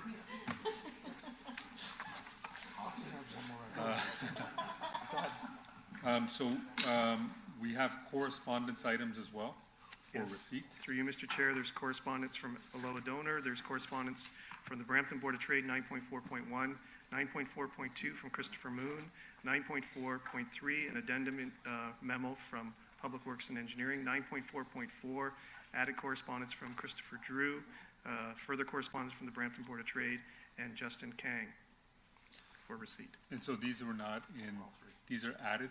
These are not, are these in the agenda already? Through you, Mr. Chair, some were published with the agenda, others were, came in subsequent to the agenda and on your desks this morning. All right, so if anybody needs access to these, they'll be available today? Okay, so they're going to be posted online, this correspondence. And so, anybody want to move correspondence? Moved by Mayor Brown, all in favor? Carries. So next, so we're going to come back to the discussion on the motion now. And I believe Councillor Paleshi had the floor. Thank you, Mr. Chair. And that was just one of the items, and I think what I'm getting confused with is the, just the wording around, with the option, and kind of the lack of flow with that statement. I'm open to suggestions. One suggestion I would have would be, other than my first suggestion in deleting the line, would be and proceed with an option with secured funding, which still doesn't flow properly, but I'll again ask the mover of the motion to, now that I kind of, I think I got my point across. And Are you saying it's vague? I'm saying it doesn't make much sense. I'm saying that it chooses an option. It's when this council is saying, it doesn't choose an option, but it doesn't mention options. Councillor Vicente, would you, sorry, Mayor Brown, are you on the board? Yeah. So, an attempt to help here, there's two things we need to proceed and move the ball forward. We need a dance partner, and we need completed EAs. We don't have a full set of completed EAs, and we don't know who our dance partner is yet on terms of a funding partner. And so what I believe this attempts to achieve is to say that we don't have the financial capacity to do this without a funding partner. And so I think what the language was meant to say is we will proceed if there is a secured funding partner.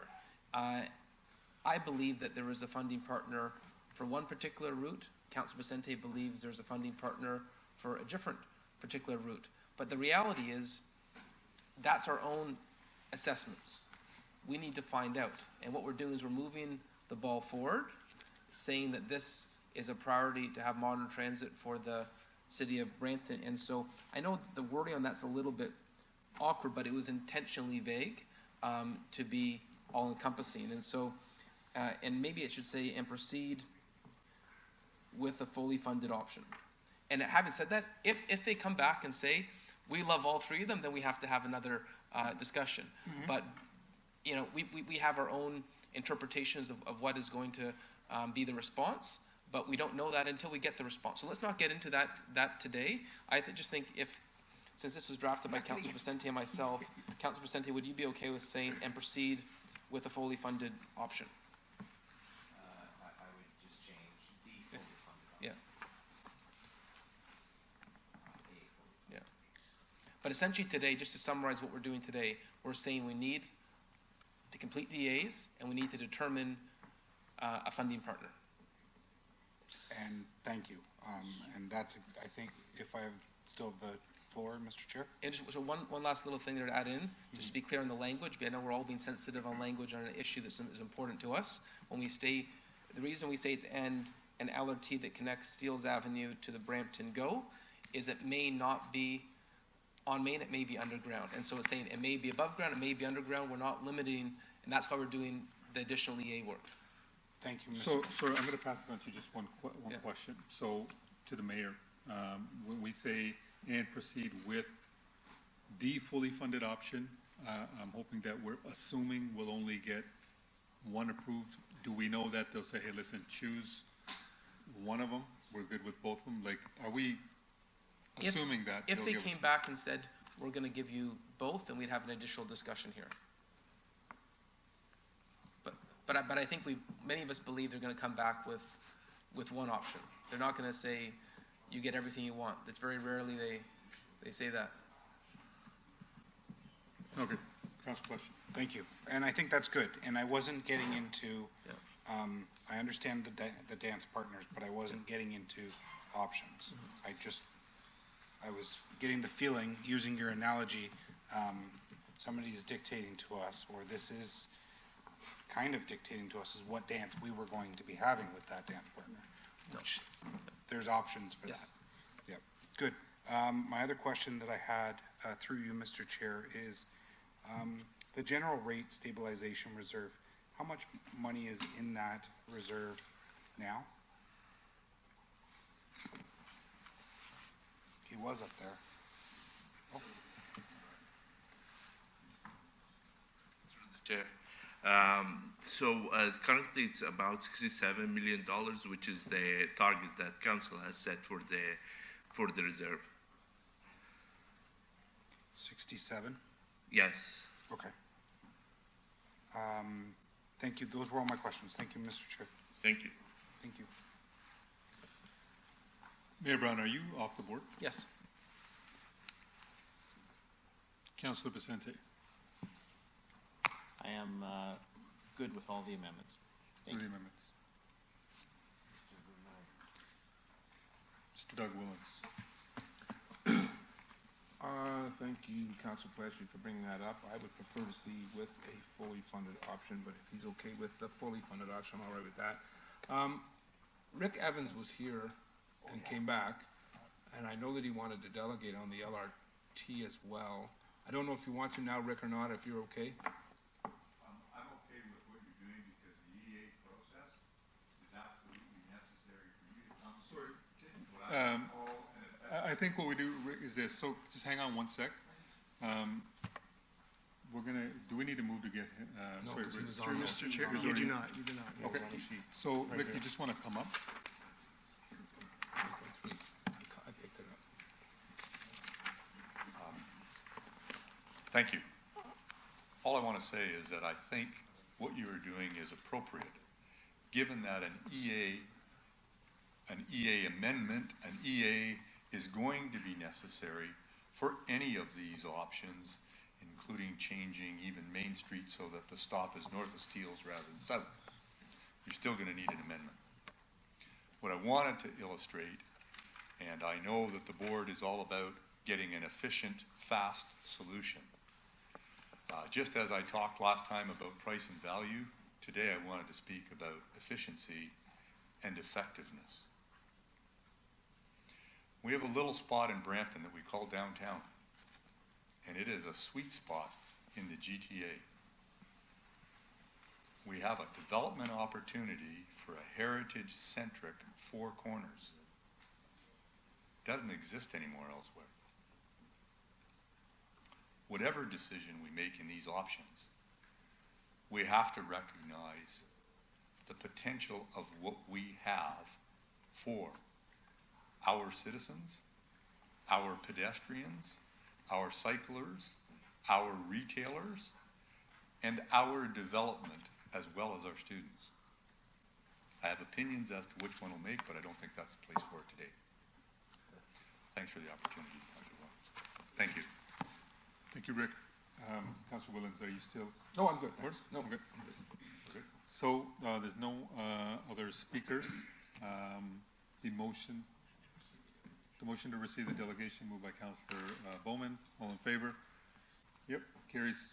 So we're going to move to the voting on the motion. Now, the motion is on the board. I think everybody's had a chance to read it. And we're going to do a recorded vote as per Councilor Vicente's request.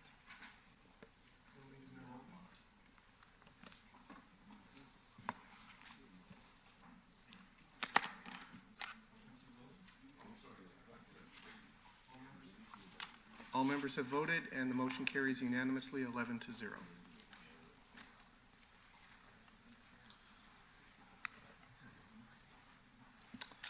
now we go to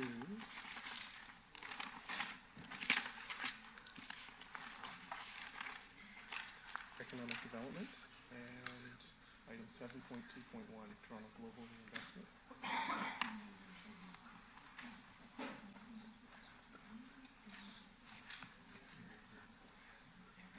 Take like 30 seconds, allow everybody to clear.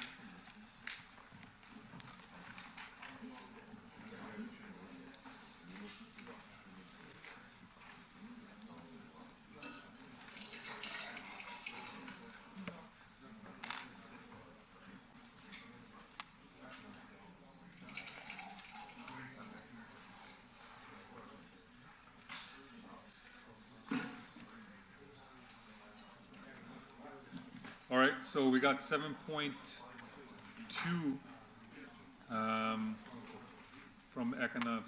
we're starting the economic development and culture section now. 7.1 we just dealt with. 7.2, which is a report from Martin Bold from economic development in regards to Toronto Global Reinvestment. Sorry, I'm gonna get you on the board. One sec. You're on the board. Okay, thank you, Councillor Dillon. I would note we have Toby Lennox here from Toronto Global. He's been patiently waiting all day long, and he spearheads the GTA economic development efforts. I've spoken to members of council, and I know when we look at this stat of numbers, we're not pleased with where we are. Rest assured that the mayors have been raising this on the call and on the meetings with Toronto Global. We are attempting to have a much more collaborative, close working relationship with Toronto Global, understanding that this was just getting set up. And there were some concerns raised that the focus initially was on Toronto. We have the team's commitment at Toronto Global that they're going to have a concerted effort to work on an emphasis on the 905. And I would just add that we have a number of activities scheduled now for later this year, where there are Brampton collaborative efforts with Toronto Global. I know I am making a presentation to a business delegation, investment delegation from France that's looking at making investments in the GTA. That's coming up in July. They are incorporating their efforts for an investment effort in the food processing center, where we're going to take a leadership role. But I am aware of the sensitivities. Now we're at the committee stage, and next week this would be ratified, and so we have a little bit of time. Mayor Crombie in Mississauga has asked that the 905 cities incorporate similar language on trying to put an emphasis on the 905. At the same time, I don't want to put Toronto Global in a position where they have to turn down a tech investment if they want to be in Etobicoke. We just want to make it very clear we want more enthusiasm, more energy directed towards the 905. And let me say that where we have criticisms, it's not a criticism of the importance of regional economic development. Regional economic development is important, and I would note that this fund the province has signed on to and the federal government has committed to. And so for every dollar we put in, it's matched by provincial and federal dollars, and so there is an amplifier effect because we have that provincial and federal investment as well. And so what I was asking we could look at is that we incorporate some of the language that other 905 communities are asking us to set as a goal and a benchmark for Toronto Global. I think the clerk has a copy of it, and we could wordsmith this, and maybe give Toby so we're setting a goal for the 905. We're not saying they have to turn down someone who comes saying they want to invest in downtown Toronto, but we're just asking them, similar language other municipalities use, that we have a goal of 50-50 distribution and written updates. Now, having said that, I think we can play with this and look what other municipalities. We do have another week before this is ratified, but I think it would only be appropriate, given that Toby's been here all day, just to give Toby a few minutes, just give us a quick update. I know we got off to, when you start something new, it's difficult. It's where, now that we're going, what counts is where we end up. We want an emphasis on the 905. We have Toby's commitment that we're going to get an emphasis on the 905, and maybe he could say that to council as well. But I'll warn you, Toby, you have a few skeptical individuals here based on the start, but I think it would be appropriate to give the head of Toronto Global an opportunity to say a few words. Right, so we're going to add Toby as a delegation. We need 2/3 to do that. And so, moved by Mayor Brown. All in favor? Carries. And he's not prepared for this, but I thought maybe that there may be some specific questions. Yeah. Sorry?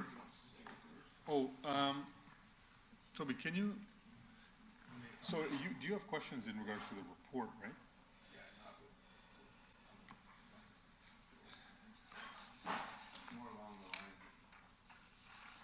So maybe Toby, hold 2 minutes, let yeah, Councilor Williams, yes. Just grab a quick seat. No, it's up to you. Yeah, yeah. So, we're gonna, just to be clear, yeah, we're gonna go to Councilor Pertini, then we'll go to you. I was just, thank you, Mayor Brown, and thank you through the chair. I was just looking at the report, and we've had a 3-year, and we give them over $500,000 for 30 jobs, if I'm looking at it. But if you look at the Mississauga, they got over 1,568. So when we look at the 905, I'm looking between our 905, not others. So now we're going to do another 5 years. So Councilor Pertini, we can get into this. I'm talking about the report. Yeah, but the request was that we have the delegate speak. We can speak on that after. And just, do you mind if he goes first, or is there something relevant to what? Okay, so we'll begin with the delegation. Oh, okay, and I appreciate the opportunity to speak. Let me just give you a sense of the status of where we're at with the renewals, because I think it's important to put this into context. We have received the approval of the Region of Durham, the City of Toronto, and the Region of York. This language is not in those. So I'm afraid I've only just seen this. I also just saw this yesterday from the City of Mississauga. I'm having a board meeting tomorrow morning to sign the agreement with the federal government, who are committing $10 million, $2 million every year in each of the next 5 years. I've also been in negotiations with the provincial government, and the provincial government has continued to provide a great deal of support to Toronto Global, and we're looking to be concluding a transfer payment agreement with them shortly. So we understand the issue of the division of investment between the 905 and the 416. I am going to be blunt. The distribution of investment between the 905 and the 416 is something that traditionally has hovered around 75 to 25% between the two of them. That has been the case for about 15 years. It hasn't moved largely. What we're witnessing right now is evidenced by a report that was put forward by the Neptis Foundation, which I strongly urge you to read, is that investment distribution is probably accelerating to 85-15, if not 90-10. And that investment is actually starting to go mostly south of Bloor Street. You have 12 million square feet of office spaces being built in the GTA, 10 million of that in downtown, and most of that is south of Bloor. So the current trends towards what's going on is definitely favoring the 416. We understand that. We are a small group of 14. What we do is we do outreach to companies to bring them here to land their investments in the Toronto region. We are not happy, as I've repeated many times before this council, we are not happy with the situation that we've seen in Brampton. We have brought a number of companies to Brampton, and we have not been able to land them here. We have had one win. We've got 4 that are looking extremely promising right now. We actually applaud the steps that you're taking with respect to the expanded FDI that you're looking at doing, because we regard that as being complementary to the work that we're doing. Your investment is $160,000 of our overall budget of about $7 million. So we understand that. I have only just seen this 50-50 distribution, and I don't know what it means, honestly. In last year, the 905 actually got more jobs than the downtown. That was a blip. It could change depending on where we land investments. I have suggested to the economic development officers, of which Brampton is a team, that said we would want to work to try as a start reallocating the 75-25 split. Because what that would allow us to do is to start working where we can to improve the situation.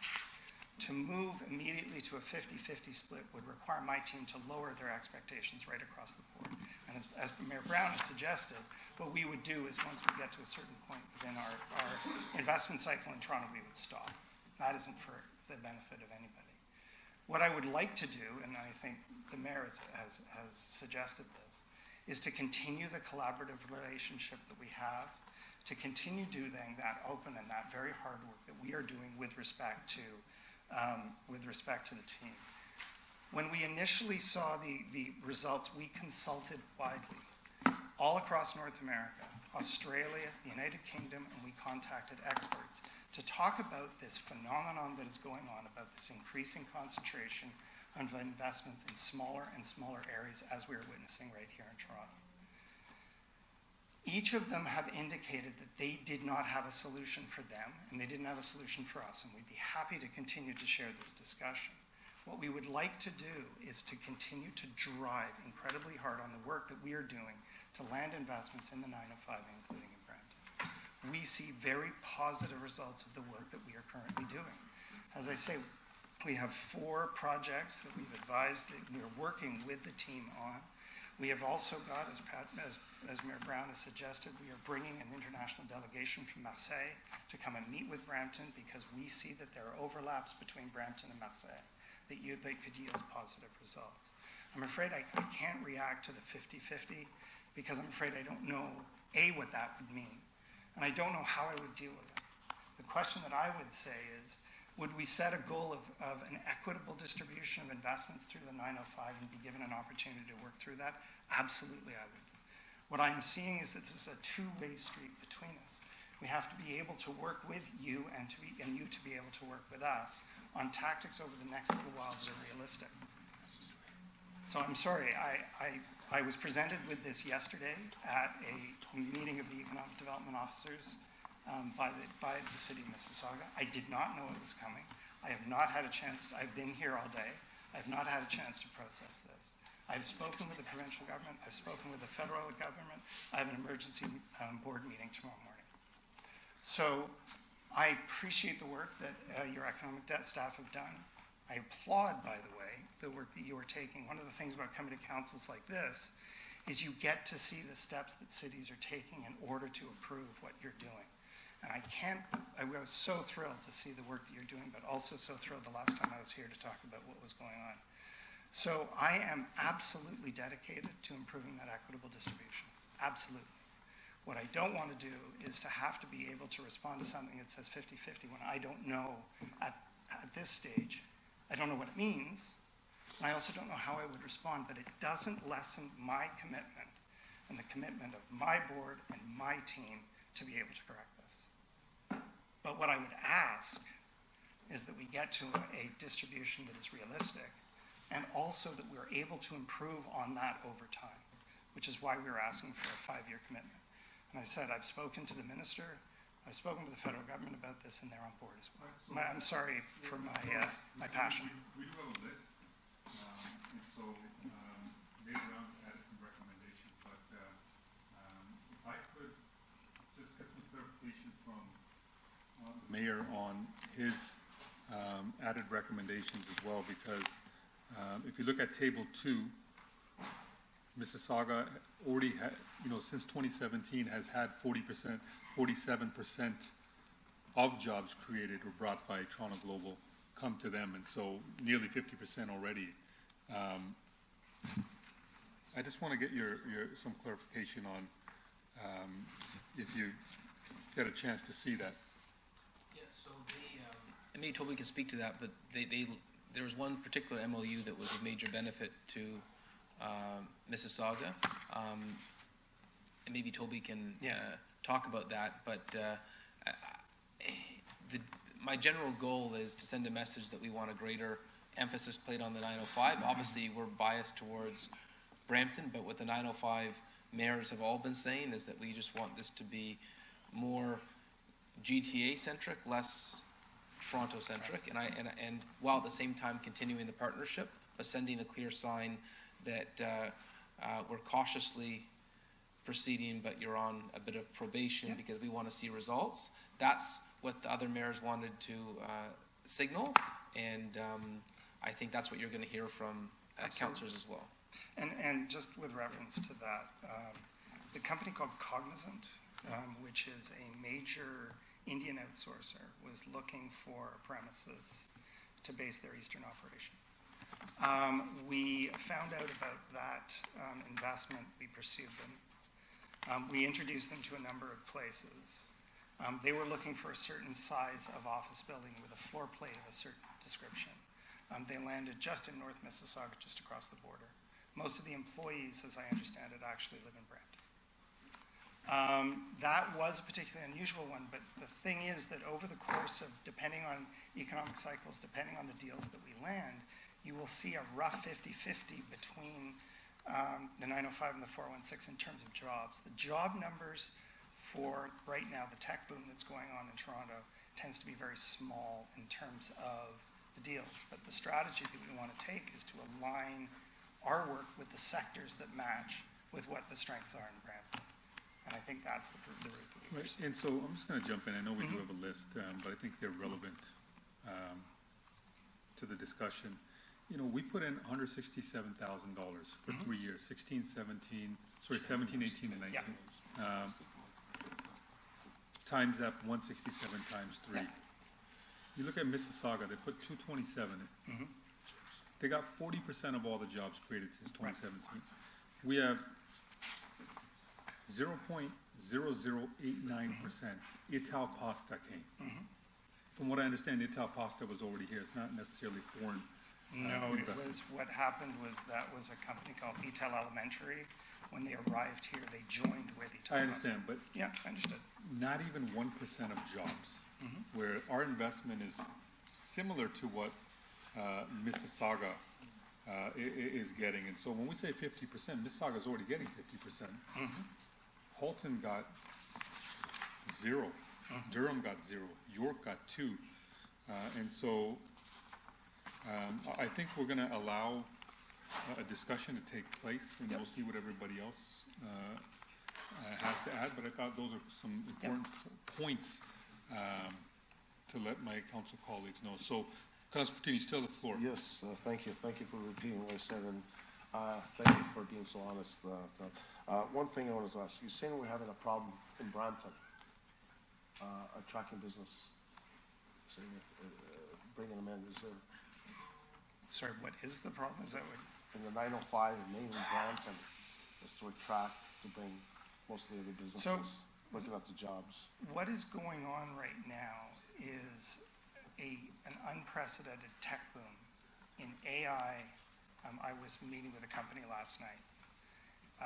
They are looking to, there's the effect of agglomeration, and right now it's nothing necessarily that Brampton or Halton or any are doing right or wrong. What you're seeing is an acceleration of companies that wish to be established in downtown Toronto, because that is where the overwhelming, incredible hub is of tech.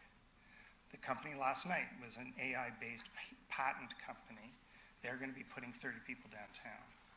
So that is the real effect of what it is that you are starting to see, is that the talent agglomeration, et cetera, is downtown right now. So the strategies that we're trying to employ are to say, let's focus on other sectors. The issue with the other sectors is that those deals tend to take 18 to 24 to 3 years to close if you're talking about advanced manufacturing, if you're talking about food and beverage, if you're talking about life sciences. A tech deal can happen like that. You can get a tech deal done in about 6 to 8 weeks. Those deals are really pounding in downtown, and they are generating an immense amount of profit and wealth. So I'm not saying it's whether there's good or bad things about anywhere. It's a question about the external factors that are currently happening. So I look at the government of Canada, government of Ontario, they're paying $10 million. Yes. For them, we could put $100 million because it creates jobs and it keeps the economy going. But for us in Brampton, at the end of the day, like Capri was saying, I was repeating, now we're gonna do a 5-year, pay almost $1 million and we get 30 jobs. Our investments compared to the federal government, it doesn't pay off. So we have a 3-year, now we're gonna go into a 5-year.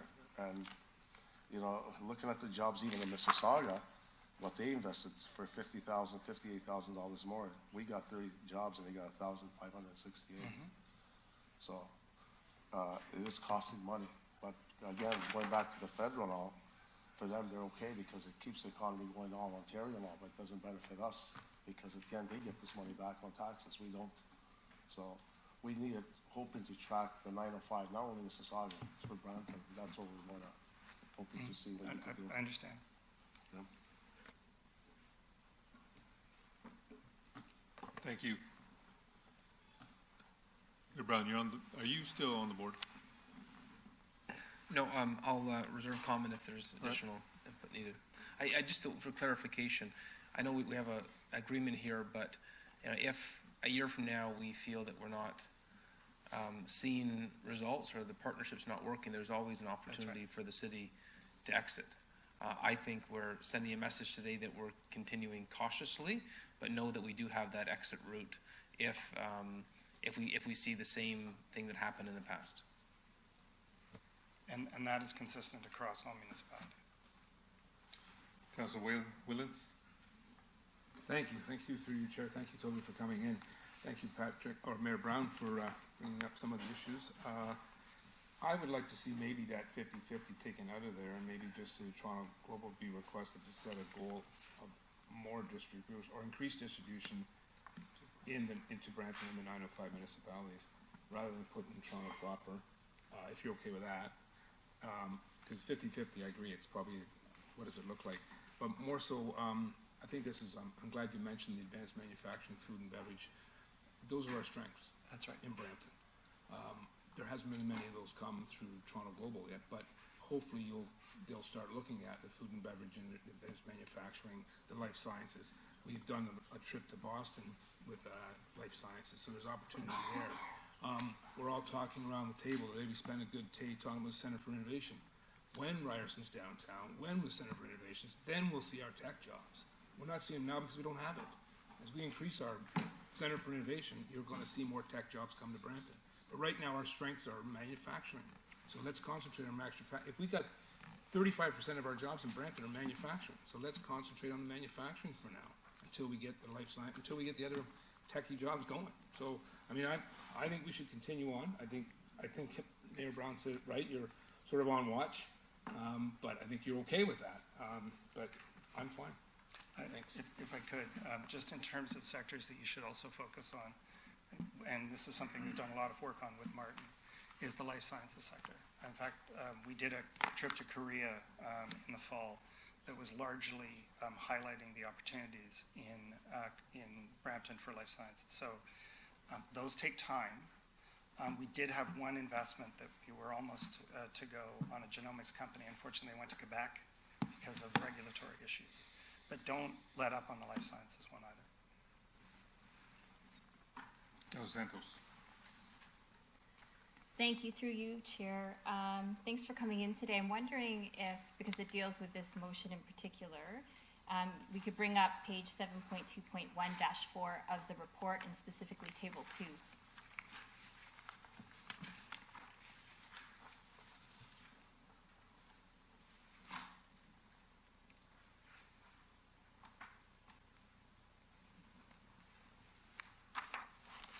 So my issue isn't, and while the clerk is bringing it up, my issue isn't necessarily, or concern isn't necessarily the 50-50 split between Toronto and the 905. My concern in the interest of Brampton, is the abysmal performance of that.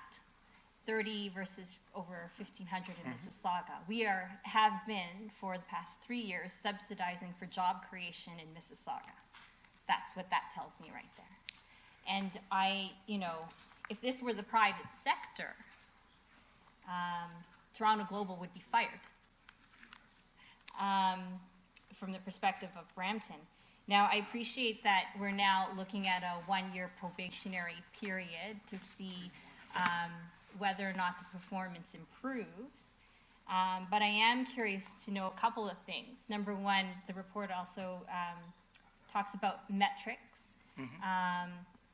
What those metrics are. I know that there are 6 potential leads that Toronto Global has. But what those metrics are, because the return on investment for this at the moment, based on performance, is pretty abysmal. And even more so for, I would say, York, Halton, and Durham. So the question is, how will Toronto Global, based on those metrics, be selling Brampton as a place to invest? And if the 1-year probationary period exists for all municipalities within the umbrella of Toronto Global, how will you balance those competing interests for those jobs? Because clearly it's been incredibly imbalanced in favor of Mississauga within the 905 right now. So the mandate of Toronto Global is to sell the entire Toronto region. The reason that was done was to be able to give the capacity for this region, which operates largely as an economic whole, to be able to go up and compete with other municipalities throughout North America. Our equivalent organization in Montreal, Montreal International, represents 82 municipalities, and they're funded. They've got a staff of about 80. When you're talking about New York, you're talking about a similar organization that is of that scale. What we're trying to do is to give heft to the region so that we are going to be able to attract investment based on the value proposition of the region as a whole. Given the mobility, mobility of both capital, the mobility of individuals, etc., the mayors and chairs at the time, supported by the feds and supported by the province, said that what they were going to be doing is they were going to be selling and asking us to sell the Toronto region as a whole based on a regional value proposition. So to answer your question, we don't get into the game of saying that we are going to sell Brampton versus Halton versus Scugog versus East Gwillimbury. Because frankly, to the international investor, that is not, they don't understand what any of that means. When we are selling the Toronto region and we start talking about the value proposition with respect to talent supply, we do that on a regional basis. If you read the Amazon bid book, the Amazon bid book did one of 2 things. And I think you should, it took one, it said, here's an entirely regional approach that is going to benefit everybody because by virtue of continuing to drive investment into the region, it'll work.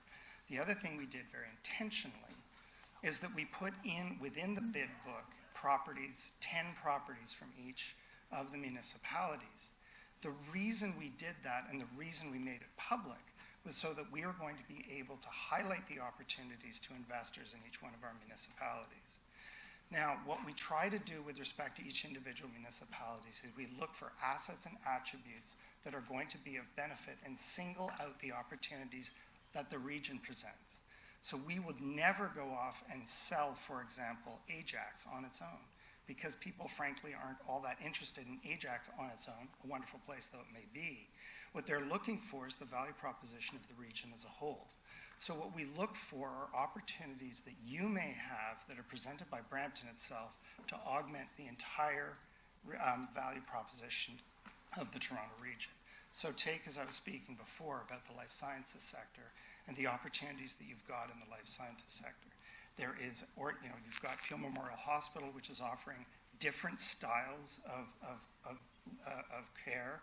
You've got Medtronics, which is a fantastic client that you've got here. What we do when we go to a place like Korea is we would say, you're joining a community of 6.4 million people with one of the highest and most educated workforces. We are actually cheaper than what you may be thinking about in terms of Boston or San Francisco. I'm not sitting there turning around and saying, you know what, we're better than Winnipeg. We don't do it that way. Your challenge is global. So what we are looking for are those opportunities that Brampton presents on a global basis. And I think life science is exactly one of the ones that we would, and when we go forward, we do actually talk about the actual location. This is when we start handing things off to the economic development officers, and we work collaboratively with them. When we've identified the lead, we start working that lead. We'll bring it around once it's qualified to a point. We'll work with them to be able to augment the Brampton value proposition. So that's how it works. But just understand that what we're trying to do is to match the value proposition of the entire region with similarly scale and sized regions globally. Mhm. So, a long description, I understand, but I get it, and I think just remind me, did we win the Amazon HQ bid? No, and actually, it's probably one of the best losses we ever had. So, By virtue of the Amazon bid, what we got was $142 million worth of ad equivalent buy, and we got over 250 companies that landed in our pipeline that we didn't have before. To have won, I mean, we were quite, honestly, we had 3 objectives when we went into the Amazon bid. 1, win it, great, that would be terrific. Number 2, we don't have the kind of profile that we need internationally. We were only one of 2 cities that released the bid, and we still have people coming to us to use it. And number 3, it was to start exposing the different aspects of the Amazon business chain to different aspects of the Toronto region. So if you read the book, you can see that actually that was the objective that we took. and I appreciate that you are trying to represent the Toronto region, which gets back to the point of the conflict that exists here, because the people sitting at this table are interested in jobs in Brampton. And again, pointing to that chart, it doesn't look really good in terms of return on investment for us, for the city of Brampton. So there is a competing interest for sure. I'm not exactly clear as to how Toronto Global is actually going out there to sell Brampton. Quite frankly, we could probably set up our own FDI machinery here in Brampton and sell Brampton ourselves without having to worry whether or not Mississauga is being subsidized for all the jobs in that investment. Now, I'm fine to support the probationary period of 1 year, but certainly it would be great to know what those metrics of performance are, so that in any sort of opportunity to move forward with Toronto Global, those numbers have to significantly improve. Well, I can certainly, and I'd be delighted to talk about the metrics that we put before the Economic Development Officers Council yesterday that we've put towards our board. I've not yet seen the metrics that the provincial government, who is by far putting in more money. What we had indicated that we would do is that we would be getting 40 wins in the Toronto region between between 2019 and 2020. That'd be an increase of 10 wins. And remember, for us, a landed win is a company that has established an operation here, has hired a minimum number of people, and has actually done a real estate investment. We don't do equity, we don't sell real estate, we don't do joint ventures, we don't do any of that. In addition to that, we've also proposed to the economic development officers that we do 2 things. That we ensure that there is a minimum number of companies that are in our pipeline of level 2 and 3. That means that these are companies that are thinking about locating in the Toronto region within about 18 months. The other thing we want to do is at the top end of our sales funnel is to start adding a minimum number of companies who are interested in locating out of the 905. So that is about 150 to 200 companies every year. We currently have 600 companies in our pipeline. Where we get those from is either we prospect for them directly, and that's our teams just actually sitting there behind computers identifying companies, or we get them through the Federal Trade Commissioner Service. Those are the metrics that we have put before the economic development officers. We've also indicated that what we want to work to is a 75-25 split between the 905 and the 416 at minimum. We want to be able to work with everybody over the course of the next 5-year funding to see how that is going to pan out. Honestly, so that's why we are looking at going at that direction. Is your question answered? No. Okay, so can you be a little bit more succinct in your answer? Can I add something? Yes. We're looking at paying for at least 1 year probationary period, $167,000 to extend our relationship with Toronto Global. We are the customer right now. You're pitching to the customer. Yep. And when you say 905, you're grouping in all of these other municipalities that we are competing with, and clearly Mississauga has been the winner over the past 3 years. So my question is about accountability to the city of Brampton in terms of how Toronto Global is going to bring jobs here to Brampton. Toby, can you be to the point with the answer? Sure. Are you asking me, do I have a metric for Brampton alone? Yeah. I don't, and I don't have a metric for any municipality in the Toronto region, because the mayors and chairs have indicated the metrics that we are to provide are going to be on both a entire regional basis, and the new metric that we're being asked to do is between the 905 and the 416. That's fine. You done? Thank you, yeah. Thank you. Councillor Pleshy. Thank you, Mr. Chair. Thanks for coming down here last minute. I appreciate it. It's not easy. It's difficult. And I'm not going to get into many of the weeds, although I respect and support a lot of the comments, especially with what Councillor Santos has said. Toby, I'm going to just kind of draw attention to the fact that, you know, when we were going through the Amazon bid, and every time I saw somebody from Toronto Global, either on television or in an article or on the radio, it was a lot about the Toronto and Mississauga bids, and there wasn't a lot of mention about Brampton being amongst one of those bidders. And maybe it just had happened that when I was watching the TV or listening to the radio or seeing the article, maybe I wasn't catching the full story, or maybe there was other ones that combated, you know, just the mentions of Toronto, Mississauga, but they seem to be really highlighted in the media outlets, and I saw that as being unfortunate. I wasn't happy with a lot of the love that we were getting from Toronto Global, that I saw other municipalities getting. So I kind of came into this term thinking that maybe that relationship should, maybe it has run its course, and maybe we should look for something else. But that being said, you know, I don't think there is anybody at this table that fully understands the type of investment and the type of in the global grand scheme of things, other than, you know, our mayor. So if our mayor is sitting here today saying, you know, we're going to give us another try, but you guys are on notice, I'm behind him 100%. And I think that you've gotten what we've said here today. Absolutely. We really need to see something. Absolutely. And appreciate your time coming again. Thank you. Thank you, Mr. Chair. Thank you. Councillor Fatini, back on the board. Thank you, through the chair.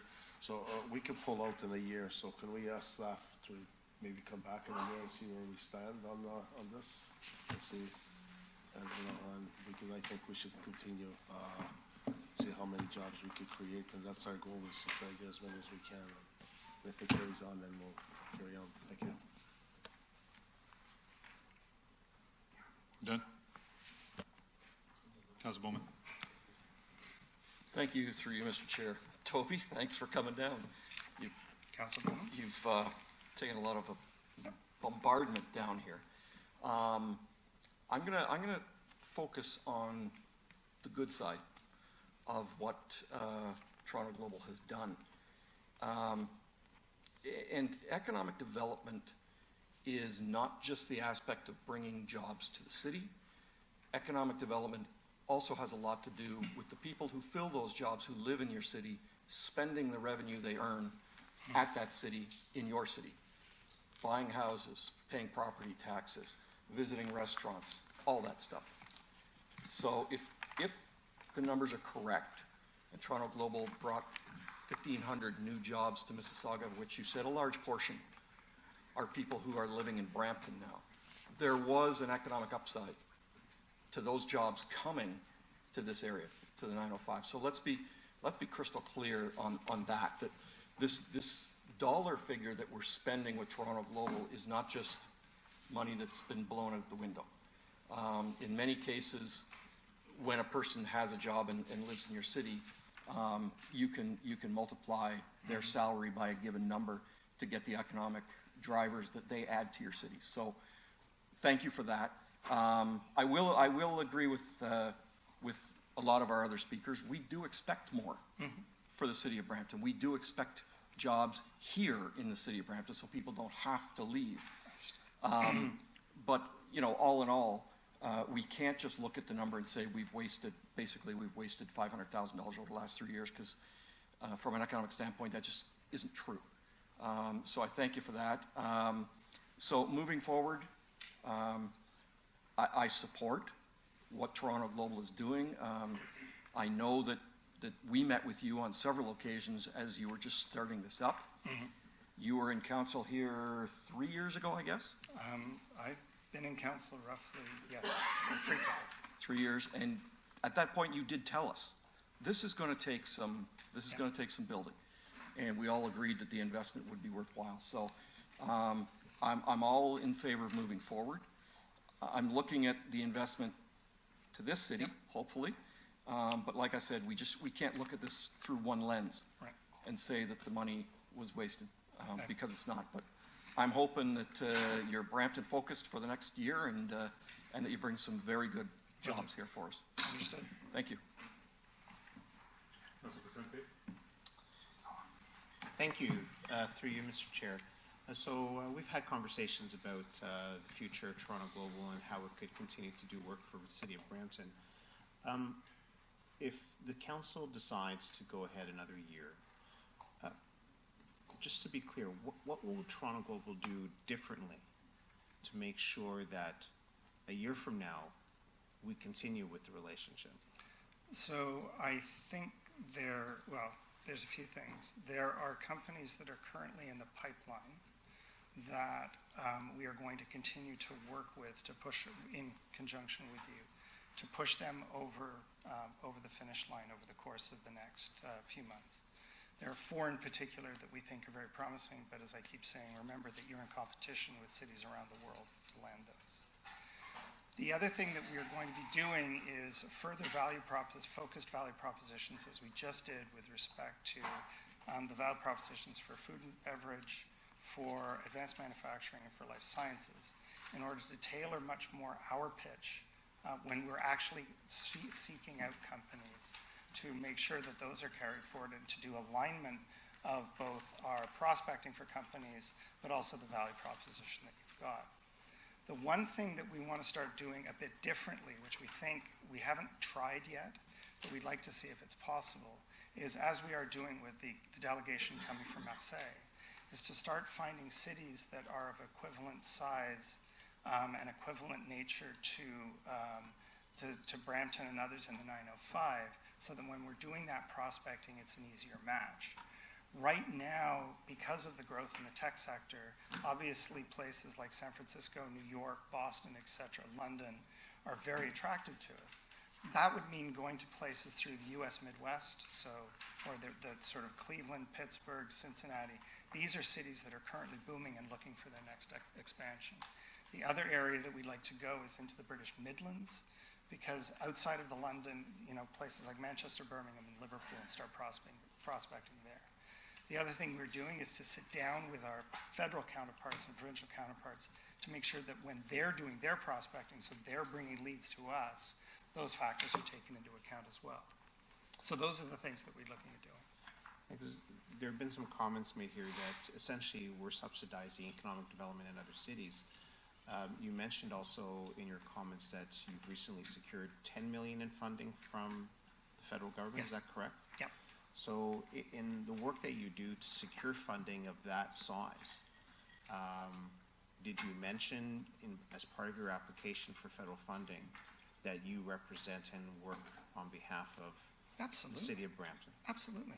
And why the federal government, until Toronto Global was formed, what was happening was that the municipalities in the Toronto region were all competing. For the Federal Trade Commissioner, that created an issue, because they were used to dealing with large municipalities such as either Vancouver or Montreal. So when we turn to them and we say we represent the municipalities from Burlington to Clarington and Lake Simcoe to Lake Ontario, and we're funded by the regions of Halton, York, and Durham, the cities of Brampton, Mississauga, and Toronto, we specifically call out those relationships. It's very important to them that we do have those relationships and that we are representing them. The one city in the Toronto region that is not within there is Caledon, and that's for some historic reasons that I don't need to get into. So I agree with you.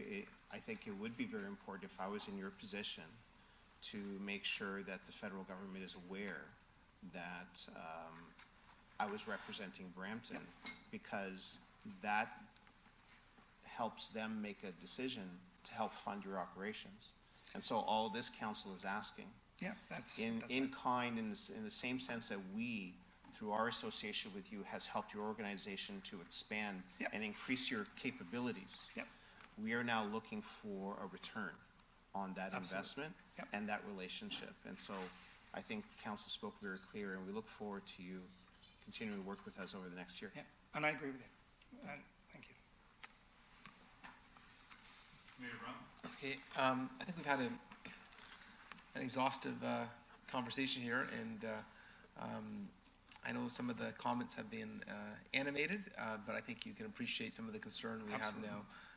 Toby, I'd say a few things, because I know we've been a little bit critical.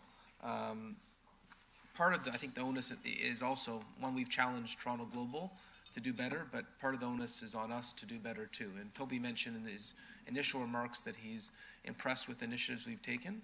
Well, one thing I noticed as we were being sworn in as a new council in December, and I was researching Toronto Global's efforts, and there I saw Toronto Global was making a pitch for tech investment in Portugal.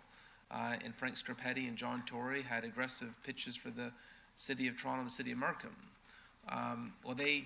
Those cities participated. Those cities had an FDI program. Those cities were working in partnership with Toronto Global. And for me, that was a bit of a message that we need to work in partnership more collaboratively with Toronto Global.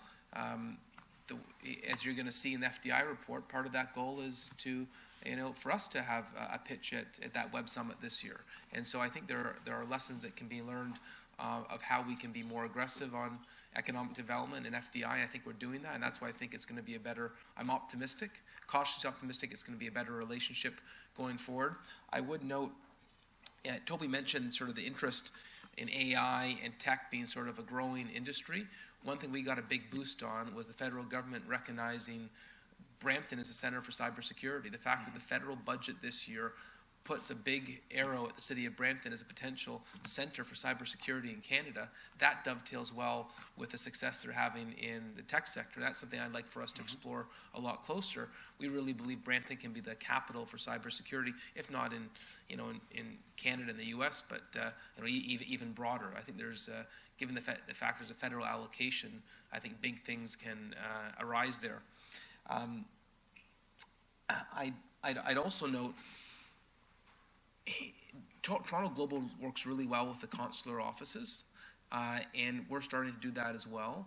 And when they have a city that's willing to participate, we can get into some of those pitches, and we're starting to do that. And so we're starting to work with members of Toby's office on how we can welcome visiting investors, working with their team in the consular offices. We've had a few of those meetings, and so I think we're starting to see a better level of activity. In terms of Doug Willen's suggestion, I'm not suggesting that this motion of the continued partnership to be based on a requirement that you have to meet that 50-50 goal. We're just saying we're going to proceed with this partnership, but we're asking for a greater emphasis on the 905, and maybe rather than say requested, we just say suggested. That way there's no legal interpretation that it's based on that. Would that be fair? So we're making a suggestion to Toronto Global, and that way the message is heard, but we are proceeding with the hopes that we're going to see a greater emphasis on the 905 and in Brampton.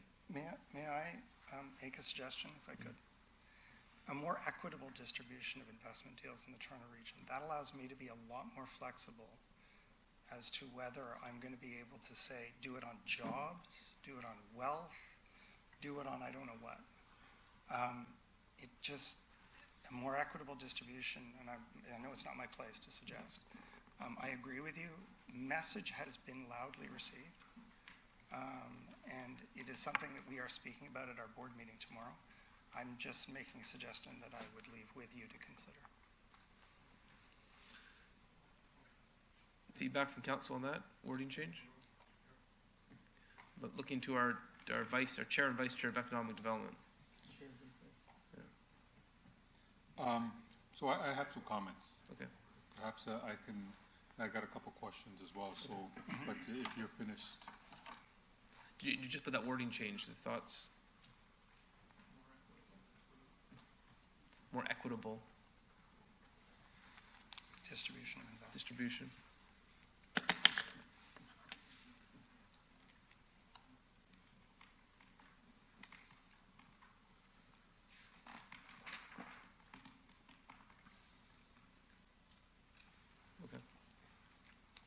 You done, Mr. Mayor? Yeah. So I got a couple questions, I got a couple comments as well. There's nobody else on the board, so this is one of the more disappointing reports that I've read. And this is my 5th year now as council. And I'm okay with what the mayor has put on as recommendations. But I think this is our opportunity to take a little bit more firmer stance. And when we say equitable, what does equitable mean? If we put in, right now we got not even 0.1%. We didn't even hit we didn't even hit 0.001%. So I'm even thinking that even if we were to put a request, a proportionate amount of jobs in Brampton as to what we put in, I even think that's still a fair deal. I don't even know if we put in 1%. Even if we ask for 1%, it's better than what we had for the past 3 years. So, which is still a pretty low standard. Question I have, can you confirm, so you said there's a lot of people from Brampton who are working in those Mississauga jobs. Do you have an actual stat? Do you have a survey done? Like, it's very easy to say that. We are going to be in the process of doing that. What we have done is looked at it from a statistical basis on the movement of jobs. But we've also spoken to the company itself, and that is our understanding. So, but you don't have a firm number? No. But like, for me, it's unacceptable. It's an unacceptable response to say that, you know, but by the way, a lot of the people who work in Brampton, a lot of the jobs that were created in Brampton, you know, people are from, Mississauga are from Brampton. That doesn't do anything for me. It doesn't do anything for this council. You know, at the end of the day, we're here to create a better city, create more jobs for our residents. And at the same time, we're also putting their money into this investment, which is why I don't think this motion even goes far enough. There has to be a clear and concise plan for Brampton. And I'd like to see one before we commit. And I'd like in this motion to make it clear that council has the ability to exercise its opt-out clause after 1 year. If the results of this, of your updates are not to the satisfaction of our council and our residents. So and I'm looking to the mayor to see if that's something he'd be open to add. So I think we have that in the agreement, yeah. Through you, Mr. Chair, recommendation 2 says over a 5-year period that will be subject to an annual review. I understand that, but you know, that council, to make note of it, that council does have the ability to exercise its opt-out clause. That is in the current draft of the agreement that you've always had that right, but I'm absolutely happy to have that. I know, but if we, I think it's important to put it in there. Yeah. Where does it say that? Through you, Mr. Chair. Clause 3 speaks to the mayor being authorized to sign the agreement, and in that agreement, as it currently exists, there is essentially, I guess, an opt-out But clause. as I if, understand. but what I'm saying is that we have the ability to exercise that clause. It's, the option is there, that potentially we could exercise it though, if need be. I don't know the content of the agreement, so maybe Denise, if you... Sorry, through the chair, through the agreement, we do have the opportunity to review it on a yearly basis. It's based on budget approval and performance. We have that there, We but what have- I'm saying is, we could exercise it after 1 year. Yes. And I think the wording Yes. in there is appropriate. Mr. Chair, then are you asking for an amendment to this motion to add Somewhere in there additional that we specific say that wording? we have this option, that we have the ability to exercise it after 1 year. What?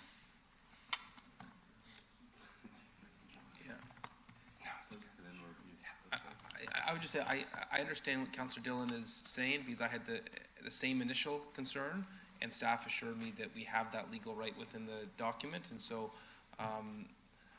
that was my first request as well, but maybe Denise can, assure us in the language that I know what you're saying, but I think this gives us, it makes it a little bit more firm. maybe we could ask Denise, is there any way to make it more firm? Through the chair, we're working right now with our legal team to ensure that we have a strong out clause in the legal agreement, that if Toronto Global doesn't meet the performance metrics that we agree on, as part of our team sits on the Economic Development Management Council, as Toby spoke about. So all the municipalities will come together to determine what the metrics are, and we will ensure that our side of the metrics are met. I don't think there's anything wrong with putting it in. I think it just states that it is there, that we have the ability to do it. So I've looked towards the mayor. If you've had that discussion already, that's fine. The point of why I requested it was because I've already mentioned this is disappointing. I think we need to put Toronto Global on notice that Brampton means business. And going forward, I think, we cannot, the past does predict future. And going based upon the past, we're hoping that whatever future results that do occur are at least towards our liking. And so I prefer it in there. If this council doesn't have an appetite for that, that's fine. Do you support me? Does anybody else want to have that put in there? I think it's appropriate. So it's in the agreement, but we can include it in the wording too, if that helps. I'd prefer that.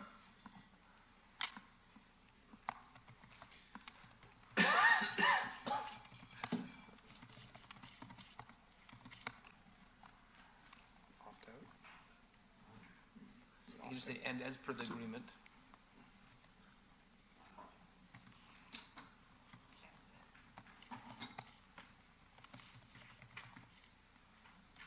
As per the existing language in the contract or something like that. It's better.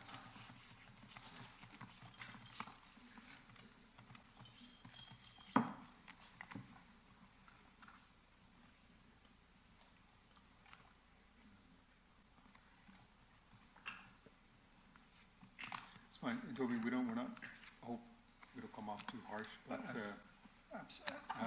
Actually, you know, to be honest with yeah. you, the prospect of coming here next year and doing this Yeah. again is far stronger than the suggestion that you would terminate. So message well. we just hope it's a constructive conversation. Absolutely. We had today. And so, Absolutely. Councilor Williams?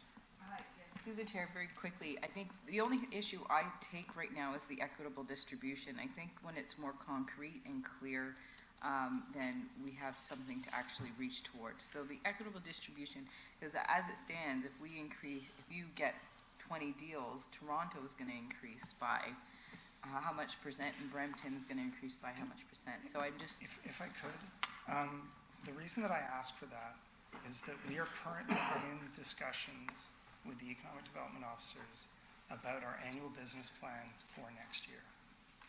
The way that this works is that the annual business plan, once finished at the economic development officers, is referred to our board of directors. Our Board of Directors, it is not acted upon until it is approved by the mayors and chairs of the Toronto region. Each mayor and each chair sits on a strategy council. Mayor Brown is there, and it's one mayor, one vote. As I did not see the question of 50-50 until yesterday, I've not been able to have a sense of how we might manage that. But the way that process will go forward is that whatever we do in the course of 1920, and by the way, within the next 5 year, because we also have to come up with a new 5-year strategic plan, will not happen until it is approved by my board of directors and by the mayors and chairs. So what I'm afraid I'm being asked to react on the spot to something at 50-50 that I would say to you,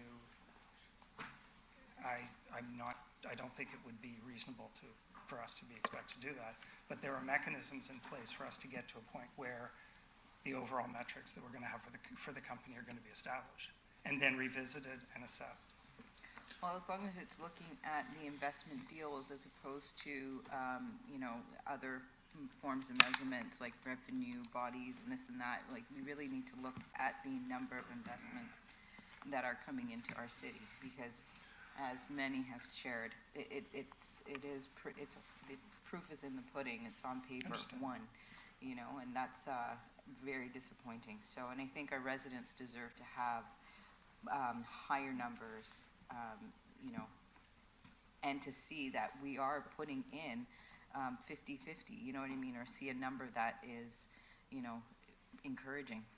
Because equitable distribution, it doesn't really tell me anything. It's like a mucky blanket statement. So those are my thoughts, but we'll see how everything goes. Thanks. Thanks for the speakers. And so there is a motion that is on the floor, and the added recommendations of there were some recommendations added by Mayor Brown. So we're just going to go straight to the vote, and a recorded vote has been requested by Councilor Vicente. Do you want electronic or? Voting is now open.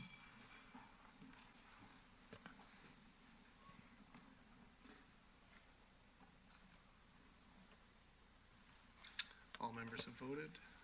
The motion carries unanimously, 11-0. Thank you. The motion to receive the delegation. So Councilor Bowman moves to receive the delegation. All in favor? Carries.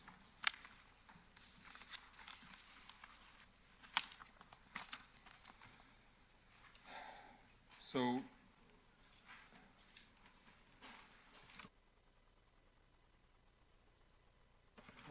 we're at councilor question period for the economic development portion. Do any councilors have questions? None. Is anybody from the public who has questions about this?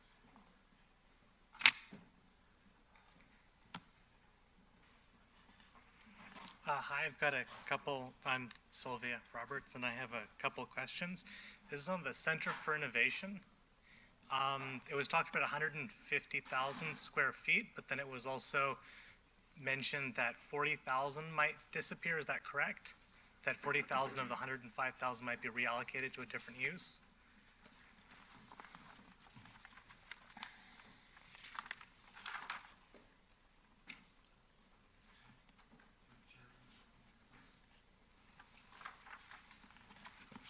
Yes, sorry. Al, can you reply? Through the chair to the delegate. So what we're proposing is that the scope that's being proposed for the library space will be what it is, but we're cognizant of the fact that we're trying to build as much space as multifunctional as possible, so that in the event that we have an opportunity to expand the uses, if we have an opportunity to attract employers, post-secondary institutions, whatever those uses would be, and if the desire is to co-locate within our building, then the space would be able to allocate and be able to be flexible enough to maintain that attraction and secure that additional tenant or that space.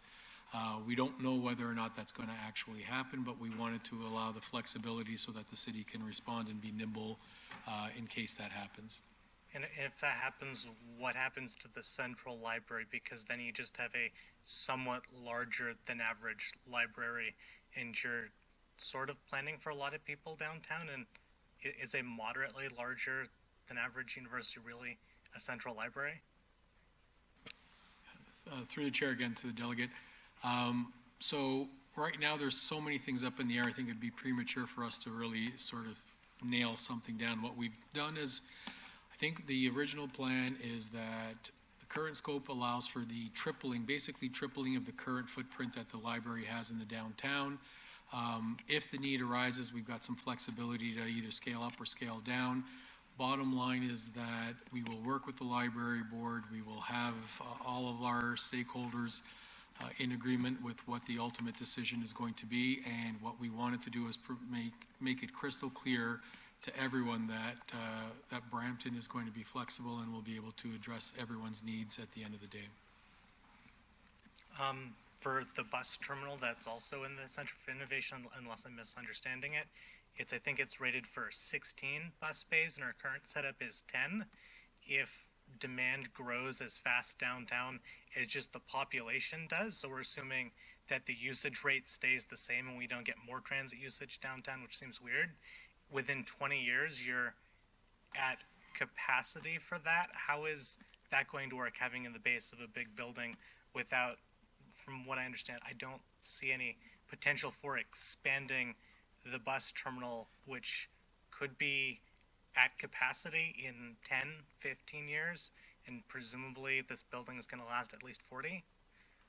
So why would you, I guess what my questions are is, why are you trying to shove everything in one building when you might be able to develop more appropriate uses for each of the things in separate buildings instead of taking one building and designing by committee where the transit may not be good enough, where there may not be enough space for transit, and the library might not have enough space, and you're having the different uses starting to fight each other because it may be big enough or it may not, but because it's all in one building, there's not really room to adjust things as the downtown changes.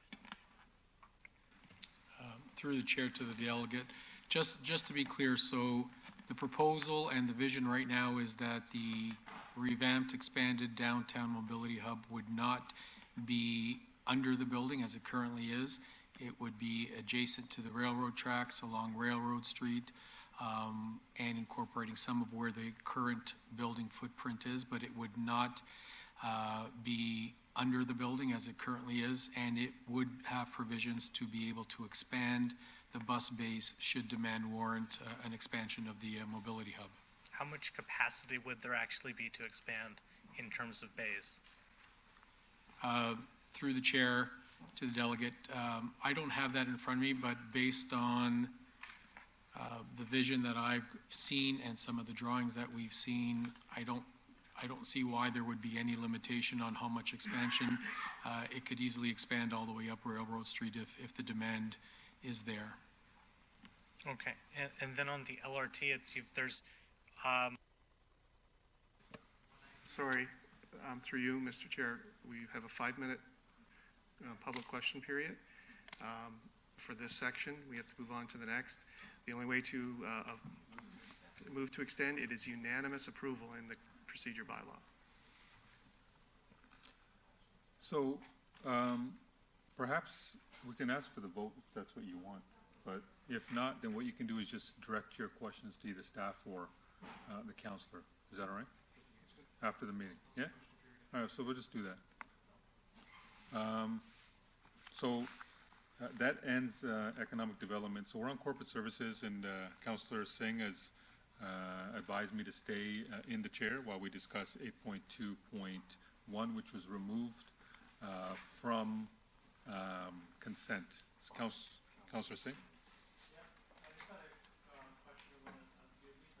Sure.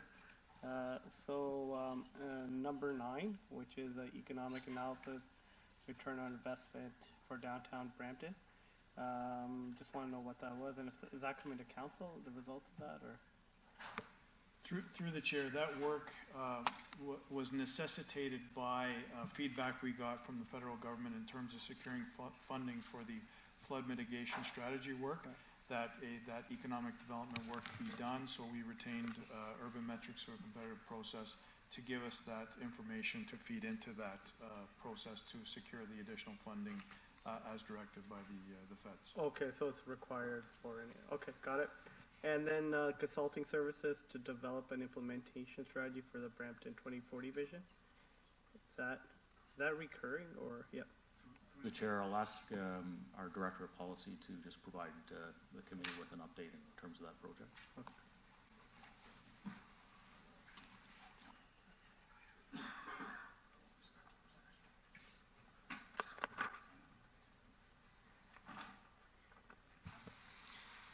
So through the chair, I can give you a sense of that. That was a one-off procurement process. So it happened late last year. We had a standard procurement that went out about mid-November. And then the award for that after work through the process was in March. Okay. So that will help us kind of align with the Tournament Council priorities and the work that needs to happen under the vision. Do we expect more consulting work to happen with the 2040, or? It's entirely possible related to particular projects that are going forward, but this is really intended to give us the overview that we need to kind of integrate with that with the work that's ongoing to accomplish the Tournament Council priorities and the other work that's happening now. Okay. So we're not intending to go out and do more than this. There may be some supplementary work, but at this point in time, this is what we're Not looking this for. extensive, though, either. Yeah. No. Okay. And for Public Works, I actually didn't know what this was. That's why I'm asking about these two. Is 11 and 12 the consulting services for various landscape architectural projects? So is that consulting work on how to landscape, or is that actually the landscaping itself? Through you, Mr. Chair. So it's the actual landscaping. It's a retainer, basically to allow us to move fast when we make a decision on it. It cuts about 3 to 4 months off retaining them on individual playgrounds or different features and that we put in place. Got it. That's the landscaping. Okay. And number 31, advertising space for both newspaper and digital ads in the Brampton Guardian. Is this for the year or for this amount? Through the chair, that's correct. It's for the year. And this is for, do we post jobs on there still, or? Yeah. Through the chair, that advertising space is used for a variety of items, including a city page, statutory public notices in relation to. Okay. And lastly is number 46. I think we had discussed, but just to confirm, this is just updating, but we do expect the new technology to come in, because we heard a lot about the new ticketing technology we should make. Yeah, through you, Chair. It's the maintenance extension to get us through to the implementation that's scheduled for late summer, early fall. Okay, this that's year. when we can expect the new. Okay, all right, thank you. That's all my questions. Thank you, Councillor Singh, and so that concludes the. So, do you want to move the report? Yep. So moved by Councillor Singh. All in favor? Carries. No new business. No correspondence. Councillor's question period. No questions. Public question period. You have a 5-minute limit. Seeing none, we're going to move on to Public Works, and I think everything was already done. And we're going to move into Councillor question period for Public Works. None. Public question period for Public Works. 5-minute limit. Nope.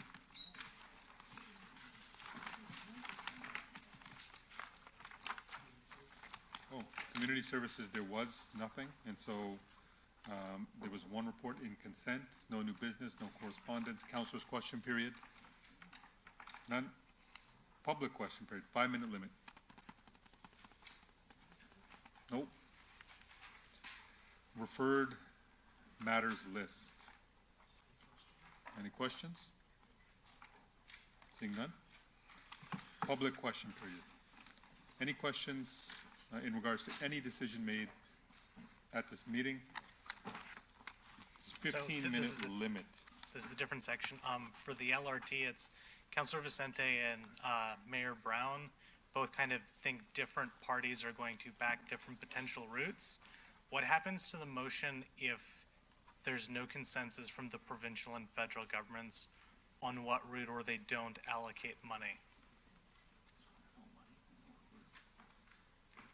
Councillor Vicente, do you want to answer that? That's where negotiation begins, and we need to fight for what we think is best for the city of Brampton and for taxpayers. What is the city's argument other than because it's... I'm sorry, can you speak louder?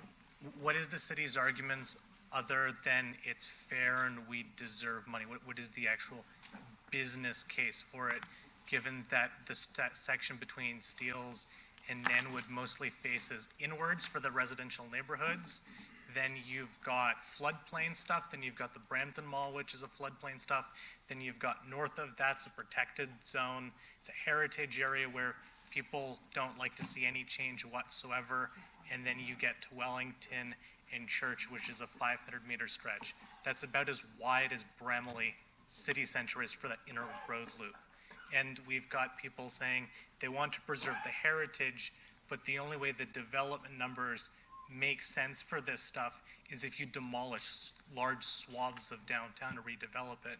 But then we're saying, well, we want to preserve the heritage, but you can't hit any of the numbers because you've got multiple competing goals simultaneously. What is the city's consistent argument for it? I can only speak for my view on the heritage, and I believe that heritage can always coexist with new development. With respect to the challenges that you point out with flooding, staff have assured us that there are technical solutions for either of the three options, well, 3 plus 2 surface and 3 tunnel options, that there are technical solutions to solve all of them. Mm-hmm. Keep in mind as well that the city of Brampton has been working earnestly to ensure that the Riverwalk project comes to pass, and that completely changes the outlook in terms of that concern. Mm-hmm. Did I miss anything? Are you actually willing to substantially increase property tax in order to fund the LRT? Most cities that build LRTs, they don't do that property tax increase. They scavenge it from the bus service, and what happens is transit ridership falls, and then they have less fare box money, and it just continues to fall. So they've now spent $500 million on it, and what they have is a transit system that's falling apart because they keep cutting it. Only it's like a car company saying, no one's buying our car, so we're going to strip out features, raise the price, and that'll work. So how are you going to pay for the increase in operations? I see the mayor smiling because obviously raising taxes on the taxpayers is not an option that we would want to consider. With respect to the ridership, perhaps transit could address that. But in our report, we show that the numbers along here, Ontario, even north of Gateway, are actually becoming more and more robust every year. So through the chair to the deputy, I mean, you build an LRT in expectation that that's going to grow ridership over time, and that the ridership doesn't all start and end on the LRT. You'll have bus service that has to feed that, and both ways, to the line and from the line. So like all of our budgets, we be bringing forward ridership projection. We be bringing forward a budget that meets the needs of the city, including everything to do with the LRT. And I mean, we're talking sometime down the road, but I don't think it's a given that that an LRT should result in lower ridership and service cuts all over the rest of the system. Transits are a network, and they work as a network. And to staff, can you just comment briefly, because we didn't touch on this during discussion, how important it is, the section of the motion on the desire to see Gateway moved, the stop at Steeles moved closer to the Gateway Transit Hub? Sure. Through the chair, when you're trying to design transit, if you cause people to transfer from one vehicle to another, or more importantly, even from one mode to another, the interface and the transfer for that is really important, that it be as efficient, as quick, as easy, covered from weather, if you can do that, as possible. So in a perfect world, if you're having somebody get off of an LRT with a seat and they have to go and get on another vehicle, you want that change to be real simple, real easy, because customers don't like to change vehicles for starters, And if they've got to wait a long time, or if they've got a long distance to go, that will be sort of, a detriment to their ride and maybe a reason why they don't ride. The station south of Steeles was there, my understanding was to allow for either a left or right diversion of the LRT. Since council's made the decision to go straight up Highway 10, that's no longer a location that needs to be there. So anything you can do to get it north of Steeles and as close to the bus terminal and even adjacent to the bus terminal as possible would all be things that we, from a trans perspective, would advocate, make the system work better for the customers. And it, less people crossing one of the busiest intersections, or maybe the busiest intersection in the city of Brampton, is a good thing. Right, you good with that answer? It's eventually the LRT is supposed to have numbers that work, but in the short term, it is going to need much bigger subsidies than the bus would currently. So it may take only 10 years for the numbers to be good enough that you're no longer using the money. But where are you getting that gap funding? You're buying something that you're not willing to pay for the startup cost. Or are you going to get it from transit, or are you going to cut snow, or maybe you're going to reduce the number of firefighters, or maybe you're going to skip on the tax contribution to roads? Where are you going to get the money from to fill that gap? So I'll just jump in here. I disagree with answering the question that you would have to cut essential services. As the delegate so aptly put from Leuna a few weeks ago, that one of the greatest regrets the city of Toronto ever had was not making investments in transit when they had the means to do so before the city had developed. We are a developing city. We can still shape our own destiny in a fashion where the costs are not insurmountable. And frankly, in terms of partnerships, if you look what Scarborough got, you look what Vaughan got, we're asking for less than other communities. Why would they? If the business case isn't good enough for them, is the fact that we deserve to be treated equitably isn't good enough for them? Well, it's in federal and provincial government's self-interest. You don't win a majority government unless you win seats in the 905. It's in their self-interest to be present in Brampton. And for the very first time, we have a council saying 11-0, we want our fair share. There's no division here.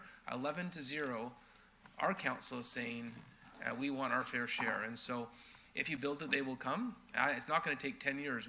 I was involved in a build for a GO train in Barrie when I was an MP there, and they said the ridership numbers didn't make sense and that it wouldn't be able to support itself. Within 2 years, we had more riders than we had anticipated. We actually had to get into conversation of adding additional trains. In terms of volume, if you build a good system, residents will use it. Why is the system in London, England so over capacity? Why is the Toronto system so over capacity right now? If you have a system where you can move people, they will use it. The problem right now is that we need to we're a big city, and we've made small town investments in transit. We are a big city. It's long overdue. Embrace the fact we're going to have modern transit. It will be well used, and I don't buy for a second that we have to sacrifice other services to have quality transit. It's not a choice of firefighting or policing versus transit. Just like other communities do, we can have quality first responders, quality recreation, and quality transit, and this council is committed to that. Toronto didn't want to raise taxes to pay for transit. Now they have no money for transit. And Sorry. Scarborough has nothing. Yeah, you got to get to a question now. Oh, okay, so it's a case of if you're not willing to cut anything from the budget and you're not willing to pay taxes, you're not going to increase revenue and you're not going to reduce expenses, where does the operating revenue come from? I would just say we disagree with the question, and just like people said last year, they said a tax freeze was impossible. This council proved them wrong, and so I disagree with the question.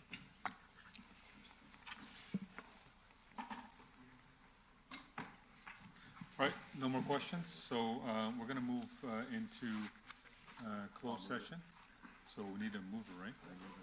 Moved by Councillor Medeiros. All in favor? Points at you. I'm never good enough chair.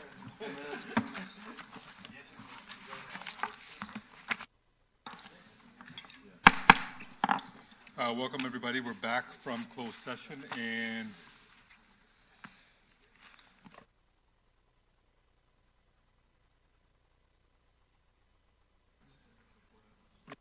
sorry, in the continuing interest of accountability and openness, I'm going to report back the results of closed session. 13.1 was considered, no direction given. 13.2 was considered with direction given, and 13.3 was considered with direction given. Motion to, so now we have a motion to adjourn moved by Councilor Whillans. All in favor? Yep, that carries.